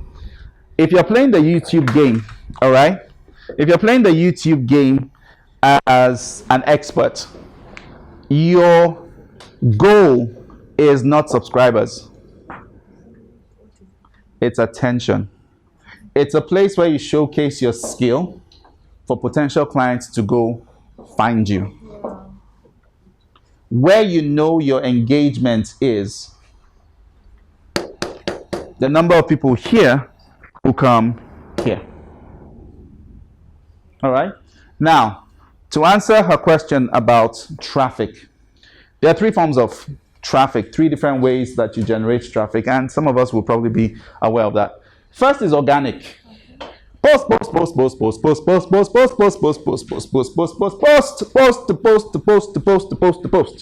It works, but it is incredibly slow. Second form is partnerships. Okay? Your partnerships. So, I have 3,000 people. Aisha has 4,000 people. You have 10,000 people. I look at Aisha. I'll come to her later, so I come to you. Not because you have 10,000, but because I think your audience is really, really cool. And I'm like, hey, you talk about accounting and whatever to business professionals. I talk about marketing. So why don't we just get together and jam for your audience? If I make an offer to them, I'll give you 30% or 50% of everything that comes in. In fact, you can collect the money and pay me later. All right. So we partner up and we join and we have that conversation, okay? And we show up. But I am leveraging her audience and her credibility. All right? This is a partnership. This is Mr. Usa's partnership, collaboration, whatever you want to call it, potato. But this is his audience. It is credibility that brought you guys here. I'd like to think it's my face, but nah. All right? Check it out. Anyway, so here's the thing, right? Here's the thing, right? You can do that with multiple different people. You can do it with people who own podcasts. You can do it with people who own blogs. You can do it with people who have groups. You can do it with people who have like all kinds of presence. See, if I was starting out, anybody that wants to go and do podcasts, right? I would tell you, yeah, launch your own podcast, but don't put too much emphasis on thinking that you're going to make money from the podcast very, very quickly. Do it just to be able to be one of the people in the space. Then go to other people who have podcasts and get them to interview you on their podcast. So one person has 300 downloads, the other person has 200 downloads, this other person has 100 downloads, this one has 1,000 downloads. All of those people, if you're interviewed and you do a good job on that platform, guess where they come looking? Yeah, but the magic is not here. The magic is here. Building this from scratch is hard work. So partnerships, they bring attention to you. 2020, in the middle of the lockdown, first week of January, Facebook locks me out of my own group, locks me out of my, what they call it? My profile, yes. So I'm like, okay. I waited and waited and waited. Finally, they let me back in. And so I'm like, okay. So I opened a separate profile, backup of that one. And so when I open this new profile, I'm starting again, like a brand new life and all of that. So I'm thinking to myself, okay, what do I do with this one? Okay, so this will be my Oyibo focus. This is the one that I'm going to go global with. So I went, yeah, clean slate. When I started the other one, at the beginning, I was just friending anybody that would just respond. But this one, I was a little bit more intentional. All right. So I went to groups. Now, the groups that I go to are groups that I pay to be a part of. So someone would sell a $97 product. They would sell a $37 product. They'll sell a $197 product, $497, all of those kinds of things. I'll pay, get the product, and they usually have a Facebook group attached to it. What have I done? I put myself in a place where there are buyers. All right. All of these people invested to solve a problem. All right. Most of the time, the person who sells a 97-day product just sells a small piece of the program in order for you to come in and buy more. And so when I'm there, I'm looking, can I complement this guy? And when the program is over and they're about to shut down the group, they usually have another group that they'll say, hey, everybody come and join that other group as well, or they keep this one running. So I had joined quite a number of those groups, and as usual, I will try to make myself as useful as possible to the people there. And the easiest way, of course, is always, okay, so don't be angry, but you know what, this thing that you're doing here, this one that you're doing here, that one that you're doing here, if you did it this way, it would actually be best. And then I'll send it to them. And I'm not doing it with the intent that I would reap something back from them. I'm doing it to serve. All right? So, one day, one of them reaches out to me. I was like, this thing that you said here, I don't quite understand it. Would you be able to find time to explain this to me? So I basically get on Zoom with him. I rip apart his brand and put it back together again. I was like, oh my God. Do you have this as a product? I said, yes. He said, what exactly is it? I said, it's a 5-day workshop called the Brand Acceleration Workshop. He said, I said, yes. How much is it? I said, 97.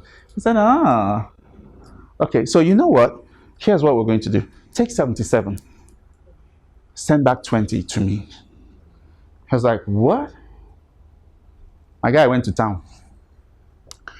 422 people later, I was in a Facebook group doing my very first brand acceleration workshop.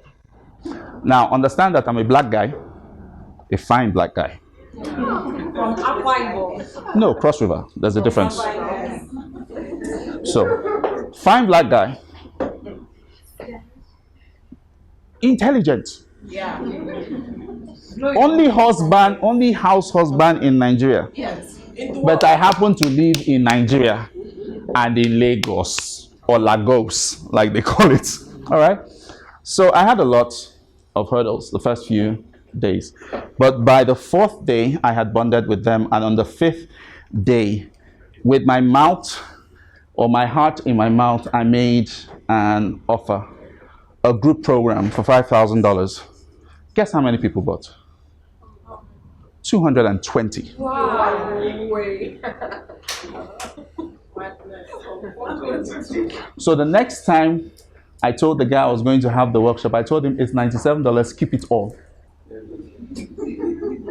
So now I have a number of people promoting the brand acceleration workshop for me internationally, and it's a cash cow for them because they take all the upfront money. The lowest number I've ever had of people who have attended it was 100 and something. My conversion rates are pretty high. So it's partnership, okay? But you serve. You serve. When you're trying to partner with people, you can't be pushy, you can't force it, but you serve. You do whatever it is that you can to contribute to the other person in a way that the person finds comfortable, but you don't push. All right? Now, final way for you to get traffic is paid traffic. Now, if you already have some money, here's what I would recommend. If you have like 50,000 naira to put aside, as in careless 50,000 naira that is not going to disturb you, every single month for the next 12 months and forever. Okay? Use this 20, get a Facebook page, all right? Write a really, really good article. Put some money behind one. You don't need to put plenty. $1 a day. $1 a day for 30 days. That moves the needle for one article. With $100, you can do 3 articles. It brings very, very targeted people to you. It saves you, because the reason why they tell you to post every single day with organic traffic is because the posting every day keeps you in front of people. But what if your money was putting you in front of people? And not just people that you control, but people that Facebook says potentially would be interested in what you're offering.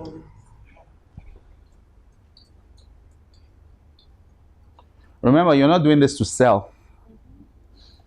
People put thousands of money every single month into buying stocks. Some people put millions of money into Forex, into crypto, and they're playing the long game. The best investments, look, if I was to lose every single thing, or someone was to come to me today and say, Victor, choose your money or your audience. Let the money go. With my audience, I can make back whatever it is that I have lost over and over and over and over and over again, because the trust that I have within my audience is high. When I was going through that problem in 2019, I collected a lot of money from different kinds of people. I didn't deliver what I promised to deliver to them for over a year. Some of the things that I got from people, the things that people paid me for, some of them I couldn't start delivering until June of 2020. That was how you racked up the debt. Yeah. No, that's not how I racked up the debt. That's how I paid off the debt. Story for another day. Story for another day. But the thing is, that happened. But you didn't hear any unfortunate gists about me online. They trusted me. Yeah. Yeah. Meanwhile, there are people that will collect 1,000 naira from someone and they will drag them all over Twitter. Now, it's a place of responsibility. But when I'm talking about connection with your marketplace, that's what I'm talking about. I'm not 100% perfect. I make mistakes. I mess up. But because of the connection, before someone raises up their hand and says, "Sir, waiting." But it's the connection that makes that happen. Do you get that? Yeah. All right. Does that answer your question about traffic? Yes. Okay. Now, if at the point that I was making with what people were spending was that if you can put that on something that isn't as stable as we have been made to believe, okay, why don't you invest in something that is guaranteed to give you a return on investment over a lifetime? And that's your audience. When people say you need a platform, you need a platform, you need a platform, it's mostly about this whole thing about audience. Okay. Okay.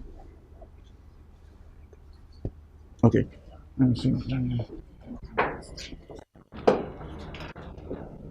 Ooh, time's really, really gone.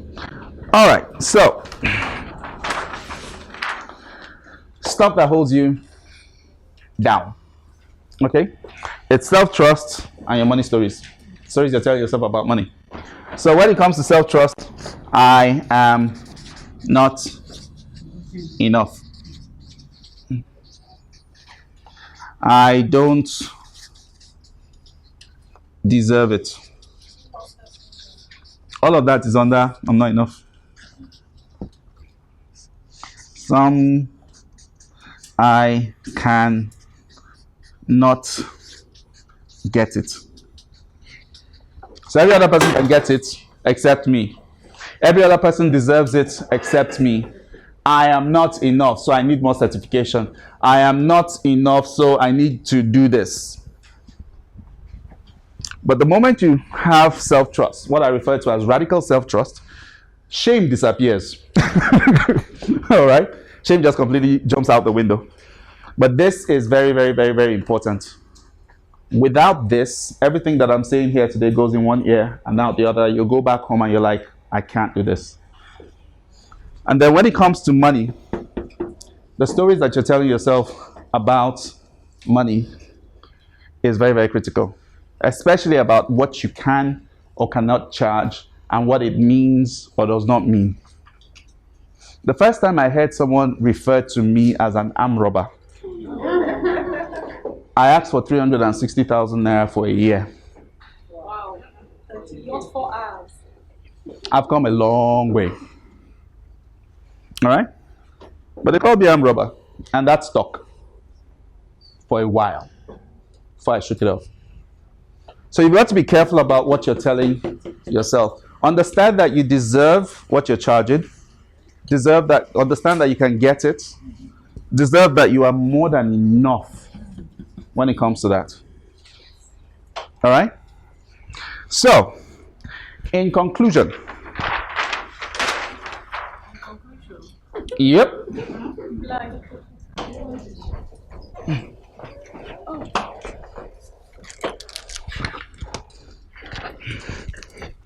Sorry, I saw sweet.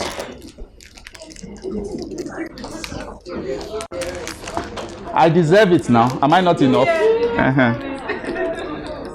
So, this thing will disgrace me now in public. Is this what that you now want to snap? Yeah. All right. So,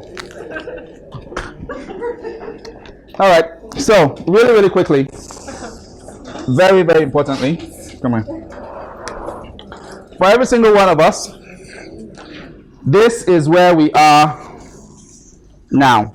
This is where we are right now. And every single one of us wants to get to a particular place in the future.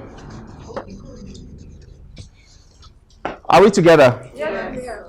We're all here now. All of us want to get to a particular place in the future. And if that future is concerning what I'm talking about right now, it takes 12 to 18 months in order for you to build out all the things that I have talked about at the basic level. All right?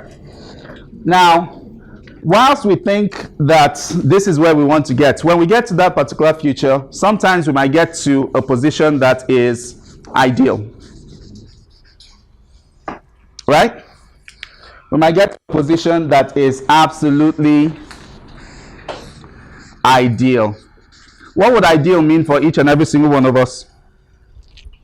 $2,000, okay, per day, per month, well, per 4 hours, okay. So we have that. We have an ideal situation. Some of us would like to be paid a specific amount at a particular point in time. There's also an okay place that you can get to. What would be okay for you? It's not ideal, it's not your dream, but it's okay. What would be okay for you? 5,000? Anybody else? What would be an okay place for you to land? Sorry? Totally up to you, whether monthly or whatever. What would be an okay place? 10K. All right. So as far as that future is concerned. So guys, listen. So as far as that future is concerned, you can get to a place that is ideal, or you can get to a place that is okay. But we know how life happens. Sometimes where you actually land,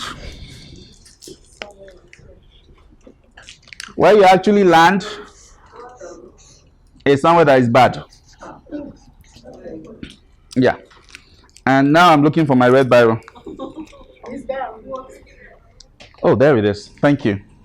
So you land somewhere bad. Bang, bang, bang, bang, bang, bang, bang, bang, bang. It's bad. What would be a bad situation?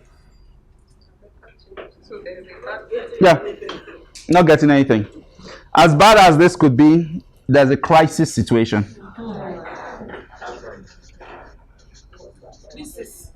All right? So when it comes to the future, you can land at your ideal. You can land at an okay place. You can land in a bad situation, or you can land in crisis.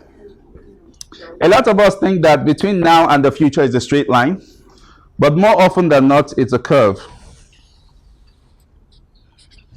And when you find yourself in a situation where you land in a crisis, or you land somewhere bad, it's usually because you're drifting. You're not intentional about what you're doing. You're not focused on what you're doing. You're not deliberate about what you're doing. All right? The difference between these people and the people who land here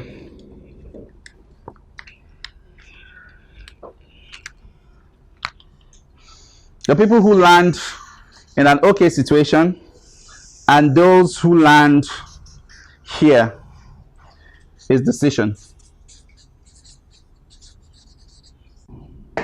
They make the right decisions at the right time and they focus.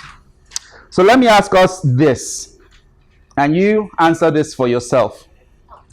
Based on what you have done in the last 90 days, based on what you have done in the last 90 days, if you continue doing exactly that,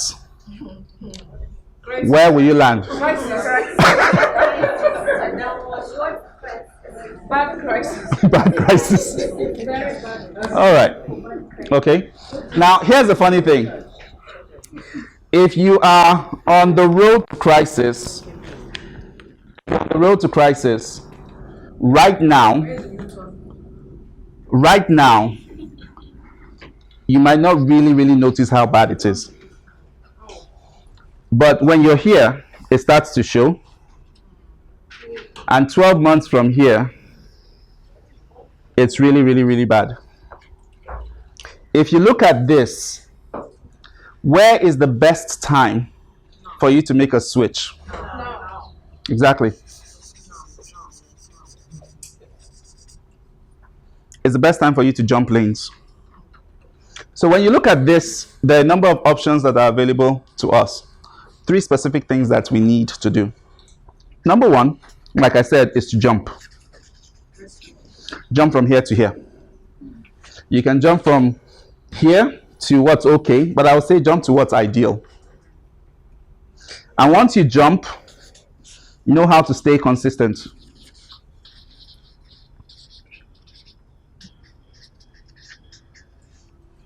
All right? But there's a third option that is available to some of us, not necessarily all of us. And that is to collapse time and get to here faster.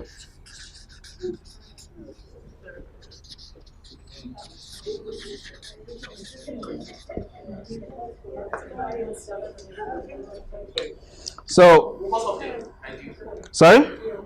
Ideal, yeah. So you could, this option here is about you accelerating the process and collapsing time. So what could have taken you 12 to 18 months, you could potentially do in 90 days. So the question that I'm going to ask each and every single one of us now is, how long are you going to wait before you jump? 90 days. You're willing to wait 90 days before you jump? Jump now. You jump now. All right. So for those of us who are jumping now,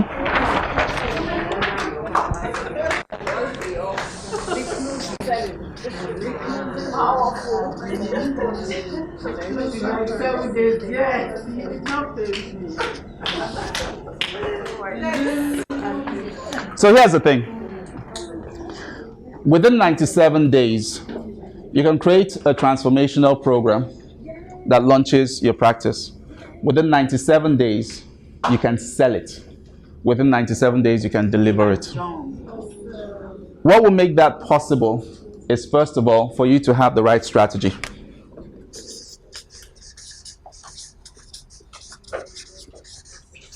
The strategy is what I have explained to us. Over a period of 97 days, I'm going to implement this particular thing. Something else that you need is accountability.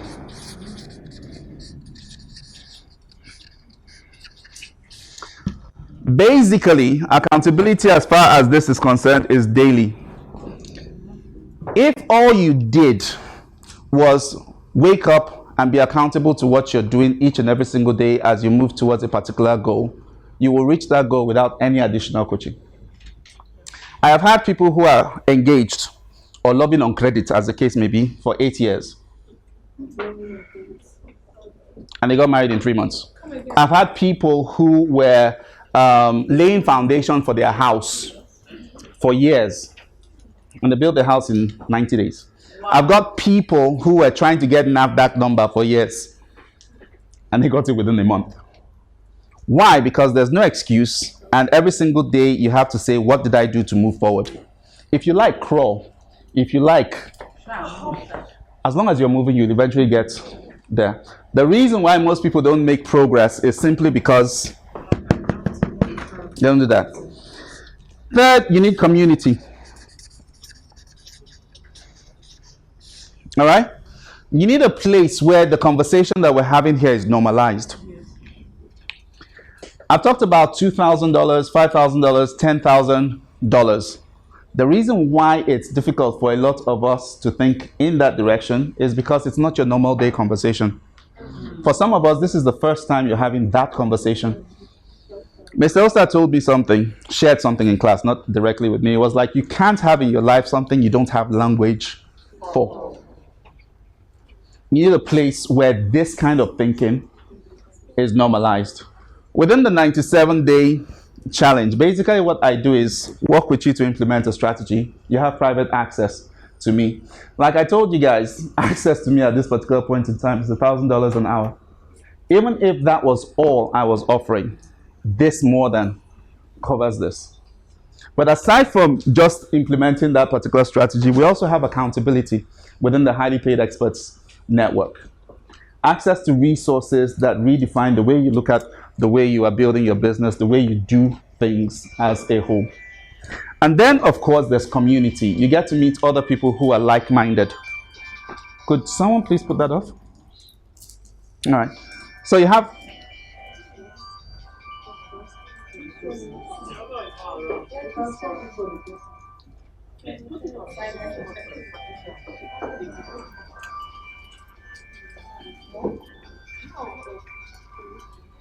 Anyway, so here's the thing. So like I was saying, we're talking about strategy, implementing TribeCraft, we're talking about accountability, and we're talking about the community that sits behind all of this. The investment that I am asking you guys to make in this is 900,000. Like I said, it's not for every single person, but it's for a very specific type of person. If cash is a problem, we can work out a payment plan. The next batch starts off in August, but I don't have space for plenty people.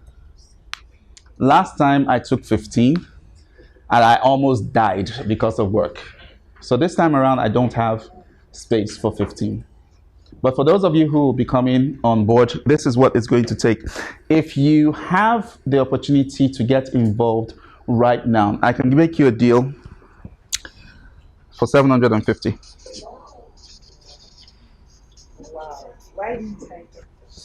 If you get involved today. If you don't get involved today and you'd like to lock your spot down, you can lock your spot down with 100,000.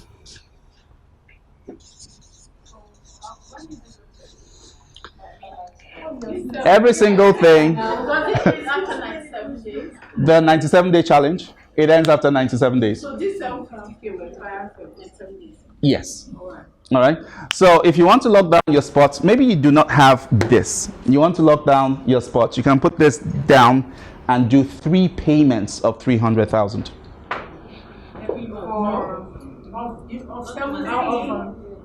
So this is what I'm saying.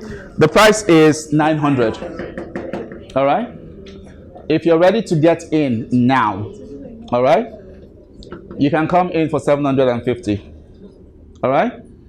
Or if you're waiting a bit later, you can come in for this if there's still space for you.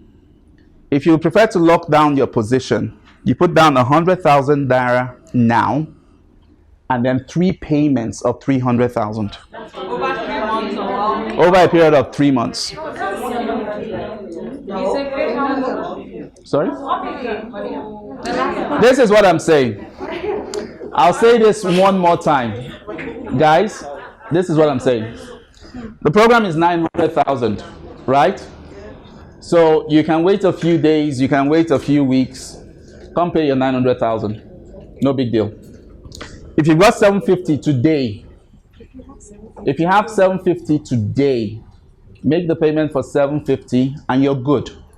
If you don't have 750 today, lock yourself down with 100,000 and then 3 payments, 3 monthly payments of 300,000. Yes. Like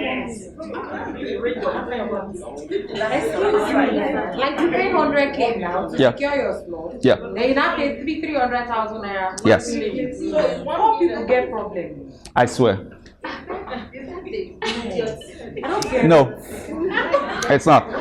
Look, guys. Sorry, you start the report. So that's pretty much it.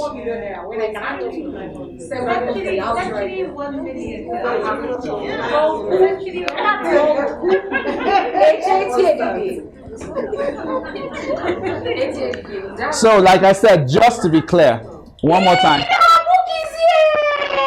One more time, just to be very, very clear, for those of you that are going to come on board, it's 900,000.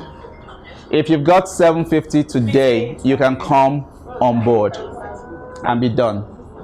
Or if you don't have that, you can lock your position down with 100 and then do 3 payments of 300,000 each. That's pretty much the deal. So guys, thank you. How do we take the step? Sorry? How do we take the step? Do we call you? Once we are done, I'll basically put details here. For those who would like a conversation to just clarify things and make sure that it fits, I can have the conversation before we zip, or I can drop my number so that we can carry on with that conversations. Start a conversation. Yeah. Now, so let me tell you. The first time I came in contact with something like this, in terms of taking the risk. Okay, first of all, the summary of how I connected with Victor was the fact that I had a lot of people asking to do partnerships with us from 5 years ago. I met a very brilliant lady in Lekki, and I would say no. The moment I met with Victor, he was like my kind of person because first, I noticed that many times when I speak with Nigerian teachers, trainers, and speakers, they don't invest in themselves. Yeah. They don't spend money on themselves. I'm looking for, where are they learning from? Where are they getting things from? I hear zero. Oh, they read a John Maxwell book, or they read this, that. So I don't connect with a lot of people. And so, but Victor, he talked to me about the people he had been learning from. He had spent $50,000 here. I'm like, okay, yeah, so this is the kind of person I want to work with. So I moved closer in the sense that what I'm looking to get, this guy is already doing it, and so I can tie that up. Many of us are also not able to ask people to pay us because we are not paying ourselves. So we don't even get the mentality of, that much value. And the people in this audience may even be the wrong crowd I'm talking to because a lot of you have invested so much in yourselves already. But what I'm saying to you is when you see stuff like this, what I did in 2009 or 7 and 8 was I said, I don't know how this is going to happen. I emptied my pocket of the pounds I had. I paid for the thing and I figured out later how. And some of you have done your trainings like that. It's an opportunity. There are a number of you that I've talked to about Victor that never, Mariam is one of them, that never really, and then it was cheaper. It was much more cheaper. Okay? And I when I get close to people and I observe what they are doing, I'm like, if I know she would help you or she will help you, I just say, go meet this person who will help you. There's a lady called Chidima, somebody in Lagos, Chidima Mwobi. Yeah. I remember connecting her with Praise for World Web just from hearing what she was saying. I said, I think there's somebody you need to meet. If I hear what you're doing, I'm not threatened by anything anybody is doing. I just connect you with them because I feel they will help you. So I'm saying that this is something you should act on. This is something you should find a way with. This is something you should sell your car for. I'm serious. Yeah, this is something you should. You should need no persuasion to do this. Is that okay? This is something that will be worth your while. Then the final thing I'll say about Victor is I must warn you. Doing anything with Victor is work. It's what? It's menene. It's work. Victor doesn't promise. It sounds all nice here, but the work is going to crush you in your room. You sit down. You have tasks to do. I have been running away for 3 years. What? No. But start. It's I have people who help me do certain things. The reason why I don't run away from them is because I check out, okay, this person is trying to help me. Okay. So what are we doing next? It's trying to help me. It's for my sake. It's for my benefit. So start it. Don't say, oh, because I will not implement it. Check how the pattern that prevented you from doing this in the past and say, how will I do it differently this time around? It's very, very important. Honestly, we could be having a different conversation in 2023 and you say, Mr. Osa, I'm glad I listened to you. Or it could be, Inda, Nafani. Okay? Had I known. And honestly, he mentioned one person here, Nike Ajayi. It took me 9 months or a long time to convince Nike to work with Victor. She wouldn't listen. She would not listen. Now when I go to Lagos, she doesn't have my time. She's my best friend. She's very busy. She doesn't have my time. And I'm angry at what Victor has done with her. Okay? But it was so hard to persuade her to just try and see, because I'm like, from this thing you're doing, this will help you. It took a long time to convince Suni. By the way, many of you don't know that the people who work with me are free to do this for themselves and start something of their own. Suni is doing an incredible work now, something I've never talked to anybody about, but it's something called Flow. Okay? That is helping people to live a life of congruence in an incredibly simple way that in the next 6 months to 1 year, you may not recognize her while she continues to do her work with Innocent Minds. Okay? Rinret Goffin has done some work at some level with Victor. I think she has run away too at some level. She has run away too. Because it's work. And it's work for you. Okay? It's work. So this is not one of those get-rich-quick schemes. There is many aiki. There's work. So, but I feel like, you know, those of us who are here, it doesn't matter whether you want to create impact or you want to make money or whatever you want to do, listen to the voice of reason today and jump on board this bandwagon today. Now, this is what I'm going to do, Victor. There's a conversation that Victor had with us for about 2 days in 2019 in a hotel in Lekki. For everybody who gets on board, it's a 7-hour session that we had that was very different from this. Maybe some of the things he keeps saying that it's a future talk, it's a future talk. I'm promising that everybody who gets on board, I didn't discuss this with him, I'll wrap up that package for 6 or 7 hours, I don't remember, and give it to you. Make sure he gets it and then he can give it to everybody. It's our property. For example, this video is our property. We're not giving him, but it's ours. So we're going to package that and give it to everybody who gets on board. Probably no. If you take something, if you get this thing, Can I get? no. I listened to you now and No, I went. no. You have a different reward. Okay. I'd like to really thank you guys for honoring us to listen and to invest in this time that you have spent here today. I'm hoping that it's worth your time. And for everybody who is here, I'm encouraging you. I've seen encouraging signs from people asking about refresher classes. From all that we're talking about, I hope we know all of this came from NLP tools conversation, right? Some of us need to get updates. We started doing those refresher classes for free. Nobody came. Then we put money, then they started to come. Yeah. We didn't know. So we should do it for free again? No. No. The discount is that this classes cost, I think it's somewhere around 3 something, but the level 1A, 1B, 2A, 2B, everything, Suni, I think is about 100 and something for the entire, for both classes. Yeah. 235 for 4 classes. 4 classes. You can grab that at once and take care of it. If you want to do the platform skills, I think it's one of the signature trainings that we are known for. Victor has sold that class for us in his trainings more than anything. When he's talking about storytelling, he sells that class because we talk about the multiple embedded stories and open loops and closed loops and all of those things. Many of us who are here have not gone to that level of the training. Some have. Let me see the hands of those of us who have done that. Do it proudly now. Very few people. I'd like you to come for the refresher, but everybody else who is here, please do the platform skills. The book we wrote, we got the first copies last night, so you can have a copy at the back here. We are not doing pre-order. Whether just buy, pick it and go. There's no ceremony around that. Okay?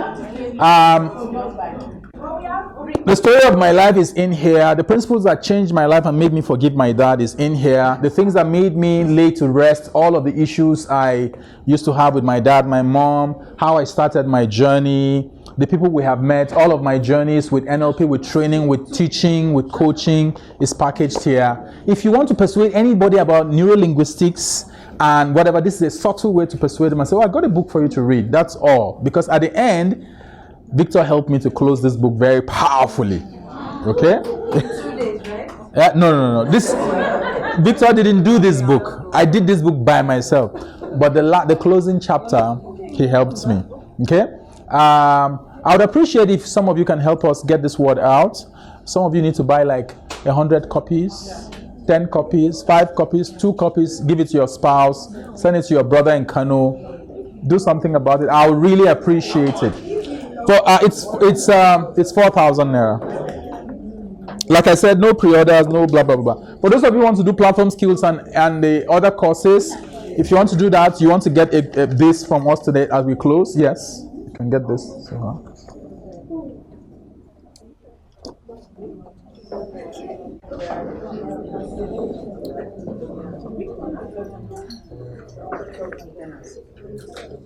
For those of you who owe us Bashi, pay us. Who owe us Bashi? Anybody else? Please don't just collect it. Give one behind you.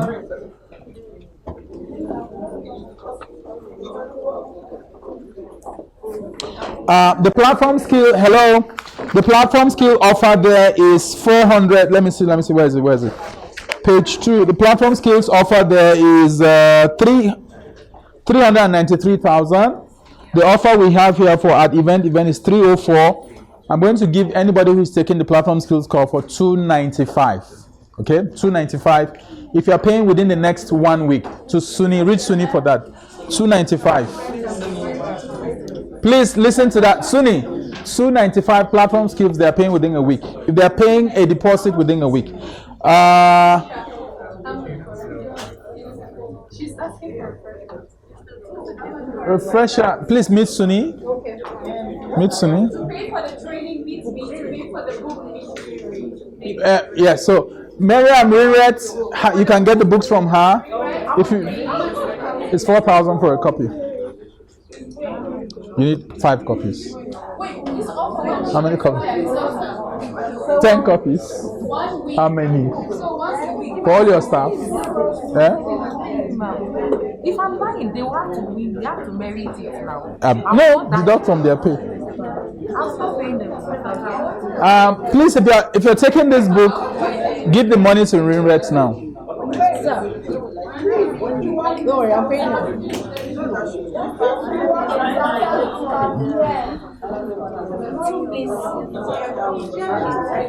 No. Rinret, please.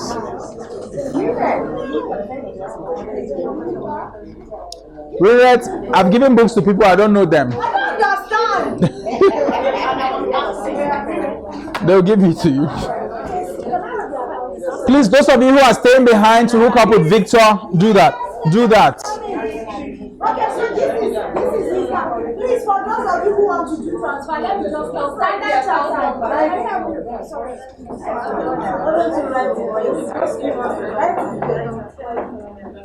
Look in red. Which one? The book has finished. Meet Give me one of them. Who do I meet for the book? this girl, this woman. See her here. Pay first. Let me see evidence.